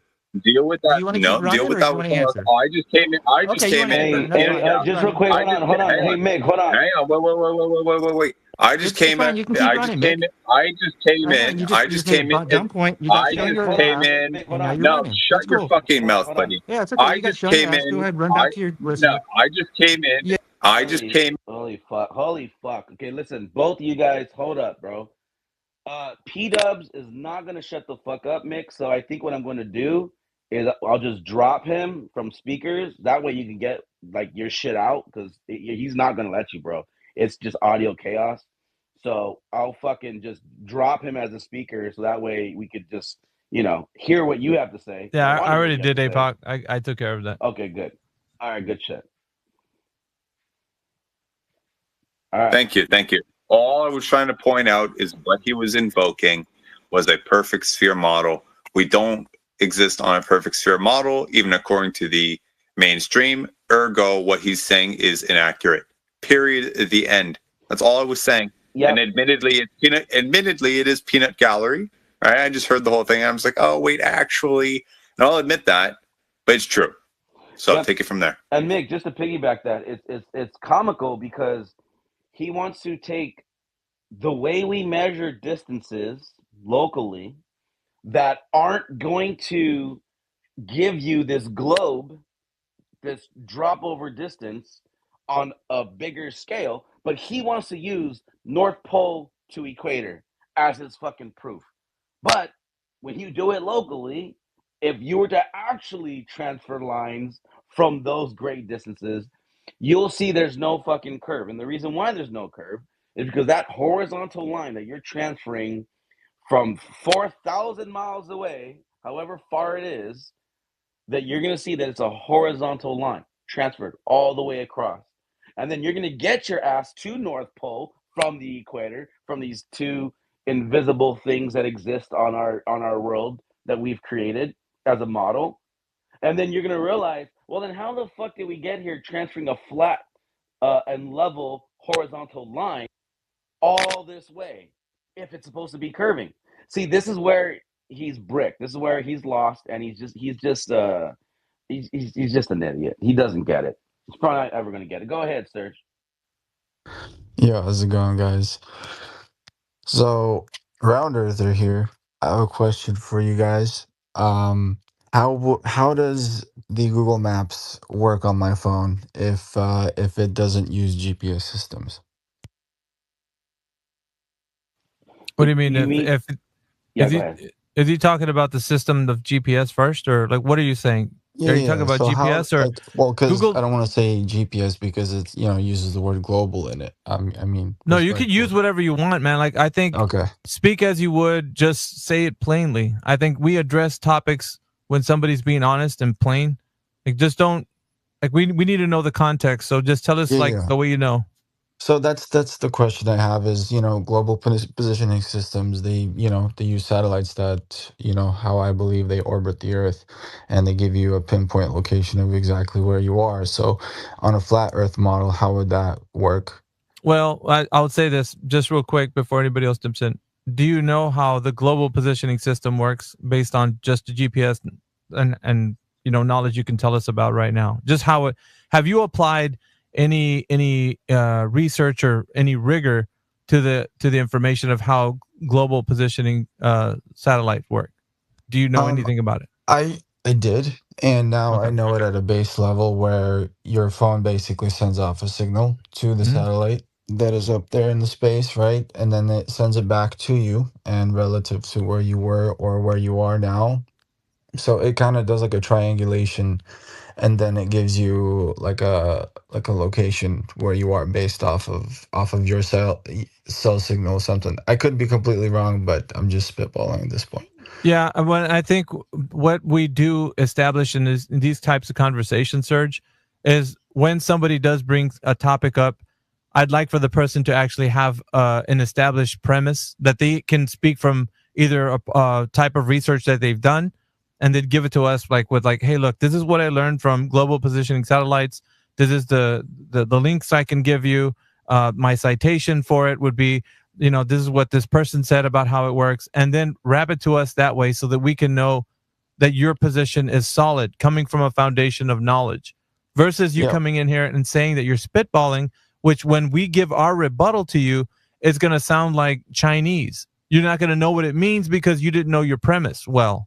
You get what I'm saying? That's not, listen, I'm not trying to bash on you just because you didn't do the homework. What I'm saying is anybody that comes in here, that's the standard that we'll lay out for them. You have to know what your premise is, and you're able to articulate the point to the effect of being able to cite sources or, tell us from your own words how you understand this to be the case. But when you say words like subjective, like maybe this is the case, I'm spitballing, or this could be, then it sounds like when we rebut anything that you've just said about the question you had, you're not going to know what our rebuttal, what effect that's going to give to what your information is, because in your mind, it just works as a globe.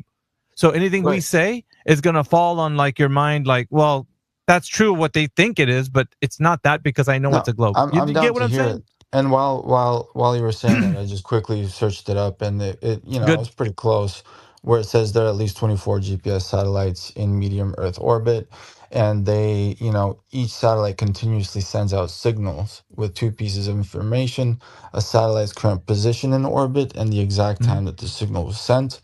So your GPS receiver picks up signals from at least 4 satellites, measuring how long it took for each signal to reach you, and then the receiver calculates the distance to each satellite. Using this information, it triangulates your position in a 3D space, latitude, longitude, and altitude.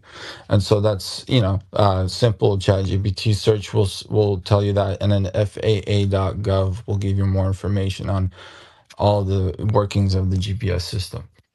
Okay, so now that you have kind of a small surface knowledge of it, that's good. Now, how do you think that's actually operating over the oblate spheroid you think you're standing on? Now, I need you to tie in the way that it operates over the Earth that's a globe. How is it working off of a oblate spheroid, Serge?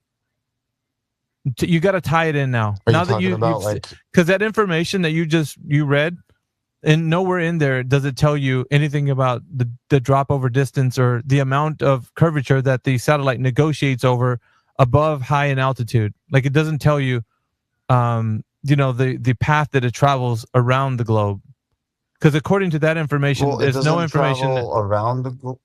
Go ahead. Right, it doesn't travel around the globe. It travels directly via transmission signals. So it just kind of shoots straight, not directly at the satellite, but the satellites pick it up. So it's just like a light pointer. It's a wavelength, right? Color is a wavelength. So and so is sound at a point. So it expands on a continual pace, and so it shoots directly upward as well, and it manages to hit a satellite and receive the signal. Okay. And then that satellite shoots a bunch of information back out at us, and that's how we receive it. Just like that's information. Like I said, that's information about the tech. You're talking about the actual tech, the technology that's talking about what satellite does, functioning within like your cell phone and all that. What I'm asking for is directly correlating the satellite to your understanding of a globe. So you have to tie it in some way. It has to make sense to you that the satellite is in the vacuum of space that's going around a globe, because otherwise I could tell you The satellite is just going around your head like in a circle. Like it's doing the same thing you say it's doing, but only in a circle, and not over a globe, but over a flat plane. So I need to know how you're going to tie in the satellite is actually traversing or negotiating over any specific amount of curvature. Well, yeah, that's I'm kind of getting where you're coming from, but okay. in terms of mapping it out on a flat Earth, it would be, I don't think that it would be as simple. Yeah, but we're suggesting. I mean, you're using suggestive language right now. I'm hearing you say things like, "I don't think it would do this," and you don't know. Well, the thing is, okay, so how about we go back to the beginning? So Sure. I explained to you what I believe a GPS is and what it does, and I explained to you that it shoots out signals directly out into the satellites, and then they ping it back, and then you get your positioning system across multiple satellites. So how does it work for your same flat Earth way? system? You've just detailed how the technology works. You didn't detail how the technology is operating around a oblate spheroid. So we need to know that. But what point of references are they using to pinpoint your exact spot? Because we're using a sphere. No, It's a lot easier because relative to That's position. an assumption, Serge. That's your assumption. You don't know that. You've just made a statement that is an assumption. You don't know that information you just stated right now, do you? Alpha. Oh, repeat that. The statement that you just made, it's just an assumption. You don't know that's true. Isn't that correct? Alpha. What? Can I just interject? Do satellites lose communication to your flying? No, I think don't. Yeah, just let him. I need the cogwheels to be turning in his mind. I know they're turning in yours, but he needs to kind of. This is all a critical thinking process. This has to be him working out a solution for how he understands in his own mind that the globe Earth stands to reason to be true based on the information he's read from how satellites operate. Now, I'm giving it to him like this. It's fine that technology works the way it does. I don't have a problem with that. It's just working over a flat plane. Now, what he doesn't understand is how it correlates to the Earth being a globe. And I need him to draw the reference of how it correlates to it working over a globe. Not that he assumes it, but that it's directly linked to it. But he said elevation. He said elevation. No, but let him say what he's going to say. So if it's, I didn't hear him say that. You came in here and said that. He did. He did say. Let's not put words in his mouth. Let's let the gentleman speak for himself. Serge, if you're there. Yeah, I'm there. Go ahead and pick it up where you. It's again. This is just this is an interesting conversation. I always like to have it with these, and it's just I'm open minded. I like dialogue, but definitely going to be a tricky one.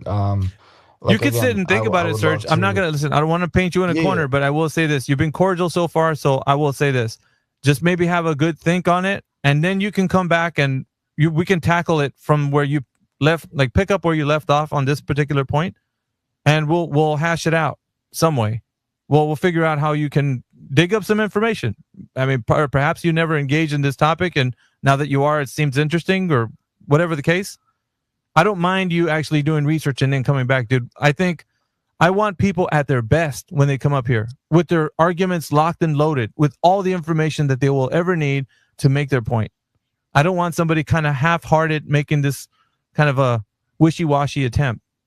No slight to you, but I mean, maybe you never engaged in this topic before, but it's okay. Just go and do the work and come back and, we'll try again. Gotcha. All right. So Jeff, did you want to continue?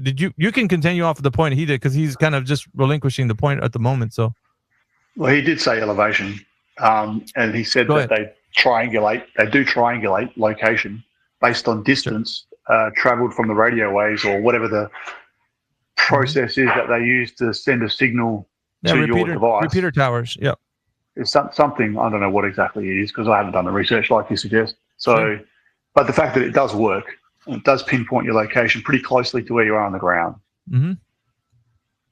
And that's as far as he got. Yeah, that's right. That's right. So you're basically saying, how do you know it's a globe? Well, yeah, correlated to the globe. Do lose. They do lose communication to your device. Yeah, that's I have fine. been out to remote locations with a Garmin. I have been out. Yeah, and I know can that, see Jeff. that the signal goes up and down. So there must be something. Yeah, we all understand that, but it doesn't necessarily mean that the obstruction for that signal would be due to the fact that the Earth's curvature got in the way. So we're trying to get the reference of like how people understand what they know, making the correlation not so much a leap of logic, but so much to say is they understand the tech operates in this manner. It functions in this way due to the fact that the oblateness of the Earth is going to obscure some of the transmissions. So I want you and him probably to go look into this if you want. If you want to come back and we'll hash it out. I said it before, man. I want people at their best when they come up here, presenting everything they can as best as they can possible.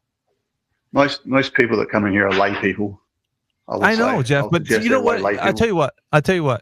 I don't like the fact that Globers come in here and castrate themselves upon the altar of academia because they're not worthy or whatever to look up information. I think every individual is capable of doing their own research, and they have intelligent minds if they apply themselves. It's just that you've never been taught how to use critical thinking.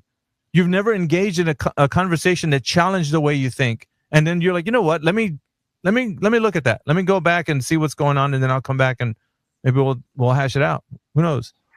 I do enjoy conversations like that. I do enjoy critical thinking. Yeah. I do like it. That's why I come in here, because I like to listen to what you say and think about it. That's great. But see, the more provocative the conversation gets, the more you need to know. You know what I mean? Like, because every twist and turn, you're going to have to know how to find out how you know what you know, right? It's always going to come back to that. When you challenge people's beliefs, then they start getting defensive. It does happen because I know, but talk to religious people a lot, man. I talk to religious people a lot and challenge their beliefs, and they get defensive as shit, man. We don't have a choice. Like, this is the nature of the conversation. It is not one where we're able to just have like a smooth, cordial kind of. It's not going to happen like that all the time. It will come to fisticuffs, dude. We're gonna talk shit to each other at some point, perhaps not always, but that's just what's going to happen. Something we don't. It has to flow naturally, right? If it happens that we're talking about bitches and hoes, then it's going to happen. But if it doesn't, well, that's great. It doesn't. But let's just, see where it goes from wherever it goes. We can't. What that chap was talking about, the distance from the North Pole to the equator. I'd like to hear more what he's talking about there, because that seems logical. That's P-Dubs. Let's go back there. That's P-Dubs. If you want to hear what he's saying, I think APOC might want to pick it up, but hold on to that for just a moment, P-Dubs. We got Lip Hang. I'm not really sure how to say it. I'm mispronouncing your name. What's your name? I'll just say Lip. Is your name? It's a strange name. Li Fang Shi. Welcome. Are you from China? Yeah. I just answered it for them. Oh, sorry. My bad, because I can't see who's talking. My internet shows like everybody's speaking at the same time when I have my mic unmuted. But Li Fang Chi, are you there? Okay, we're getting nothing but posts. We might want to drop that one. They're post. Hey, so I know you mentioned that you would want me to, if you don't mind me interjecting real quick. Okay, we have to delete a bunch of stuff. So hold on. Yeah, we're just delete all that stuff that's up at the top. That was a troll. Yeah, go ahead.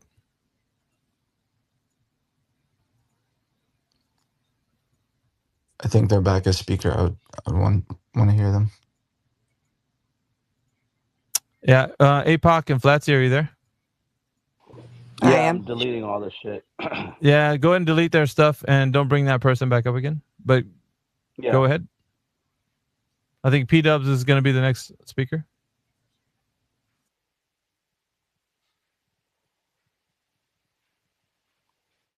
Or maybe not. I'm sorry. Someone ahead of me said next. I didn't know if I was after someone. No, there was another person that came up here, but they were just a troll. So go ahead. All right. Well, I guess let's see some things here. Like I've got my evidence for why I think the Earth is a globe, and you guys don't want to accept it. That's fine. So I'm curious, what claims are you willing to stand behind as a flat earther? Like you obviously, one claim you're making is that it's not a globe, that it's flat. So that's one claim that you're making, right? We can make 3 claims, So actually. I'm just trying to, I don't want to straw man you. I'm just trying to figure out where the Earth is a topographical plane of some indeterminate or indefinite shape. Where is it that way? Is that what you're saying? No, I'm asking if that is your position. That's absolutely our position. Great, cool. So we can move on from there. If we are on the Earth in the northern hemisphere and we look north towards the northern celestial pole, let's say, as a fixed point because we all see it in the same place in the sky. When we walk towards it, we're going north, correct? Obviously. Hey, I'm not, dude. You guys will not make a single claim, so don't obviously me. I don't know what your model is. You guys have very scant details on your model. My model has shit tons of details. You don't like them, but my model's got shit tons of details. Okay, so first of all, about yours, I don't need the P-dubs, I don't need listen the lip. I don't to need this, the man. lip. Just answer the question. I don't need the lip. Question. Listen to you, man. What do you? Well, you're the one that's like, why? Obviously. Maybe it's because you've been in other. So maybe hold on a second. Let me finish then, right? No, you're not going to be an entitled baby in this space and acting like you're throwing your weight around. It's not how this works, P-dub. I'm just asking questions, and you're getting. No, you're not asking questions. You're being very obtuse and being entitled. We don't have to listen to you, honestly, but we enjoy people coming up here and challenging. There was a gentleman that wanted to actually listen to you. I think it was Jeff. But it sounds like you're a baby right now, dude. Just relax. All you got to do is relax, present your information. Everything's going to be just fine. Don't have to keep telling you that over and over again. It's tiring. P-dubs is like the crybaby of SpaceX or spaces, bro. Yeah, it's getting pretty old. Anyways, Jeff, I would let him speak, but if he continues this path, then he's going to be booted off of the speaking panel. Let's see. You just need to learn how to talk to people. Yo. P-dubs, say, listen, you were sounding quite condescending in the way you were speaking. Oh, I am. I am absolutely condescending. I don't want you to sound like that. I want to hear the information black and white without the condescending tone, if that's okay. How about this, Jeff? How about this? I'll ask you the questions. Why? He's not the one you're speaking to. You're speaking to the flat earthers. He's just learning about all this. Do you have a model you'll stand behind to some degree then? There isn't. That's what I was going to talk to you about, P-dubs. You don't have a scientific model that explains all phenomena to say that you have a model. I'm not talking about me. I'm asking about you right now. You just made a statement that you have a model.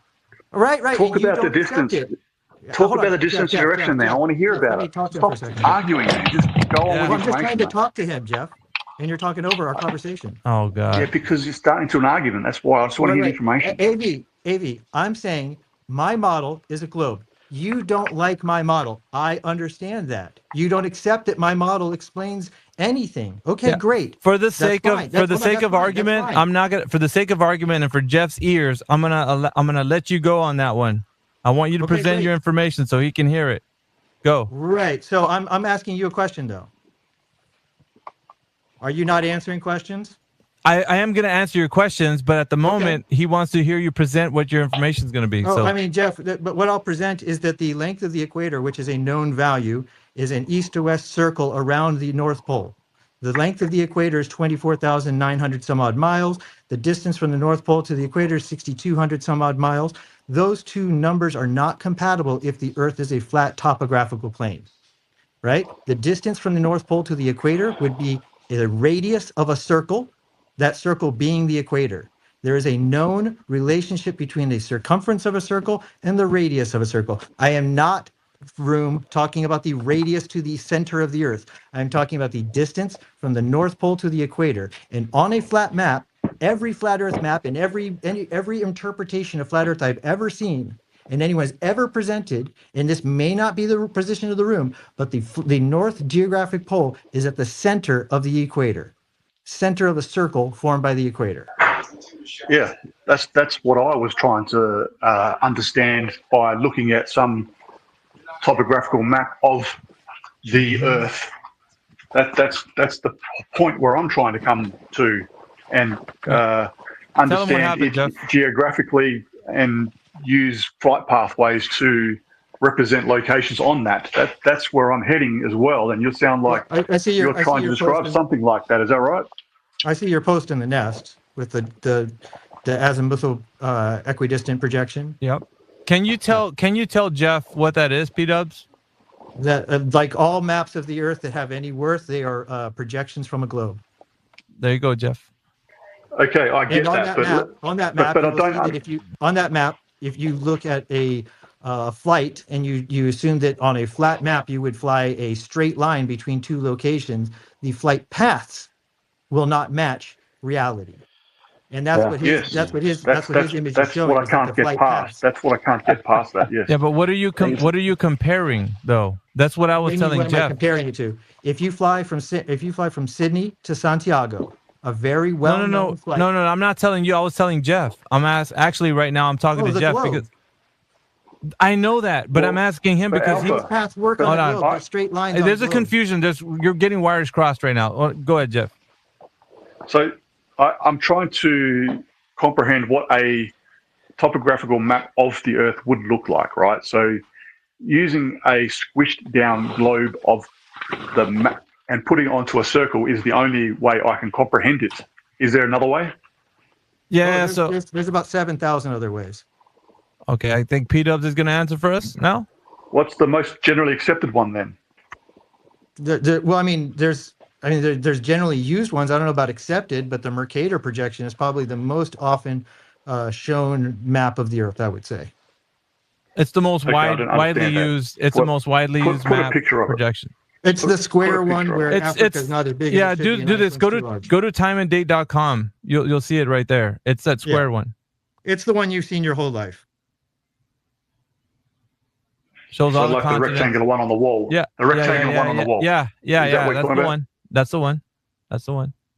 And just like the azimuthal equidistant map, it distorts land masses.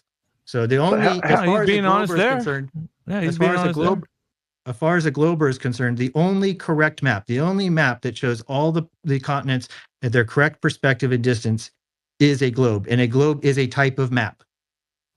So a rectangular map can't show scale, though, right? You can't predict. Not correctly. It'll be. You can't correctly show scale. That's important, though, right? Yeah. Well, I mean, the scale is marked on the map, so you can make adjustments for it. What do you think, Jeff? It's marked on every map. Yeah, well, I'm trying to walk through it, right? Imagine if you take an orange and you try to peel the orange, take the peel off of an orange.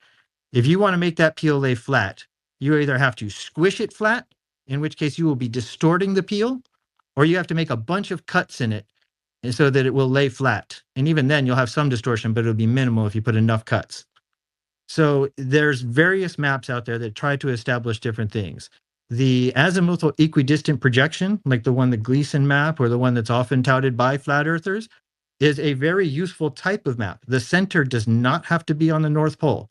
The center can be anywhere on the planet. It could be Washington, D.C. You'll see that on Air Force One. You could put the center at the center of Antarctica. Hold on, Peter. Hold on a second. Okay. I'm muting the space for a second. APOC and Flatsy, are you here? Yeah. I'm back, yes. Be aware, just be advised that there's porn bombing going on, so just watch out who's coming up to the speaker panel. Vet them before you hit okay on them. Just let you know. Okay. All right. Cool. 10-4. All right, back to conversation. P-dubs, go ahead. 10-4. I get muted when you mute everyone. So the fact that he was mentioning that the distance from the equator to the North Pole is the same, no matter where you start walking from. Is that what he's saying? Well, what I'm saying is, if you're going from the equator to the North Pole, aside from the fact that the Earth is not a perfect sphere, but it's very, very close to one, if you walk from the equator to the North Pole, from any position on the equator to the North Pole, you will walk roughly the same distance within a very small margin of error. So that doesn't work on a rectangular map then?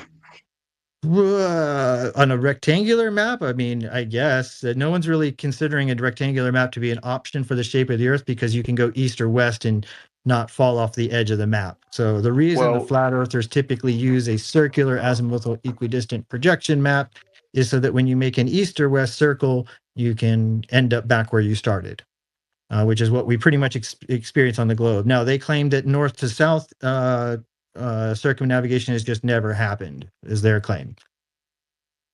So that map that I put up is not the way they represent it. 2D some do. Some do. Now, I'm just going to say this real quick. I know P-Dubs might answer, but some actually back that map up as to like the argument for flat Earth. I don't know if you knew this or not, Jeff. Well, no, I'm just looking at it thinking to myself, well, Antarctica is the edge. Yeah. No, what I'm saying, it's not right. It's clearly not. What I'm saying is this. So both are, from our perspective in 24/7, they're reification fallacies, both of them. So what the flat earther, unbeknownst to them, when they're on different forums, they don't know that. They do believe that would be what the Earth looks like as. What kind of projection would the flat Earth use? Hold on, P-Dubs. As represented as a flat plane, that's what it would look like. Akin to either Gleason's or azimuthal equidistant projection, or there's even a 1942 aerial map. There's a bunch of like old maps that represent kind of like a azimuthal equidistant projection, like the older old-timey maps, like the ones they use on like you want to go back in history, like 1600s, 1400s. Like there's this like old. Well, they had globes back then too, though. Yeah. No. But I'm saying when they're representing the land, it looks like a giant pizza. So it's not. I mean, some of them did, yeah. So what I'm telling Jeff is that the way they're displaying the land to show everything, it's either that square map, the Mercator projection, which P-Dubs did mention is the case, or it's the that azimuthal equidistant projection. But but there are like literally hundreds of other ones. Yeah, here's the thing that I wanted to happen. In order for this conversation to be a little bit more in depth, all you got to do is look up this information. You'll find out the people who were behind the cartographers behind the map projections. It's an interesting topic when we get into it, and if it does ever go there. But when you don't know, it's kind of like arguing on the fly doesn't really help. Honestly, don't. What's your point about who created them? It's important to know how the information was derived. There's a lot of context within historical figures, what they did to actually ascertain the information of how it was like understood to be the case. And some of the maps. Will you answer the question? Can humanity measure distances across the surface of the globe? You baked in the question with begging the question fallacy. No. I mean the flat surface of the Earth, whatever. I'm sorry. Yeah. I'm sorry. I did say globe. The surface of the Earth. That's all. Surface of the Earth. Yeah. I'm sorry. So the surface of the Earth, distances are approximated due to the fact that land traveled already have been like distances traveled. They already have like established points. So what it is now is how to traverse. Hold on, dude. You're making this way too complicated. I'm simply asking, can we measure distances across the surface of the Earth? No, you're making it sound very linear. It's not that way. Sure. If the Earth is flat, you should be able to say yes. No, it's a no to either way because it's not two types of Earths. It's only one type of Earth. It's just the Earth. The Earth you think is a topographical plane, correct? Yeah, that's all it is. Okay. On the topographical plane, can you measure distances between two places? Not the exact way. It's not possible. What do you mean not to the? How precise can you be? Well, people are trying to get within a margin of error. Like what's the margin of error? I don't know. It's like what, couple of percent, maybe up to 5%. Based on what? The distance traveled. No, not the distance. I mean, there's not. We could do. Yeah, you're trying to approximate. You're trying to approximate the actual the target distance is trying to be approximated from the point of like where you leave, and it just so happens that when you travel over water, things are not because you don't have any reference points. I'm not talking about water. Obviously, you're going to have to if you're traveling from continent to continent. Obviously, we will have to, but we'll get there in a second, right? What do you mean you can't get there in a second? If you're talking about, listen, it's baked in your question. It's baked in your question. You're saying that how do you get from point A to point B? And the only way you're going to be able to do that is if you're going to have to travel over the ocean from a continent to another continent. And then you're going to say, what distance is that continent in regards to the other one? Dude, if you don't want to hear the answer, then you're not going to ever know. Let me rephrase the question because you're obviously not understanding it. Can we measure the distance between 2 points on land? Well, that's obvious, dude. There's reference Okay, well, points. don't say it's obvious because you just waffled for about half an hour trying to say you couldn't. Because we were talking about entire world maps. The context No, I was lost. just. I never said the entire world. I said across Yeah, distances. it's not that you said entire world. That's what the context was from the previous conversation. If you were keeping up. I'm asking a new question, man. Don't take context from a previous conversation and Okay, so we're just supposed to assume that we know what you're thinking. No, just take the question and answer it. Don't He assume. did mention measuring a I'm distance basing it between on a 2 previous points. question. Yeah, based on what? On land or sea? Like, there's no context. Let's start with land. Let's start with land. Yeah, that wasn't said before. Okay, let's start with land then. We're saying it now. For God's sakes, dude. And then the previous topic was the world map. Distances across the surface of the Earth on land. Yeah, of course, we got reference points. Okay, cool. So how do we do it? I'm already telling you that it's been done because we have reference points. There's places. How did they do it? How did they do it? What do you mean, how did they do it? How did they measure the distance from New York to LA? What, from the very beginning? Like, what do you, dude, you're speaking. Yes, the first time they did it. He's asking a question, man. Yeah, the first time they did it, there are different ways. Of course, they started with like, you have the Eratosthenes method where the length of a. No.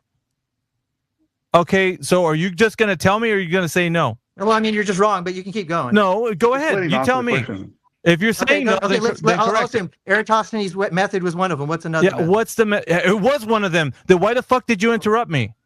Okay, keep going. No, why did you interrupt me? Because you're wrong, but I'm going to let you have it. But keep then going. It was correct at the same time. Make up your mind. No, I'm letting you have it. Keep going. You're letting me have it. Okay, so yeah. What other ways? Okay, Professor. What was the way they did it? If you have something in mind. I'm asking you. You said that it was done. It was done, but there was. Okay, how was it done? Dude, I was telling you. Okay, keep going. I'm not going to keep going. Oh, dude, if you know, just say it. He's running away from answers. No, if you know, just say it. If you're going to keep interrupting me when I say it, just tell me. Okay, I'm not going to keep interrupting you. What'd you say, Epoch? Just present the information. No, it's Jeff.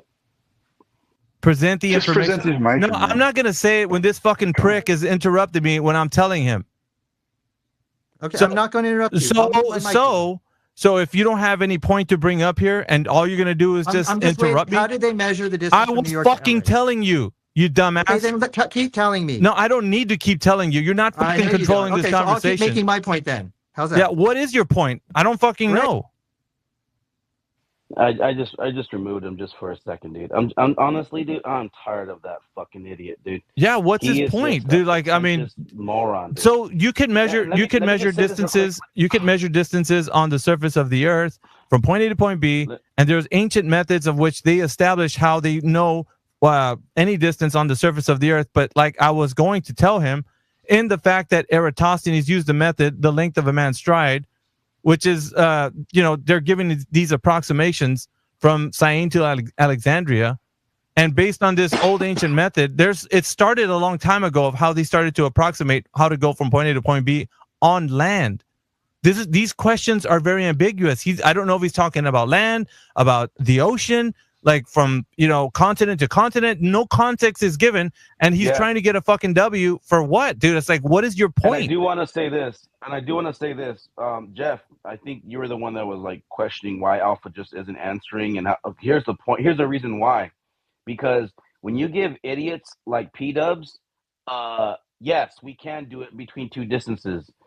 Then what he will do in the weasel way that he is, he'll take that answer and then say, oh, so we can do this he will take it to that place where Alpha is obviously trying to avoid, because then we don't know that part of it.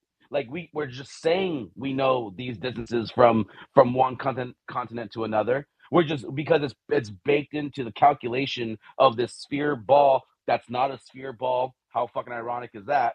But this is why we don't give in to their answers all the time, Jeff. Just to let you know, because we've dealt with these fucking type of weasels for years. If he was to say, yes, we can go from distance to distance, and then you know what he'll do? He'll like, oh, well then that means we can, and he'll use our own words against us, and we're like, well, we meant across land. And so that's why he had to make sure, like, be hyper specific that he was actually talking about like on topography. I got a question. So Is north like the center of that map of the flat Earth? Like, I mean, you guys. I know you guys said to come in with Sure. my best or whatever, but I'm just trying to ask and understand. So can't you just use north as a reference point and then just have a compass pointing that direction and then just go that way, and there you have a straight line, and that way you can measure a distance accurately in No, your model? and then the reason why you can't do that is because the compass is towards the magnetic field lines of the Earth. So if you're saying that north, and you could probably look this up too, magnetic north is where the compass is actually pointing to. Do you know that it does move? Serge, is Serge speaking? I don't know who I'm speaking to. Yeah, Yeah. That was me speaking, and I don't how Well, moved by how much would it you does say? tell you. So I mean, that would take. Okay, so what I would say, establish ways of like navigating across the surface of the Earth have already been done, right? But not only that, you can understand from a point of view like when using a compass, like what is the reference that the compass uses when it actually points to north? What is it referencing? Do you know, Serge? All it takes is a quick Google search and you'll find out what magnetic north is referenced, like what it's. Well, like what I'm saying is, even if there is like a 20-mile, point of error within a magnetic north, as you say, it shifts. I doubt it shifts that much, if at all, honestly. What's And important so, here, I guess what's important here is that you're trying to get a reference to get a straight line, right? According to you, right now. Okay. Of course, that's No. how we've always done things. That's not right. You said that's all way we've always done things. People don't travel in straight lines. Do you know that? No, I'm saying in terms of like measuring. Yeah, measuring and building, right? Like I worked measuring and construction building are for something different than 12 traveling. years. See, now you're okay. Are you talking about traveling over the surface of the Earth in a straight line, or are you talking about construction? It's a whole different topic. No, okay, yeah, let me explain it for you clearly. So construction requires straight lines, and if you want to measure a distance between one point to another, you need to measure a straight line. And in order to measure a straight line, you need a point of reference. And that's why I bring up construction, because that's, you obviously need to have a point of reference to have an accurate straight line and make sure everything is copacetic. And in the ancient times, they also used cornerstones, and they use those as references as well to make sure that they don't veer off and have, inaccurate measurements. And so just looking at us now and the development that we've made as a humanity, it would be very hard to believe that we did not have already points of references that are stable and accurate enough to be able to accomplish this, including Yeah, I get what you're saying, man. But what I'm trying to get at here is that you have in your mind that there's this like ideal way to travel in a straight line, and it's not that way in the physical and natural world. When you're outside, you have like these approximations of where you want to go to, based on these references that you use, whether it be a compass or you're navigating by the stars or some other reference that you're using, but it's never going to be in that straight line that you think you're traveling over.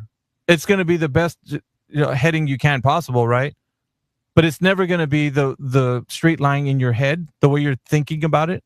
The real world navigating across the Earth doesn't work that way, man. Right. And if we're talking to, travel across the entire Earth, then yeah, that would be very critical to have it very accurate. But if I'm just trying to get from, from point A to point B in a shorter distance, let's say around 100 miles or even 10 miles, close enough is close enough, because that one. Yeah, but you don't know the actual. I would say it this way: to be off, you have to know exactly how much off you are, and what is the baseline for that being off from. Like, what are you using to reference how much you're off? Are you going by the compass? Are you going by the stars? Are you going by what is? You're going by results. So if you end up not results, because you have to reference something when you're traveling the Earth. What are you referencing? Right. What I'm trying to say is, if you do something over and over consistently, and it ends up to be Serge, that's not helping results, us. If it ends up to be no, I'm saying that's not helping us, bro, because you're not seeing the point. The point is, it doesn't matter if you repeat the thing that you're doing over and over. The only thing that matters is what you're referencing when you're traveling over the surface of the Earth, because that's going to be the benchmark for how you know how much you're off. Like, let's say this, right? I'll give you an example.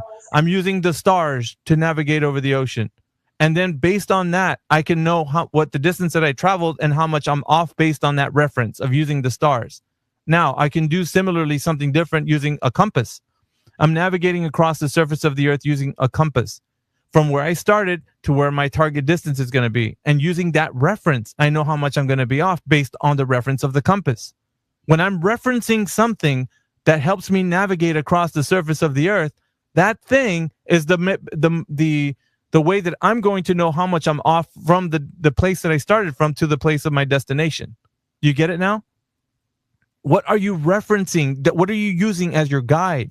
Because if you don't have a guide and you keep saying, we're just repeating it over and over is going to help us get us there, it doesn't matter if you keep saying I'm doing it over and over again, because you're not telling me what you're using to reference to navigate across the surface. Well, yes, my referencing is the global positioning system if I'm trying to travel from one distance to another very accurately and predictably.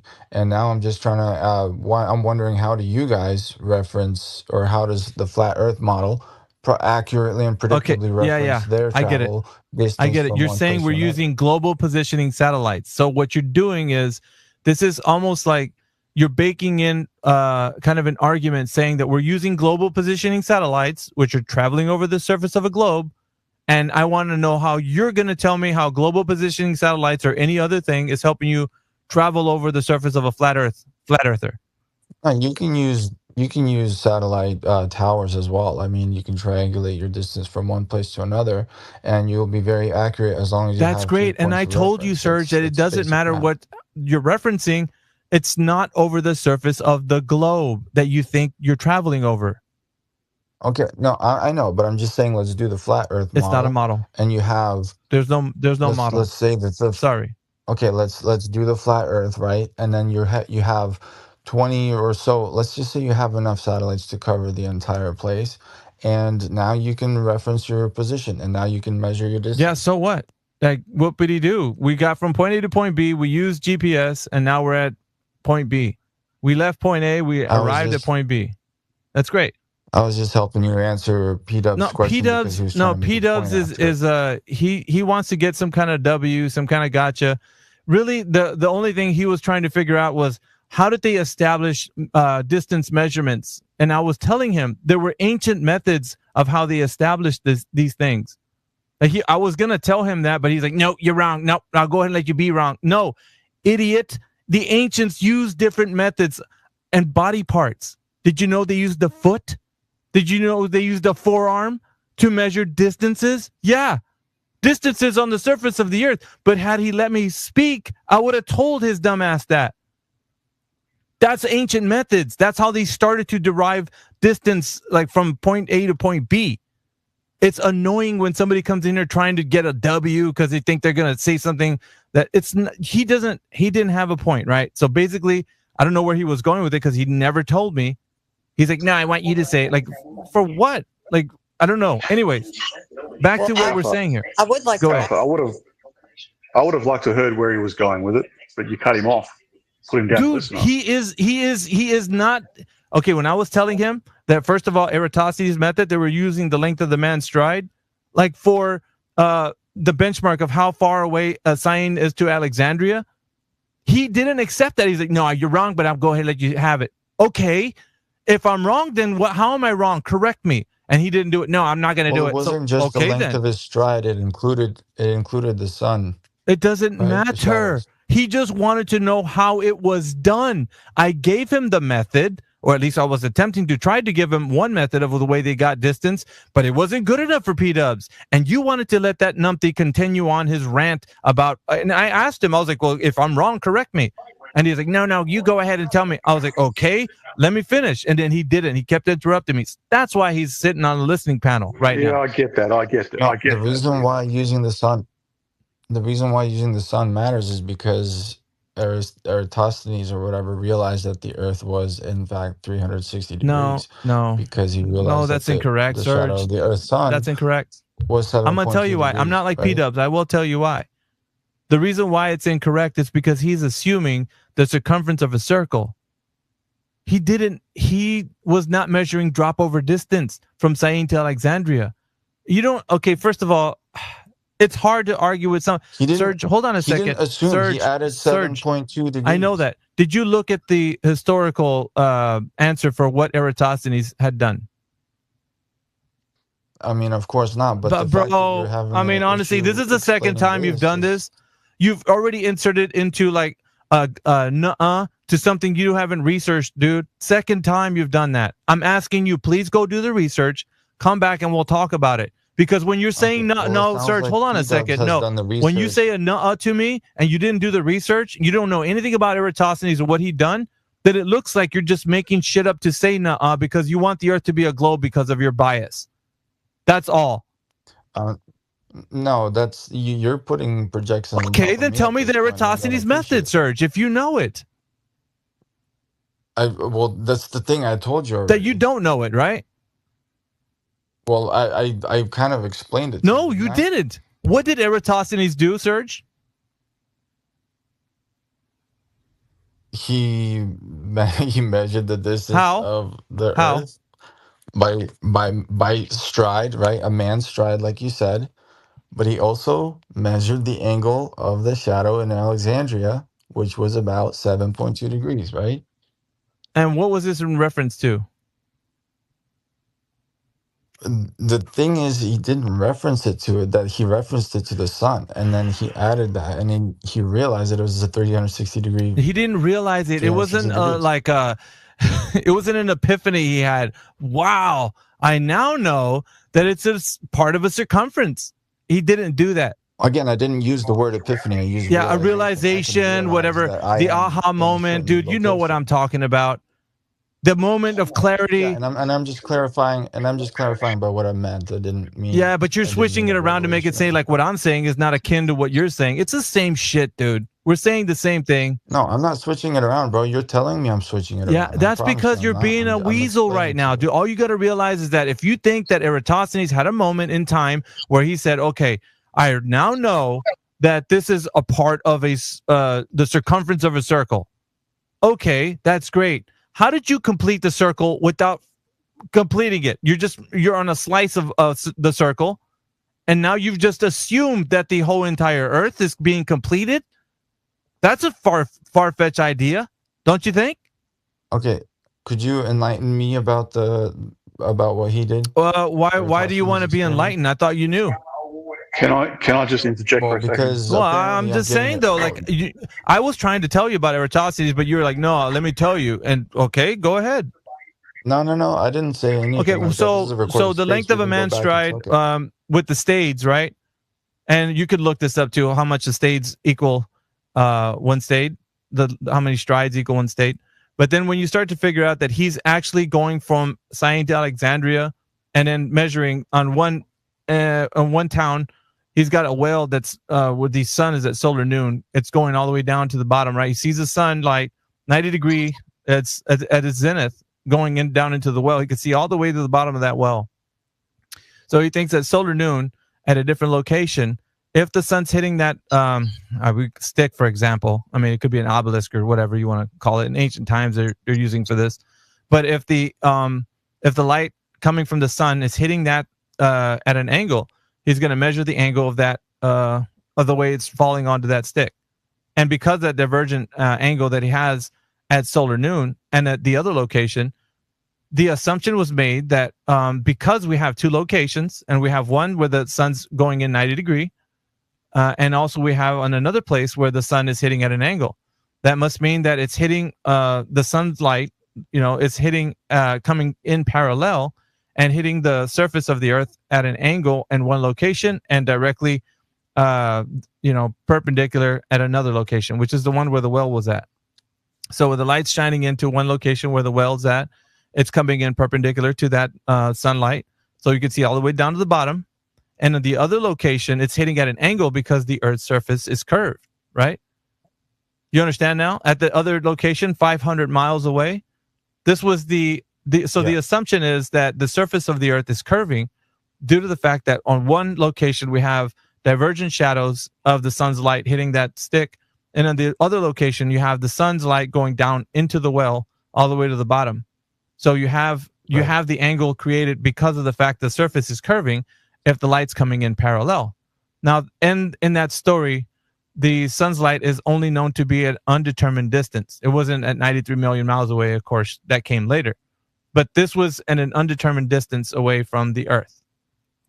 So far, the only thing they can understand is this idea based on previous people, right? Like Aristotle, looking up at the lunar eclipse and declaring that the only way that he can have a shadow on the surface of the moon that looks like it's curving would be that of course, you got this idea that you have perfect orbs, so the Earth is some type of orb, that it's in a synergy with the, idea that it's blocking the sun's light, causing that light.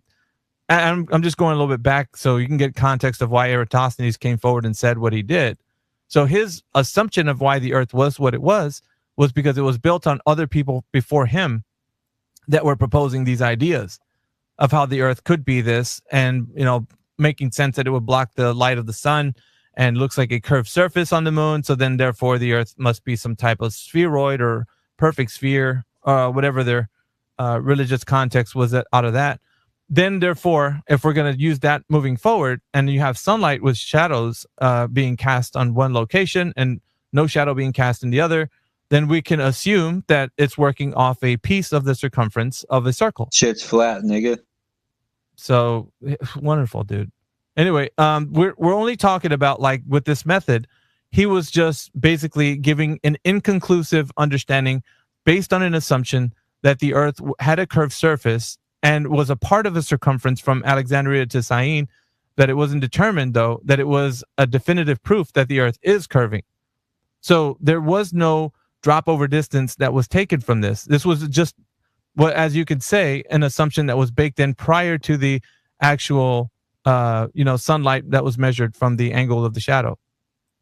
So this was the problem, right? And it still is today.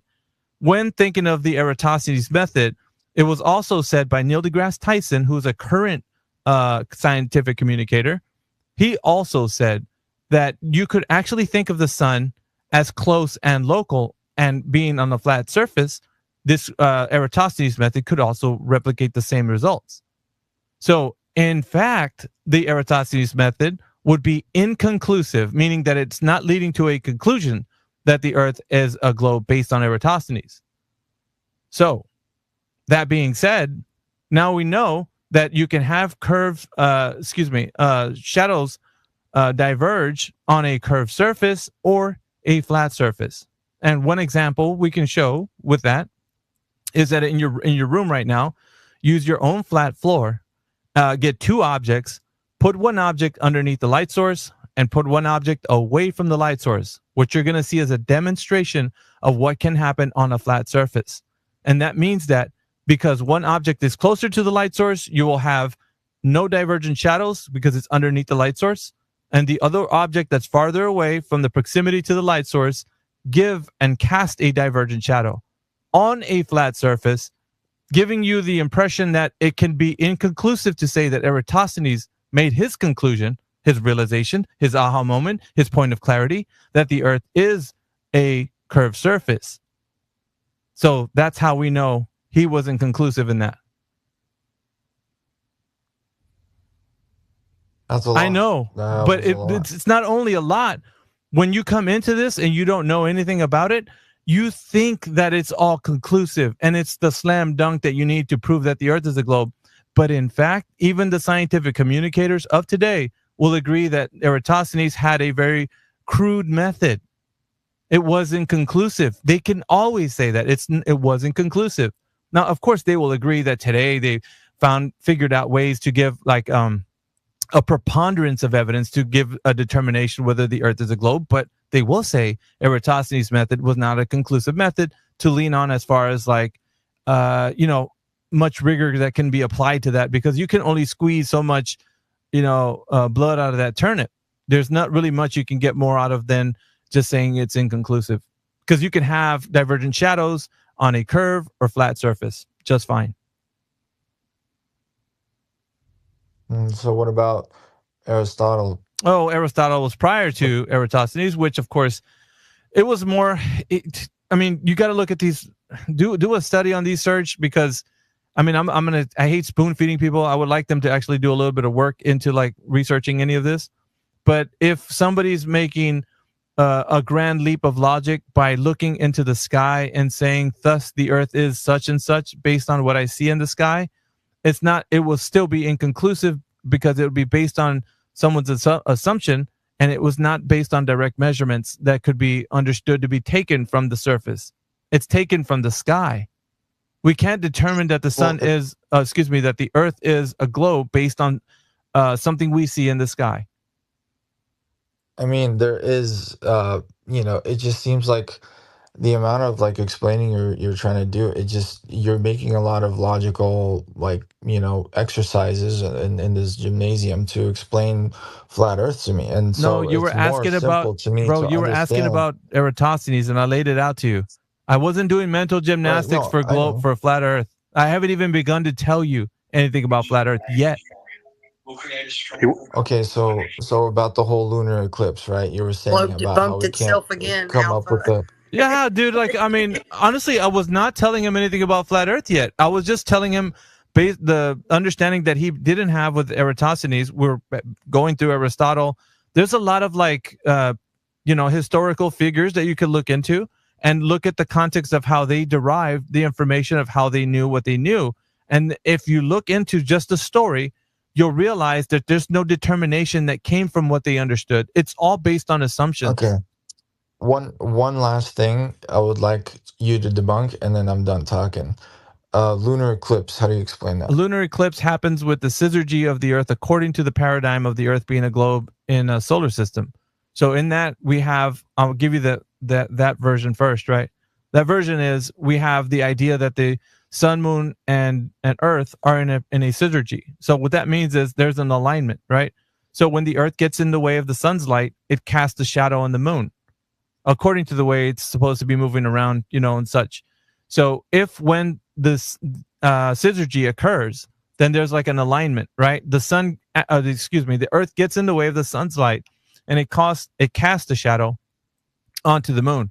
But what's interesting about that is there's a lot of kind of wonky, donkly stuff that's going on, because they're looking at the shadow on the moon, but it's like got like a red hue or a tint on it, right? It's got a different color. It's not like a dark shadow like would be. Like if have you ever stood in sunlight and you see your shadow being cast? What color it looks? Looks like a dark shadow, doesn't it? I mean, I've seen blue shadows before. I know, too. but we're talking about sunlight. Well, yeah, I know. I'm talking about refraction from an object. Okay, like let's keep it simple. Okay, so what we're doing is, I mean, I'm keeping it as simple. okay, as so possible. blue shadows exist. Like you cast a blue shadow, sir? No, I'm talking about the refraction from the environment. Have you cast a blue shadow before? I haven't cast a direct blue shadow. But, okay, so are we talking about the bounce? Are we talking about this idea that you? Okay, because I feel like every time I'm presenting something, you want to interject with some information that you really haven't done research on. Now we could talk about how you did your research on this. Absolutely no interjections, bro. You're asking me questions. I'm answering them the way I know. Right, so, but you just came up with the refraction of light as an example of how you're explaining why the shadow on the moon is not dark like it would be if you're standing in sunlight. No, I'm explaining why the shadow looked blue to me in appearance when it cast this, because you asked what me, shadow? Have I ever cast it? Okay, let me explain. You asked me a question. You said, have I ever casted a shadow before? It looks pretty dark, doesn't it? Was it ever any different color? And I said, I've seen blue shadows before. And you were like, well, okay, Have you ever cast a blue shadow? Like I'm asking you, you said it, you did? It had a darker blue hint to it. Obviously, it was darker than the surroundings, but I'm just saying, due to refraction, where I was in an environment of such, it looked blue to me. And so I'm just answering that as a statement of it's not exactly always black or dark in that exact sense. I mean, really? Bro, I'm telling you how it is. I wouldn't make this shit up. Whatever. I mean, so it's not a blue shadow that's being cast on the surface of the moon when they say that the syzygy is happening. I'm going to just pick it up where I left off. I'm not going to engage with what you just said. So when they say that the the Earth is getting in the way of the sunlight. It's casting a red hue on the moon, and they're saying that because, as you would state, that the light is bending around the surface of the Earth, and it's causing this red tint to go onto the moon. So now we see like a red tint on the moon because of that. The light is being refracted around the Earth. And there's a lot of hooey when it comes to like explanations of this happening, right? There's a lot of issues with this idea that the Earth is getting in the way because, number one, there's a begging the question fallacy that's taken place that you don't know of. How do you know? The mysterious object? No, mysterious object. No, don't read my mind. Let me just tell you. So basically, if you're saying that the Earth is a globe already, it's assuming that that globe is casting that round shadow on the moon. Yes? Correct. Okay, we don't know that yet. It has not been established. And furthermore, we're talking about free space. There's a syzygy going on, meaning that we got three balls, one giant big bright ball, the sun, one Earth-sized ball, and one moon-sized ball. They're all balls, right? Oblate spheroids or whatever you want to call them. It doesn't matter. Yep. But all of these things that we're adding into this context is assumptions. We're assuming that this is the case in free space, right? You can call it the vacuum of space or a solar system if you want. It doesn't matter.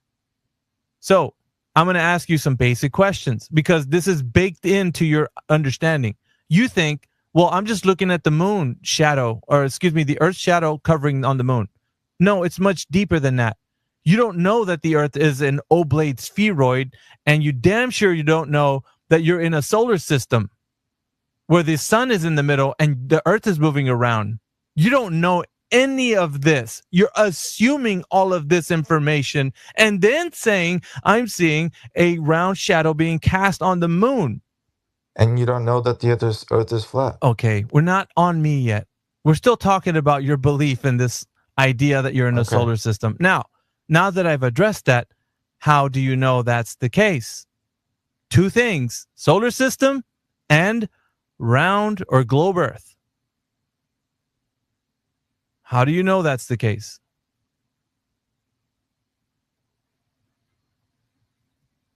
I'm sorry. Don't answer it. Don't answer it. You don't know. No, he can answer it. He can answer it.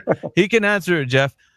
Can you? I'm sorry. I was doing something. Yeah. So I know it's troubling because this is the part where we reach the crescendo. Part where you're leading down the pathway. So you don't know. You don't know. Yeah, just leave. Yeah, I love it. Please, this is my favorite part. Please ask me. Yeah, I know. Don't answer it. I know. I've been there. I'm asking very nicely. Yeah, we'll see if he'll. Jeff, go ahead, Serge. Can you please ask me that question one more time? I was genuinely away from my phone for like half a second because I dropped it. So I'll just repeat the question. How do you know that the Earth is an oblate spheroid?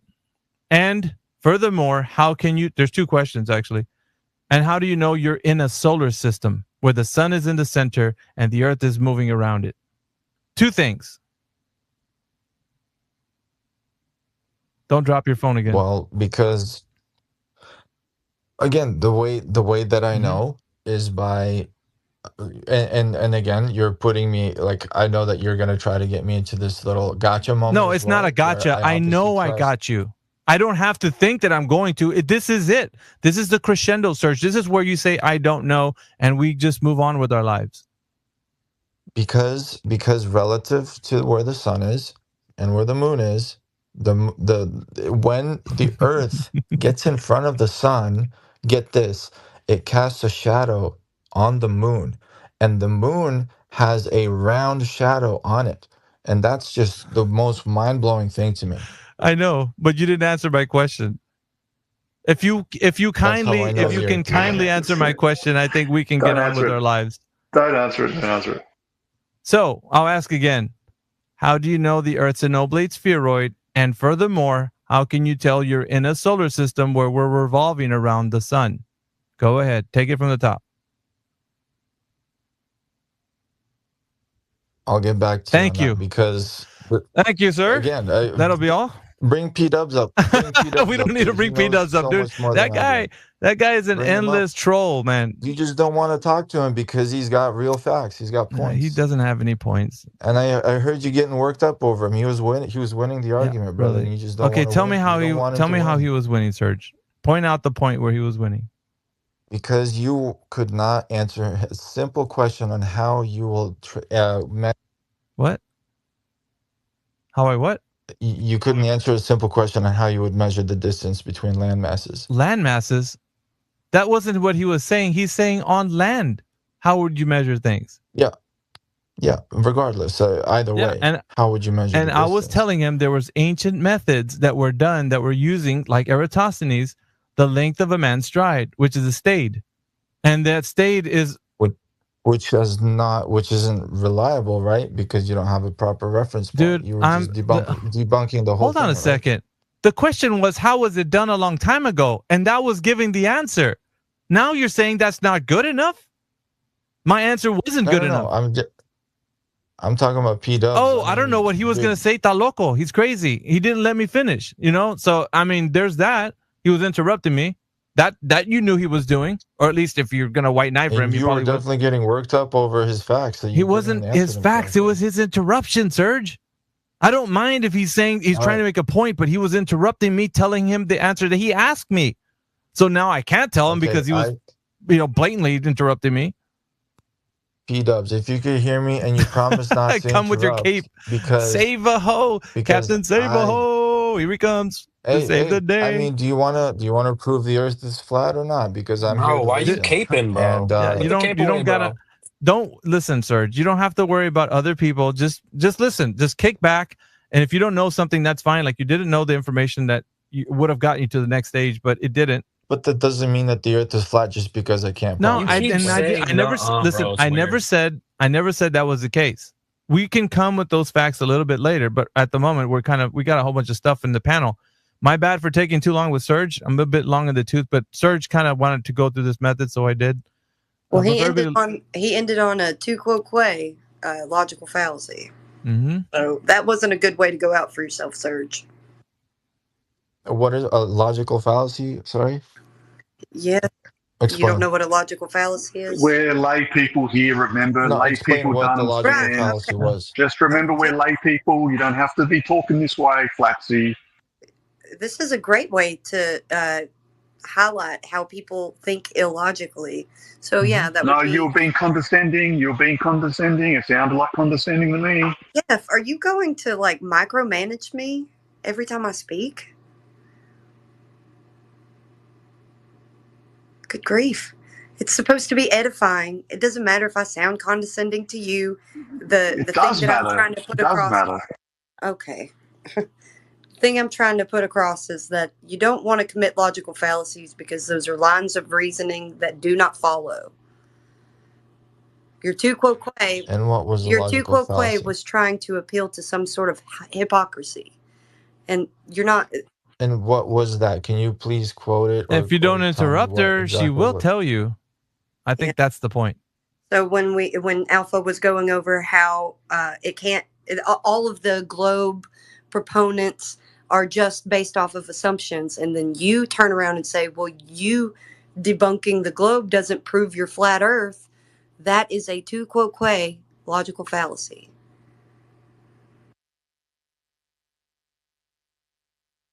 Okay, now that we got... Is that not true, though?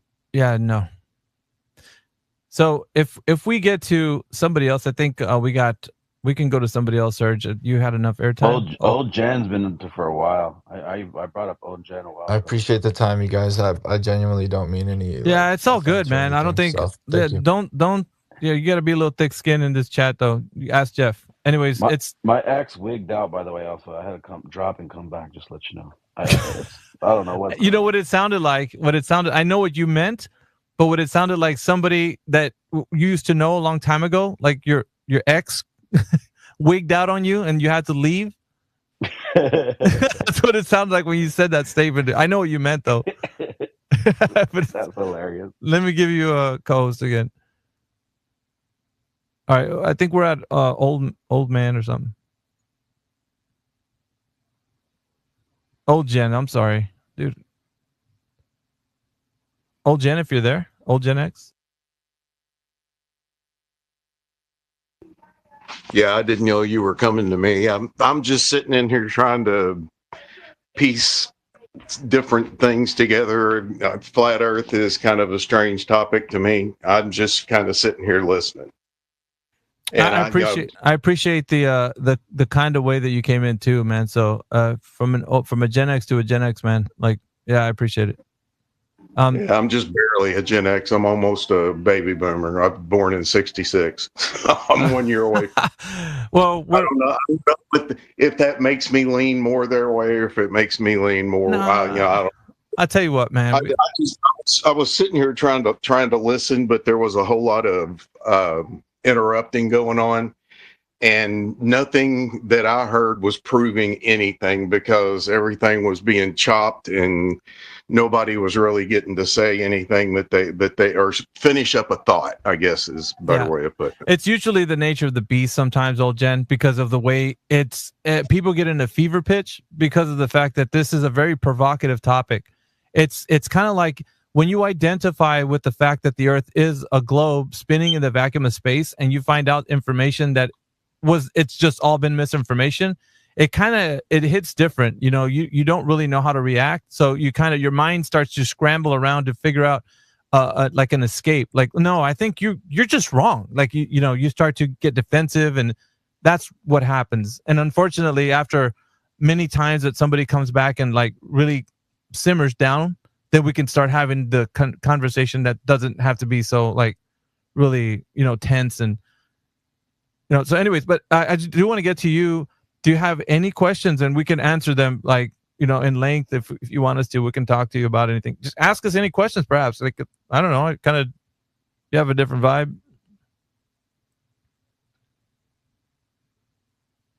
Are you still with us, old Jen? Echo. Maybe he's not with us no more. I'm telling you, dropping your phone is a real thing. You fall off. So. What do you fall off? The edge of the Earth. That's funny. All right, we've never heard that one before. That's a knee slapper. All right, we got Steven that just came up to the panel. Steven, if you're there. Yeah, I was going to comment on the fact that when I listen to other people's point of view, especially on the internet, it always becomes a position of proving each other right or wrong on any length of conversation. I just think that's a complete and utter waste of time. We all come to our own truths in life, and just watching people trying to convince each other if something is right or wrong, it's never going to change. You can't appeal to a conscience. Here we go. And we cannot appeal to a conscience that is closed, just as much as you would like to sit in there in your how do you say this? Your self. It's not righteousness, but it's almost like, well, if I look out into the universe and obviously I see what I see, how is it that that is why is it everyone to prove to me that I'm not seeing what I'm seeing? Personally, it's the same conversation with religious people. They talk about different gods, they talk about different aspects of religion, but at the end of the day, they don't believe that. You know what I'm saying? They can't find the common ground in which they can respect each other. All right, Stephen, is there a point that you wanted to come to with what you feel about this format, or you just feel like you want to come in here to vent a little bit about the format? I mean, I don't recall anyone ordering a Yappuccino, bro. Fucking CB, dude. Well, you go with the whole Yappuccino. That's insulting. Listen, little boy, whenever you want to engage in a conversation, you have to keep an open mind, and you have to have a tolerant mind. If you come into the conversation, and that's all these rooms are, it's a circle jerk of people who, you agree with me, or else you're not part of the cool club. At Well, least fuck make your it a club. decaf Yappuccino, bro. Just at least make it a decaf, please. Like on some real shit. Fuck your It's club. called the debate. You're dumb as fuck if called the you debate with believe in the here we go, flat bro. Earth theory, because it's just a fucking theory, you The idiot. What if I math told you slid it's off. not Thanks. a theory at all? What if it's not even a theory The at all? my math slid friend? off, I could CB. just Appreciate you, man. Maggie, watch this. Hey, what's the theory? Base. What if we're on a giant turtle? You probably are. He's like, it's just a theory. All right, tell us the theory. Go ahead. The theory is that you're stupid and dumb. Oh, there you go. Yeah, nice one. Nice one. Classic. That wasn't decaf either, man. That was straight up. Well, wait a second. So it's okay that you insult me, but when you get it right back at you, you're like, the What? audacity. Who insulted you, bro? Yeah, I mean, You're yapping, no comment, right? See how that works? Do you see how that works? Hey, this is trademark, Do you bro. see how that works? Settle down, little boy, and settle back. Get some You can dish it out, but you can't take it. Is that the whole point I'm making? I'm Thank chilling, you for proving my point. I'm straight chilling, bro. Steven, the thing is, you come up here and initially you come off and saying, you know, who are we to say whatever, what we're seeing, blah, blah, blah. And then, you know, they said they made a little joke and I thought it was pretty funny. Yappuccino, that's a good one. I'm going to start using that. And then you start dishing it right back. And it's coming off a little hypocritical. But I mean, I'm here.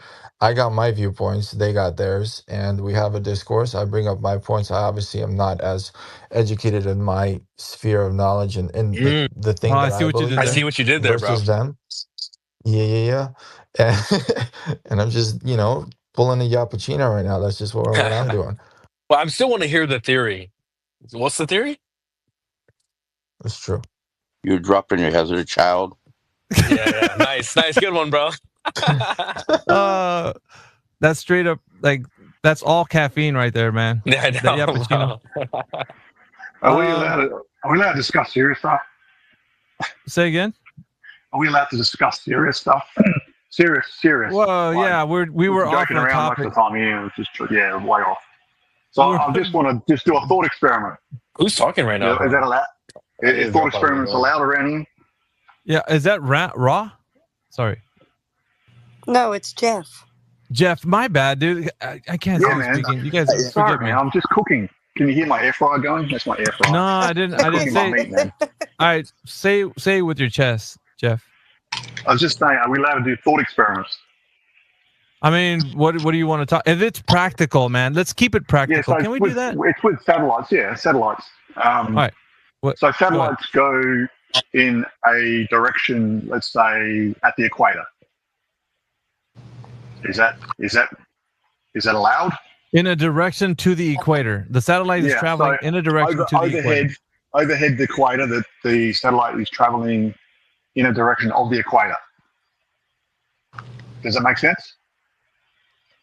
I'm not entirely sure, but maybe if you give more context, I don't know where you're going. Okay, so there's the equator. We know there's an equator, though, right? There is an equator because so we can establish that there's an equator, though, right? Yeah, but hold on a second, right?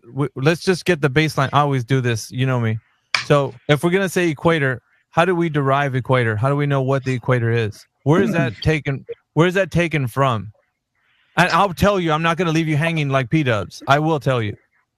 Okay, just tell me then. So basically, it's taken from the celestial sphere. That's a conceptual model. Everything that I'm saying, I would like people to look it up because I don't want to just say it and then you're like, no, you're wrong. Like, I want you to look it up, okay? Alpha, I'm gonna look up everything you say as you say. Please do that. Like, all right. So celestial sphere. I'll give everybody a little time before I start. So it's useful. It's a conceptual model that's useful for astronomy and celestial navigation. Now, based on this, we can derive the understanding of northern and southern hemisphere. Now, if you look at the wiki, it's going to tell you basically exactly what I just said.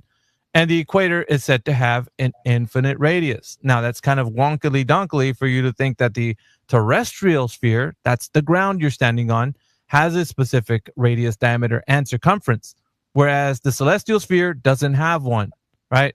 So the idea that we're deriving northern and southern hemisphere comes from half of that sphere being understood to be the dome.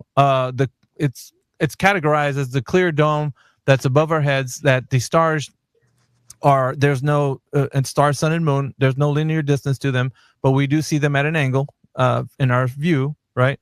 But basically, the equator is taken from the place where the stars are moving east to west directly. Now, we can call that the equator because we see either the sun when it gets to a place in the sky where it's like if you're in different, let's say you're traveling over the surface of the earth, whether on boat or on land, wherever you are and you see the path of the stars or the sun move straight across the sky from east to west, then you know that would be the equator. Like it has to be directly east to west. So the equator is something that's taken from what we see in the sky, not on the ground. We have reference points from stars on the equator to denote the fact that we're traveling over the surface that's underneath the equator. So the equator is not terrestrial, it's celestial. Is that kind of clearing it up? Because a lot of it has to deal with a lot of a non-understanding of the person that's actually engaging with the topic.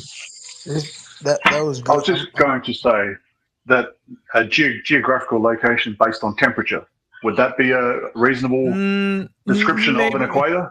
You know what? That's a bit too. The margin of that would be a bit too wide. You could narrow it down by using the stars, because in the equator you can actually see where stars are moving directly east to west, like they're traveling over the sky that way. Okay, so could a satellite travel in that general direction? Are you talking about going through the straight on the equator? Satellite that is used to track GPS locations, could it travel in that general direction? Yeah, what I would say is you'd have to have an example of that, Jeff. I'm not going to tell you yes or no. I don't know that information. I'm being straight up. So it's a thought experiment, right? It's just a thought experiment. So right. I don't think they travel in that way, Jeff. We don't do thought experiments, or we do? We do. No, I do. But what I'm saying is, I don't. As far as I know, the way satellites travel, I don't think they travel in the way that you're going to describe. I don't think they make that kind of a path. But you need to look that up, because I would say us speculating on this is not going to prove any point, because our speculation is not going to get to the end of a conclusion. It's just going to be like you and I are going to be like, okay, that's the way you think, that's the way I think, good enough. Like, we're not going to resolve anything. Yeah, I see. All right, so it's probably just a waste of time then. Pretty much. Not to down and put your point down, but I'm just saying I'm looking at it from an angle. I'm being honest with you, dude. I don't know that there's any satellite that's traveling in that path. But if somebody comes up with information like, okay, this is it, right? This satellite's doing it, then we'll engage on that point. But I can't tell you for sure, so I wouldn't know, and then you're going to make the hypothetical like it is, and we're not going to get anywhere. But yeah, I mean, we do have some people that came up to the panel. Jeff, I'm going to address Ra if you're there. Welcome to the panel. Yeah, I'm so what's up, brother? My bad, dude. I actually I thought you were somebody else, so my bad. That's all good. I'm over here listening, learning, and pulling up information as you guys go. I just pulled up it's called the prograde orbit, which is the direction in which satellites travel. That's what I asked Grok, and it said most satellites travel in a prograded or eastward direction. This means they orbit in the same direction as the Earth's rotation, which is west to east, which is very strange. And then it says reason. Launching eastward takes advantage of the Earth's rotational speed, which adds to the rocket's velocity, making launches more fuel efficient. This is why many satellites, including those in low Earth orbit (LEO), medium Earth orbit, which is MEO, and geostationary orbit (GEO), travel eastward. So that's I mean, there's more stuff here, but it's too long for me to just read all that. I mean, I would. No, appreciate it, man, for filling in for that. I think Jeff's question was a bit more specific as the path of travel. I don't know if it was specifically what you denoted, but it's still information that we probably didn't. I didn't.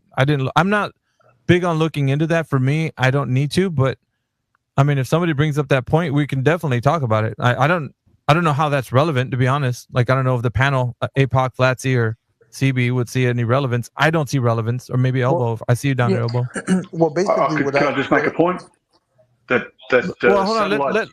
Hold on, Jeff. Let Ra finish because he was bringing it, and then you can go after him. I don't know what he was going to say. Yeah, the reason why I brought that up was because based on the question that I heard him ask, and in my mind, I'm new to this, so in my mind, I was thinking that he was asking if the satellites travel towards the equator, and then so I asked the question, in which direction do the satellites travel, so that way I can kind of understand his question as it pertains to the satellites traveling towards the equator. That was why I wasn't saying towards the equator. I was going to say along a geographical location above the Earth, following the equator. That's my thought experiment, that the satellites would be traveling above the equator, so that they can be used to detect locations on the Earth. That's my point, right? So if we can establish that, then we can move on to the next part. Well, I'll let you guys sort that out. I don't need to look into that, so I'll let you surprise me. How about that? Surprise me. Keep going with the thought experiment so we can see what else No, but I mean, I think we reached the conclusion of that unless we find out more information on what you guys' research. I would say okay, so this space doesn't like to speculate. We'd like to get down to matter of fact. We have to. That's the only way you and I can discern what reality is and be able to say yay or nay based on whatever you bring up being the case. So that's the way this space operates. We don't go off of speculation and just say, well, that's what you think. No, we don't do that. Has to be something that's established, and there's a method that can be applied that we can all know. Right. That makes a lot of sense, and that's actually the best way to go about it. That way we can determine the absolute truth. And last time I was here, the gentleman that was speaking, I forget his name, but he was just breaking things down in such a way that, I mean, I'm coming back to this space because of the way that he was breaking it down. It was like I was asking him questions, and he just took me back to the fundamentals of how we're trained to believe and ask questions and frame it as though the Earth is round or a globe, and that's a big problem. Yeah, Ra, we're all about free thinking, right? But it has to be in the context of you being able to apply some type of practical method to the fact that we're formulating arguments around something that can be done and verified by you and me. Like, otherwise it goes into the realm of like, well, the scientist knows, I don't know. And then we have a problem with that here, Ra. It's like you give your mind over to these individuals who then tell you what your paradigm is. They're like gatekeepers, man. They're key masters. Right. They tell you what your paradigm is, and then you have to, by proxy of them, that's how you learn. You're like, well, they told me, so that's why I'm telling you. And you're like, okay, bro, but how do you know? And you're like, well, I don't know. They're the scientists. I'm just like the guy. I'm the layman, And what I want people to get in the habit of is like, dude, all this really takes, because check this out. In the past, it was really hard for us to attain information, and social media wasn't a thing. You'd have to get in little clubs to talk about stuff. But now, bro, we got the internet, and social media is amazing. Now you can talk to people from any part of the earth. And that means that you can bounce ideas off each other, find out what somebody's doing somewhere else, and then, ask them questions. And so now what we're doing is that the information about the truth is not regulated to a certain amount of individuals in academia anymore. It's not about those guys who think they got degrees that know it all. It's about you and me achieving great heights in information, because we are now like in the information age, man. We have the Library of Alexandria at our fingertips. We can know a lot more and find out what truth is, because we can now talk to each other about it, not versus you being in your own little bubble and thinking you're right because you learned something and nobody is challenging you. You know what I mean? Like, right. Absolutely. So anyway, we have the power in our fingertips now. Exactly. So now we can check each other's work. We can be like, okay, how is this true, really? So Flatsy, I don't know if you're here, but I wanted to see if you can give the gentleman the laws of logic. Perhaps you can run him down to the three laws that. Yeah, I can do that. Yeah, the law of identity. I've been teaching my 5-year-old this. So the law of identity is to establish that everything has everything will represent itself. Like an apple is an apple. Even a slice of an apple is an apple. It has the attributes of an apple. It kind of goes into that kind of just to a fundamental level of how you will, identify something in nature, in the physical and natural world, or just by, like we have the sun, moon, and stars, all that kind of stuff. Like these all have certain attributes about them. So one thing can't be, two different things at once. So it's just the one thing, even given all of its different attributes. So that's how we establish what things are. It's kind of like a what is. No, but level can be curved and flat. Yeah, but that goes into the next two. So you've got the law of excluded middle. So that means like a proposition is either true or false. In any case, you can get it down to that fundamental level. It's either like some proposition is either true or it's false. And the third law would be the law of non-contradiction. So that means that the proposition cannot be true and false at the same time, simultaneously.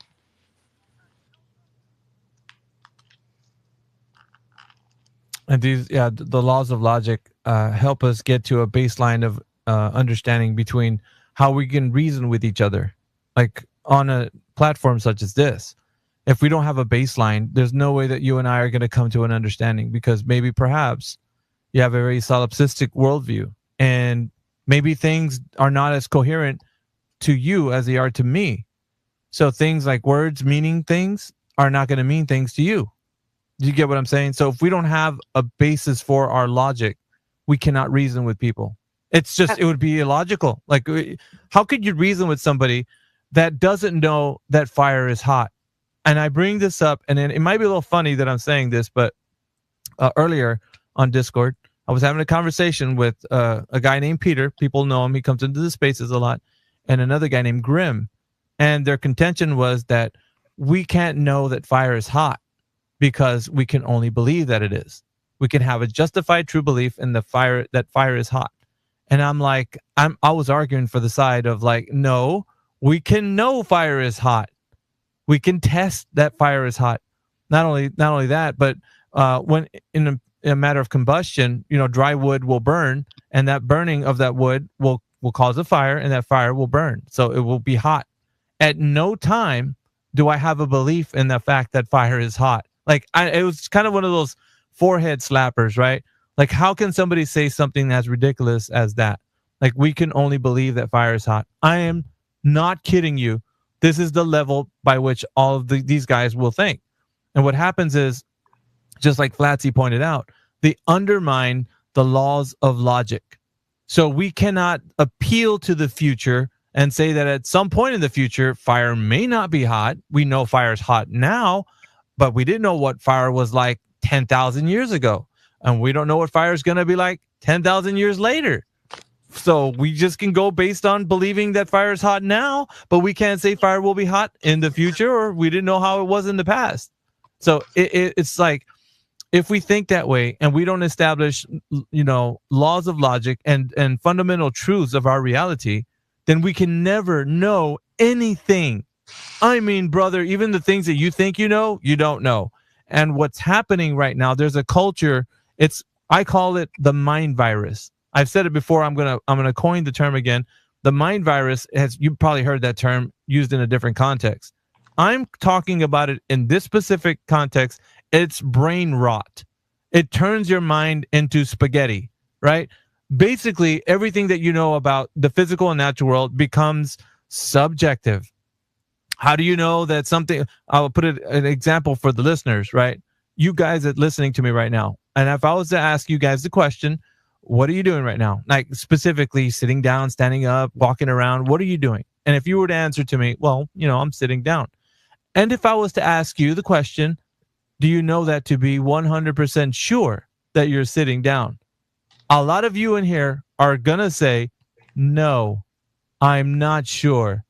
And what's interesting about this is that because you've answered it that way, that means that in the single moment that you do it, all of reality is undermined because you can't tell me that you know that that's true.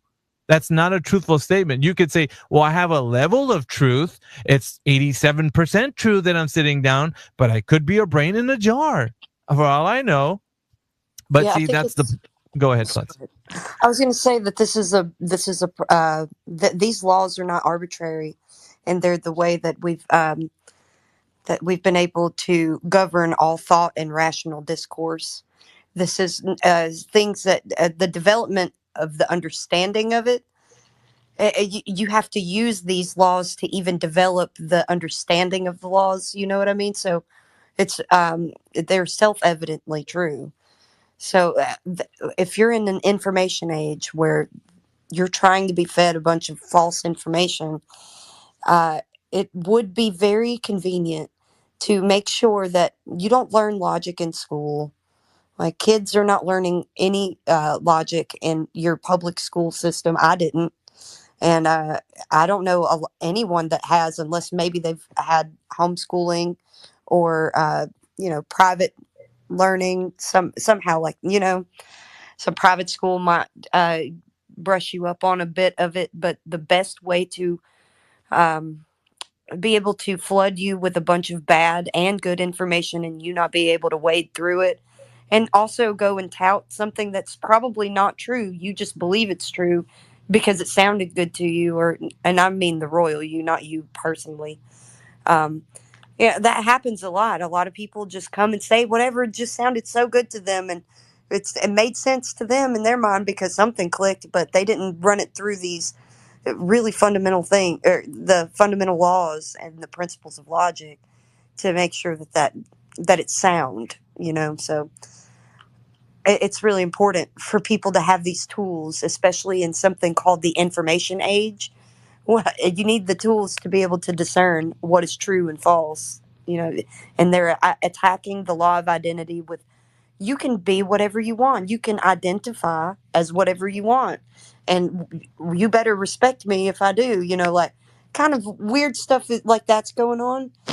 And it's attacking that law of identity and law of excluded middle and law of non-contradiction, right? So this is a really tough time to be alive, but it's also a wonderful time to be alive, I guess. A lot of people are realizing that, and I'm just going to go overall context, that in this world where we need to establish fundamental truths, that it's really hard to discern what reality is when you're given a mindset or an epistemology where you can't ever establish a foundation for truth. If everything can be subjectively known, then how can you ever establish objectivity, right, in this world? And some people will rationalize with themselves because they're like, well, that makes a lot of sense. I can say that the earth is a globe to me, but that person over there, it might be flat to them. And this guy over here, it might think it's concave. So you might try to reason with yourself, and that would be a great way to think. But in all reality, there's only one reality you and I exist in. That means that it's only interpreted one way. It can't be all like, you know what I'm saying? Otherwise, it's going to be just a mess of incoherency. Like, imagine you telling somebody, hey, look out, here comes a car. And they're like, well, what do you mean by a car? Like, I don't know what you mean. Do you mean like a pillow or a plane? Like, you know what I mean? You need to establish a bedrock of truth. You get what I'm saying? Yeah, it's a hermetic principle, and it states that all truths are but half truths, and all paradoxes may be reconciled. And what that means, like the all truths are but half truths, basically is like suggesting that any given truth is only complete from a specific viewpoint. So it depends on your level of understanding. As you go up in your knowledge, the more things start to make sense.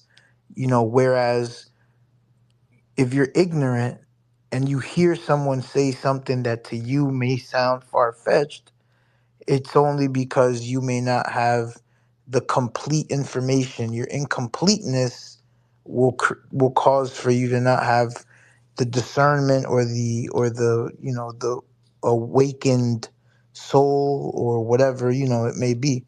So I agree with you guys. And I have a question based off of that. Where do you get the absolute truth in this specific You're talking about context? objectivity, right? Well, the perspective and subjectivity of truth there's a dual nature. It's reality. It's a paradox. Reality is a paradox. For example, where there's an up, there's a down. You can't only have up, because there's laws of the universe. There's the law of polarity, and that's always in effect. There's the law of cause and effect, that's always in effect. So it's like all truths are but half truths, because you cannot have one truth. I don't know if that answered the gentleman's question, but Not really, but what do you guys think of laws of physics? yeah, How physics are basically the physical natural world demonstrating themselves to be apparent to you and me. So if you say something happens, how does it happen, right? Let's investigate that. So what specific, and who am I speaking to? By the way, just for the space's kind of sake, I can't see who I'm speaking to because it looks like when I unmute my mic, everybody's talking. So is this old Jen? you're speaking to the round earther? A Surge. Yes, all sir. right. So what was your question? Like, No, I'm just saying in terms of absolute truths, right? I immediately think of laws of physics because they're yes. consistent and they're Yeah, measured. but then you get into quantum physics, and Yeah, quantum physics. Oh, okay. No, I'm just gonna say, what can you be a bit specific, Serge, that we can pinpoint something in physics? What specifically do you want? You can actually just use one as an example, and then we'll talk about that. Like the laws of gravity, let's say, for example. Okay. Well, so understanding gravity in a context. Well, what does gravity mean to you, first of all? How can you interpret what it means? Like, what's the meaning of it to you right now? You don't have to look it up. Just based on what you know now. You won't get chastised for it either, man. I want to know where you're at with this. Right. Is that a large, like that mass basically attracts, like a large mass attracts to itself. So proportional to itself or to other things? To other things. So for example, Earth, right, is a mass, and we have gravity here because the Earth is that massive. So that's why we stay on this Earth, even though, like, and because of the laws of gravity, you can defer a lot of calculations based off of that understanding alone. Yeah. What is the law of gravity actually state? Can you do me a favor? I don't mind that we actually walk the path of logic together. So you could type in what is the law of gravity into Google. I actually think that it's better that we do it as a learning method versus law of universal gravitation. Every mass attracts every other mass with a force proportional to their masses and inversely proportional to the square of the distance between them. So is there an equation that it shows? I don't see it yet. Hold on.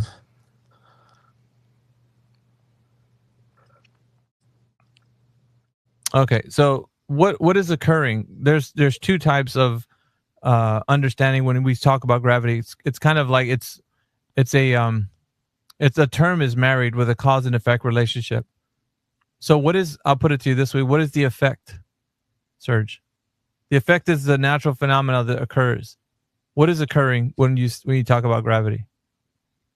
What is the effect? Well, it's a pull. It's a pull towards the other mass. So how could I demonstrate the effect? What would I do to show you the effect if I wanted to? Drop something. Okay. What do we see happening? It falls. Okay, whatever it is, right? I don't know what you're going to use here as an example, rock or pen or whatever. So that's the effect. Right. That's what we see. Can you calculate the average rate that that thing falls to the ground? Yes, because hold on, all objects fall if you release them at the same height, they all fall, they all reach the floor at the same time, provided that there isn't any aerodynamic issues or Well, I anything mean, like but we that. do have air, so it's going to cause resistance, and that's not even. So there's I know. I'm saying every like element has a different rate of fall. So there's an average rate of fall. It's not a constant in the way that we would say all things fall at the same rate. It would be an average. This is well known. It's established. I'm not just telling you things that you can't look up. So as far as we understand, the law of gravitation would just be the phenomenon, something that occurs, the effect, let's say, and it comes with an equation. The average rate of fall, 9.8 meters per second squared. Now, when we're using that, like people that want to apply this to any type of industry that uses this specific equation, it's useful. It can be actually beneficial to people that have this equation, that they can be able to test, certain equipment and whatnot. So we do know that it has its purpose, right? That's the effect. Right. Now, it's like on one side you have the effect. On another side, if you were to draw a line right in between, there's the cause. The cause is what makes the phenomena do what it does.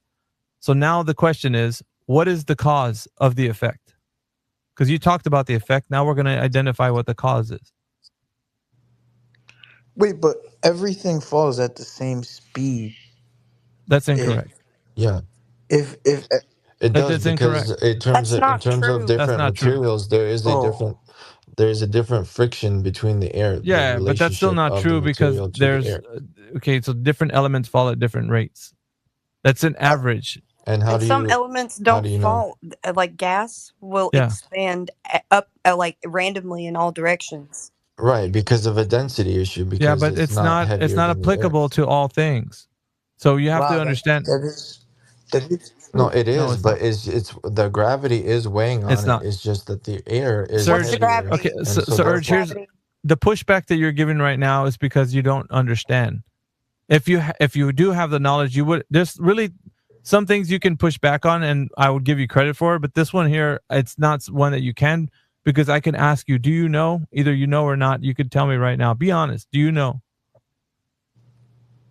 What do If you you mean? were to give us pushback on it, do you have information that will solidify your point to be correct? Because we're saying we're correcting you, but you're saying that you're right. But I know that we have information that we could back us up, but you think you do. Do you think you have information to substantiate your point? Yeah, did you watch an object I mean, fall down again, or did you watch an object fall in? Like, sorry, go ahead. well, again, down relative to the Earth, Yeah, but right? Because it is a larger mass. It's wrapped up in a begging the question fallacy. There's a lot of steps that we're taking to assume the thing that we're seeing the cause for be the cause. So here again, we're not just talking about the effect. We got to talk about what the cause is. The cause is something that occurs because it's the effect is being induced by something, by a force, by something. What is the cause of the effect for gravity? What is the cause? The cause of gravity is mass, isn't it? Mass. Well, I'll let Serge before we get to you, Ra. I want to see if we can think about this. Oh, okay. I mean, again, it's like one of those things where, like, the magnetism, right? It's like like I would say, like, as far as warping space, time, or You're close. energy of some You're sort. very Like, close. Yeah, you keep going on that because I think you almost hit it right there. So the cause for gravitational attraction would be the current rhetoric stating that I'll give it to you because I'm not like P-dubs. I will tell you. The cause for gravitational attraction, and I'm going to keep saying that because I'm just going to rub it into P-dubs that's what he didn't do. He didn't give me the answer that I requested. So, yeah, I have to. I'm going to do that. All right. So basically the cause for the effect would be gravitational attraction due to the bending and warping of space-time. And that's Einstein's general relativity, right? There's also special relativity, but we're just going to talk about general relativity for the current moment to just talk about and elucidate the fact that the cause for the effect that we see things falling at an average rate of speed of 9.8 meters per second squared. Why do they fall at that speed? What is the cause? Well, that's because the size of the Earth is so massive that it causes a gravity well to occur. That gravity well is pushing things down on into the Earth. It's pushing things into the Earth. It's not pulling, it's pushing them into the Earth. The gravity well. Yeah, it's like that whole trampoline experiment, right? If you put a bowling ball in the middle of it, you throw a little ball and it's called a pseudo-Riemannian fourth dimension space-time. Mm-hmm. So it's introducing you to a fourth dimension, and it's a pseudo force. So it's not a force; it's a pseudo force. So here we have to go off into imagination land, a fourth dimension that we don't experience, and we can't measure. We can't do, none of that is possible if you're going to have a pseudo force and a fourth dimension. So this is something that's just on the realm. It's all based in mathematics anyways. No hypothesis, no rigorous hypothesis test. It's just here you go, this explains everything, and it really doesn't. Einstein's general and special theory of relativity has been debunked in quantum mechanics. So just thinking about it, right? So the current rhetoric right now is that general relativity, bending and warping of a conceptual medium. But the idea that space and time are bending, so think about space time, right?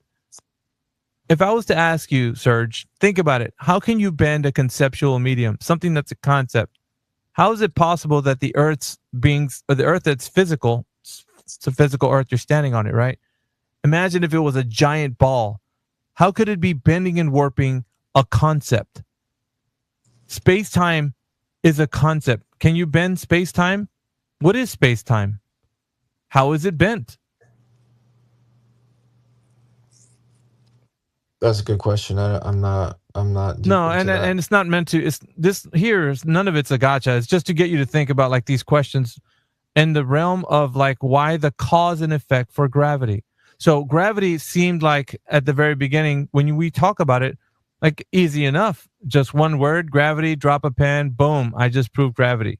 But you didn't know that it was attached to a cause and effect relationship, attached to a theory of general relativity, and the cause actually standing to be nothing that's been through any actual scientific rigor.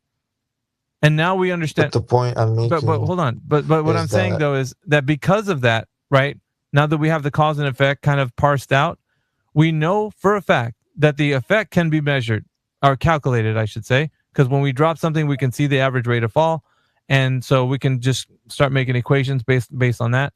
But outside of that, the cause for that effect would be that space-time is being bent, warped, and distorted by the size of the Earth, because it's so massive that it's causing space-time to be bent, warped, and distorted. But there's no scientific evidence that that's the case. These are just concepts. And the evidence is that you see an object fall towards the Earth. That's the evidence. No. That is something everybody can see. What the cause is, the explanation for the cause has not been scientifically validated. You can, however, say that you saw something fall down and you can measure that. That's fine. But you cannot tell me that you know that science has actually applied any rigor to the bending and warping of space-time. Right. Otherwise, we would have already wormholes by now. Well, I do have a question for you, Serge. So, a lot of people do, like Alpha was telling you earlier, that they conflate the effect with the cause. Do you know what it is like in nature when you have an effect that you don't know the cause of?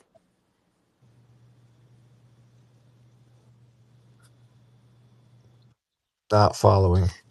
So when in nature there's an effect that that has no known cause, that would be a law of nature, right?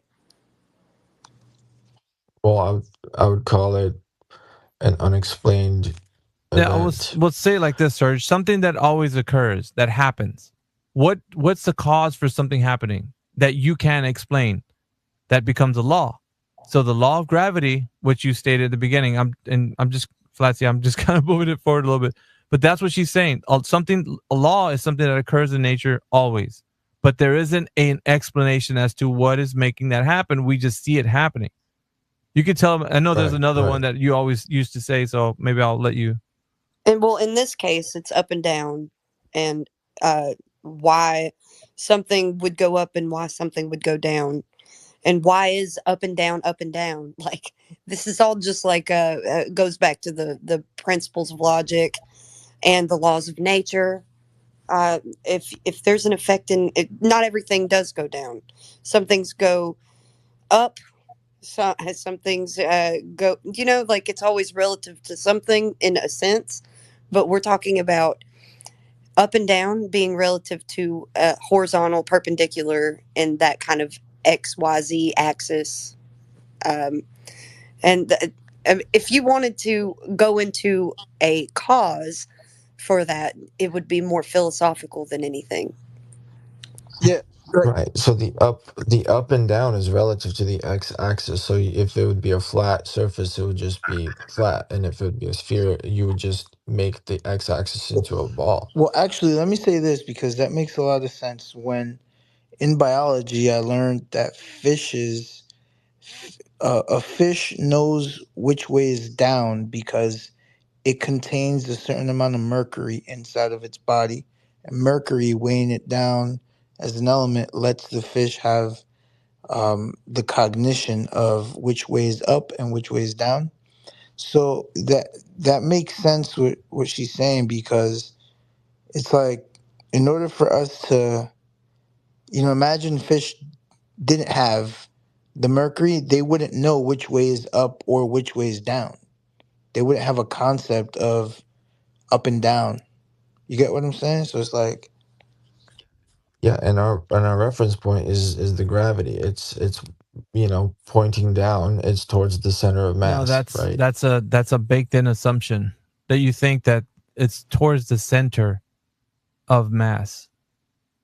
That right there has not been scientifically proven. So there's a couple of assumptions that can be made by somebody who believes that that's the case. And when we ask how you know that, then the burden of proof has to be yours to present how you know that. But if you don't know that, then you just have an assumption. Do you get what I'm saying, Serge? Yeah, but the thing is with knowledge and with science, it's definitely a slippery slope in terms of verifying it and making sure that all the things are straight. And there are scientific breakthroughs that happen every time, like you mentioned, quantum physics, which actually relates to the atomic scale, and doesn't necessarily disprove the theory of relativity, but to make the point is, we rely on other discoveries and breakthroughs, and there is the scientific method that you can repeat that, and as long as it's repeatable, of course it's not like set in stone, but like you were saying, it's practical. And so us knowing the gravity, right, 9 meters squared or whatever, then we can use that information, and so somebody else makes a distinction and understanding, and so that's what you base off of. Search. That's the reference that you go off of. Search. And that is hold on one Sure. second. And that is what's practical and useful in everyday life, just like understanding the other laws of You're about to physics, commit a right? logical fallacy. I just want to, I want you to maybe correct your line of thinking. You're about to commit a pragmatic fallacy. So just because something is useful and practical and pragmatic doesn't mean that all of the baked in assumptions that go along with it are true. You know what I mean? So try really hard not to do And that. you're making a logical misunderstanding of what I'm trying to say, A sister, logical because misunderstanding. Hey, CB, get that co-host, man. Honestly, because I was trying to say completely something else. I'm saying that obviously we don't know exactly for that to be true. I'm making that the Okay, fair point, enough. and I'm bringing up another point, as if that direct truth does not base any of the understanding of a flat earth either, because there's a lot of logical fallacies within the flat earth theory that is just Yeah, mental brother, you're just gymnastics all over talking the right now. You place. didn't let us tell you how the Earth is flat, so you're giving us a yappuccino at the You moment. didn't know what a logical fallacy was just like an hour ago, and now you're telling me something like, come Yeah, on, man. you can't actually sound like you know what you're talking about when you don't know what you're talking about, Serge. That's dishonest, brother. So at some points, I know you want to speak, and people always do. If they got the energy to, they're gonna want to talk. But honestly, what we do in this chat is pull people aside and ask them how you know what you know. And if you don't know, dude, you can't have the mic and meander on with like some information that you don't know, bro. Yeah, It's a bad look. You it's can't do that. dishonest to act like an instant expert on something. Yeah, Just please, like, I'm if not. I am sorry. just chill, dude. I'm sorry if you think I'm acting like an instant expert. What I am acting as is I want you guys to also understand that, it's good that you guys question everything and all of that stuff, but at the same time, they're like, don't, just admit to the fact that there is a lot of, like, you have to explain a whole lot, and there is so much I don't have like to explain workarounds. anything. There's so much workarounds to the theory of No, flat there's no Earth No, there theory. isn't, versus dude. the. Like honestly, you're throwing a lot of Okay, you're throwing a okay, lot of like assumptions around, dude. Like, and you're giving right, the right, right. impression to So, the audience like that's the case. It's not. You're making shit up, okay, dude. Like at some point, you gotta but know when to stop. Like I'm actually gonna get to the point where you're just gonna be a listener because you can't be making shit up on the speaking panel. Either let okay, me well pull then you over. help me out. Let me Then pull you to the side now because it's starting to get irritating, help dude. me understand gravity in No, terms no, of no, flat no, no. Earth. Hold up, Then hold up. How do you know the Earth's not flat? You just made a well, claim. I'm trying You to. made a claim, and I want you to. I could have talked to you about gravity, and we could have been on to that conversation. But you want to go ahead and did he leave? No, Yeah. I'm How do still you know here. the I'm Earth just is not flat, wondering. Serge? I'm wondering how does Bro, I gravity need you to act tell me on how flat you know Earth? the Earth is not flat because you just made it sound to the whole listening audience that you know it's not flat. There's workarounds. Give me a workaround. Well, I know the Earth is not flat. First of all, by looking up at the stars, and I'm seeing something completely different from the northern hemisphere versus the southern hemisphere, and the satellites that fly around, they fly in one direction and they end up in a straight line, and you can predict exactly where it's going to end up. And you can know that the sun is, the lunar eclipse is just, shadows don't change their shape. When the Earth is in front of the sun, casting a shadow on the Earth, it shows a round circle. And you look at Jupiter and you look at all these things from the telescope, and you can see that they're all spherical as well. And you can literally see them rotate if you look at it long enough. It's just it's just so much more logical, right? No logical fallacies to understand as like a child, literally to say this, if that, then this. Like if I'm looking at all the things around me, and if I see other planets around me are spherical, and then this place must be spherical with all the other evidence that we have. Right. Okay, so let me you said like 100 things right there, all packed into one because you're trying to hurry up and try to see if there's a way that around this. But let me ask you a question from everything you've just said. How do you know you can see 3D shapes? Tell me how you see 3D shapes So up in I the sky. answered. Search. So I answered your Yeah. How question. can Now, you would see you please 3D answer mine? shapes up in the sky? By seeing them rotate and Yeah, change positions of the how are you seeing them? How are you seeing them? Just with the naked eyes? No, through a telescope. Okay. How many eyes do you need to see through a telescope? You can use one. You can Two use two. eyes in a telescope. Yeah, there's things called digital screens. Yeah, a There's digital also screen is literally. not you're getting an image off of something. But when you look through it, okay, I'll play. Okay, one yeah, eye. How one about that? eye. There's no depth perception. So how do you know it's a 3D object? How do It's I a know? 3D How do I know object. the ball across the room is a 3D No, object? that's not the with one eye point. That's not the closed? point.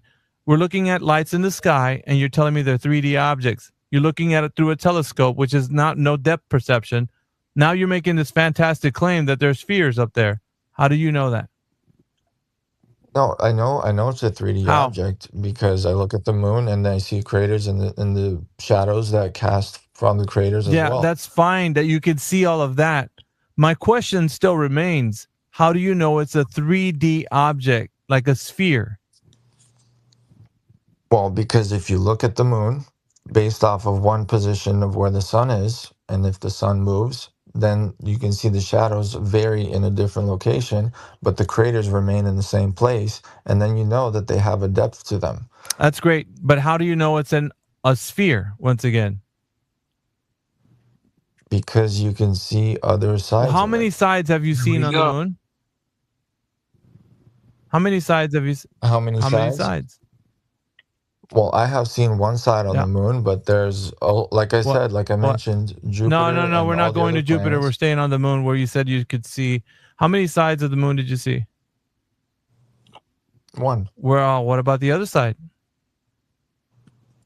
Well, that because it stays like it stays facing us, right? So what about the other side? What about it? What about it? When have you seen it? Well, I already answered no, you the didn't. question. I haven't seen How it did yet. you see the other side? I said I haven't. Okay, so how do you know it's a sphere? Again, but what? Again, what? This is what you've been doing this whole night.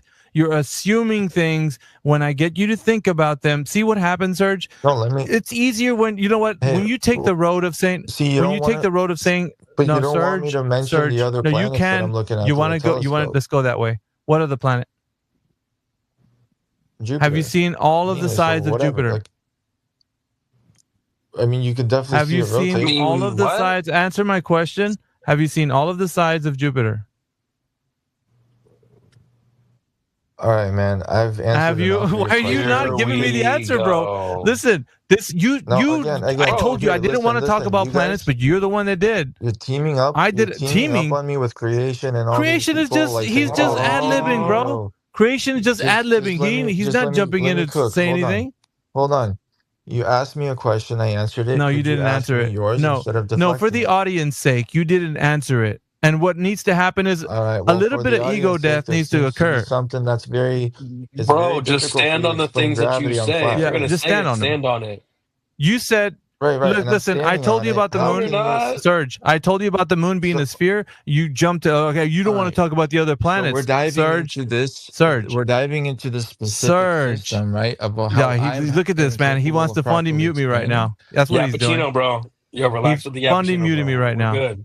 We're caffeinated. So what you're doing? Yeah, this is called a fundamentalist mute.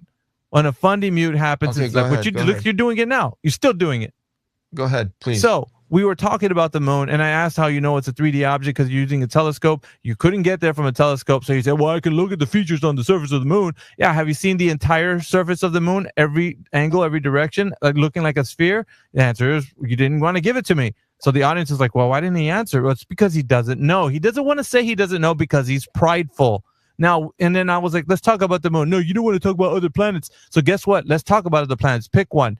And Jupiter. Okay, Jupiter. Well, I can see Jupiter rotating. Have you seen all the sides of Jupiter? Oh, no, man. I don't want to talk about that. Why? Okay. Why don't you want to talk about it? So what I'm doing is I'm analyzing and assessing that your argumentation style right now is falling and you don't know how to recover. All right. Okay. Then let me use a different. No, you're not going to. No, you're done. You're done. You need to know when to stop. And this right here is a stopping point for you, Serge. I'm calling it. I'm throwing in the towel. I don't need to dunk on you anymore. I don't like it. I want it to be a teachable moment for you, but you want to take advantage of it and act prideful. So that's why I dunk. Gravity to a no, I dunk. Then. No, I don't mind talking about it. Guarantee I don't. I love talking about it. All right, so then the Earth is round. No, that's your way. That's your way. Little schoolyard antics don't work in this room, sir. schoolyard antics I would don't work. love to hear. I would love to hear your opinions on how gravity works on flat Earth. Unfortunately, maybe other people can know this. I guess you can't explain it then. No, I could, but just not to you. You know, we go. don't have to explain anything. We're literally not obligated to explain anything. Yeah, I escorted him out. It's just ridiculous that I mean, there are a lot of crazy things that you can learn about the physical and natural world, especially through the lens of taking away all of these assumptions that are not needed. So that's a really freeing thing to do, because you're bogged down with some sort of worldview that was given to you that you didn't pick out for yourself, and now you come in here and you want to discuss it like you can be objective about it, but you keep referring to everything with those assumptions baked in. It was a perfect example of how he could have just stopped where he was. We were going great until that point where he just wanted to spiral because he just couldn't take it anymore. He said that there's a way that he can prove that flat Earth isn't correct. I didn't want to do that. I didn't want to go there because I know what's going to happen, but he wanted to. So we did. And so his idea was to throw out the fact that we know that all the planets and, they're all spheres and all this. And then we got into how he doesn't know that there's spheres, looking through a telescope, telling me how he only sees one side of the moon. And it just amounts to him just trying too hard. And when it comes to this, man, you shouldn't have to try that hard. It should be easily be demonstrated. It's not. So it is what it is. I mean, it's where we're at. Yeah, the truth doesn't have to be assumed. If it's true, then it can stand on its own. Guys, can I say something? Yeah, just let me get a quick plug off real quick, Jeff. Yeah, sure. So we'd like to say thank you for everybody that's joining us. There's like 33 people in the space. Illuminati confirm. We do have some more time in the space, but it's 24/7 Flat Earth episode number 24. The globe debunked itself. That was the title of my space today. Hashtag Flat Earth. Welcome everybody who's joining us. We do have people on the panel that I'd like to make mention to. People that are highly intellectual, people that I hang around with, which is Flat Decline, CB, El Boricua, who's on the speaking panel, and a bunch of people that have joined us. Appreciate you guys for joining us. Humbled that you're here. We also appreciate anything that you can come in and just hit that little follow button, and or retweet the space, because I think that's a great way for us to actually get more people in here. And I want to be surprised. I want to see PhDs in here, cosmologists. I want to see, average lay people. It doesn't matter who's in here. So I appreciate everybody joining us. And, the topic is, do you know the Earth is a globe or not? So we're going to go ahead and kick it back to the panel. I think Jeff wanted to say something. Go ahead, Jeff. So I was just going to make the point that so satellites lose communication with each other based on line of sight. Would you concede that the Earth is in fact a globe? If you could demonstrate that. That's not a way that we're going to determine whether or not the Earth is a globe. That's not a determining factor, Jeff. So why? Because you're working backwards. It's backwards engineering. You're saying because we have some type of line of sight that's being obstructed, that's just due to the fact that the Earth's curvature. It's a begging the question fallacy baked in. So satellites losing communication with each other based on line of sight would indicate that they would be going on the other side of something. Yeah, but you're like I said, that's a baked in assumption. You can't start from that premise. You have to prove the point though, right? Yeah, demonstrate that the Earth is curving. Yeah, do that. That's the whole reason why we have the argument of the curvature of the Earth, is for you to actually be open enough to say, I can demonstrate this or I cannot. Yeah, but demonstrating it by having satellites in space above the Earth. That's begging the question. You're assuming that the Earth is a globe because the communication from satellites would be the way you're proposing, linear, and they're not getting that connection because it's around the surface of the Earth, which is curved. That's an assumption. Now well, you're going to have to provide interrupting the communications. Well, that if it's curvature, explain what that is, though, right? Jeff, if it's curvature, it has to be established. That's all I'm at. That's all I'm saying. Interrupting it, though, right? It would have to be. I'm not. Listen, it's not my claim. Yeah, it's not my claim, Jeff. It's not my claim. So I'm not going to put any assumptions into it. I will, however, ask you that if it is your claim, then you're going to have to provide the evidence that it is curvature. I didn't make this claim. This is your claim. I see what you're saying, but it would be a logical assumption. Like, I know you don't like assumptions. No, it's not a logical assumption either, Jeff. Because I can't assume logically that it's due to the fact that the Earth's curvature interrupting the transmission. I have to know to make an assumption whether or not the Earth can be a globe, whether or not you're demonstrating something, the planets, the Earth. Well, but that's what you keep assuming. But it's not going to get any better, like by you repeating it. You're going to have to demonstrate. You have to demonstrate curvature. But a satellite disappearing from field of view from another satellite is not curvature. Well, I'm not saying that. I'm saying for you to demonstrate that it is curvature, because if you're making the assumption that it is, it's not my claim. So I don't need to hold any burden to you about this. Whether or not it is or isn't doing what you think it's doing due to the fact that it's curvature needs to be demonstrated from your point of view. It's your claim. You brought it up. You got to demonstrate it, Jeff. Okay. That's your burden. So, okay. So do your best. You've been listening to 24/7 Flat Earth Discord 2.0. We hope you're having a fantastic day on this flat and stationary plane. If you too would like to join the debate, please click the link below. We'll see you there.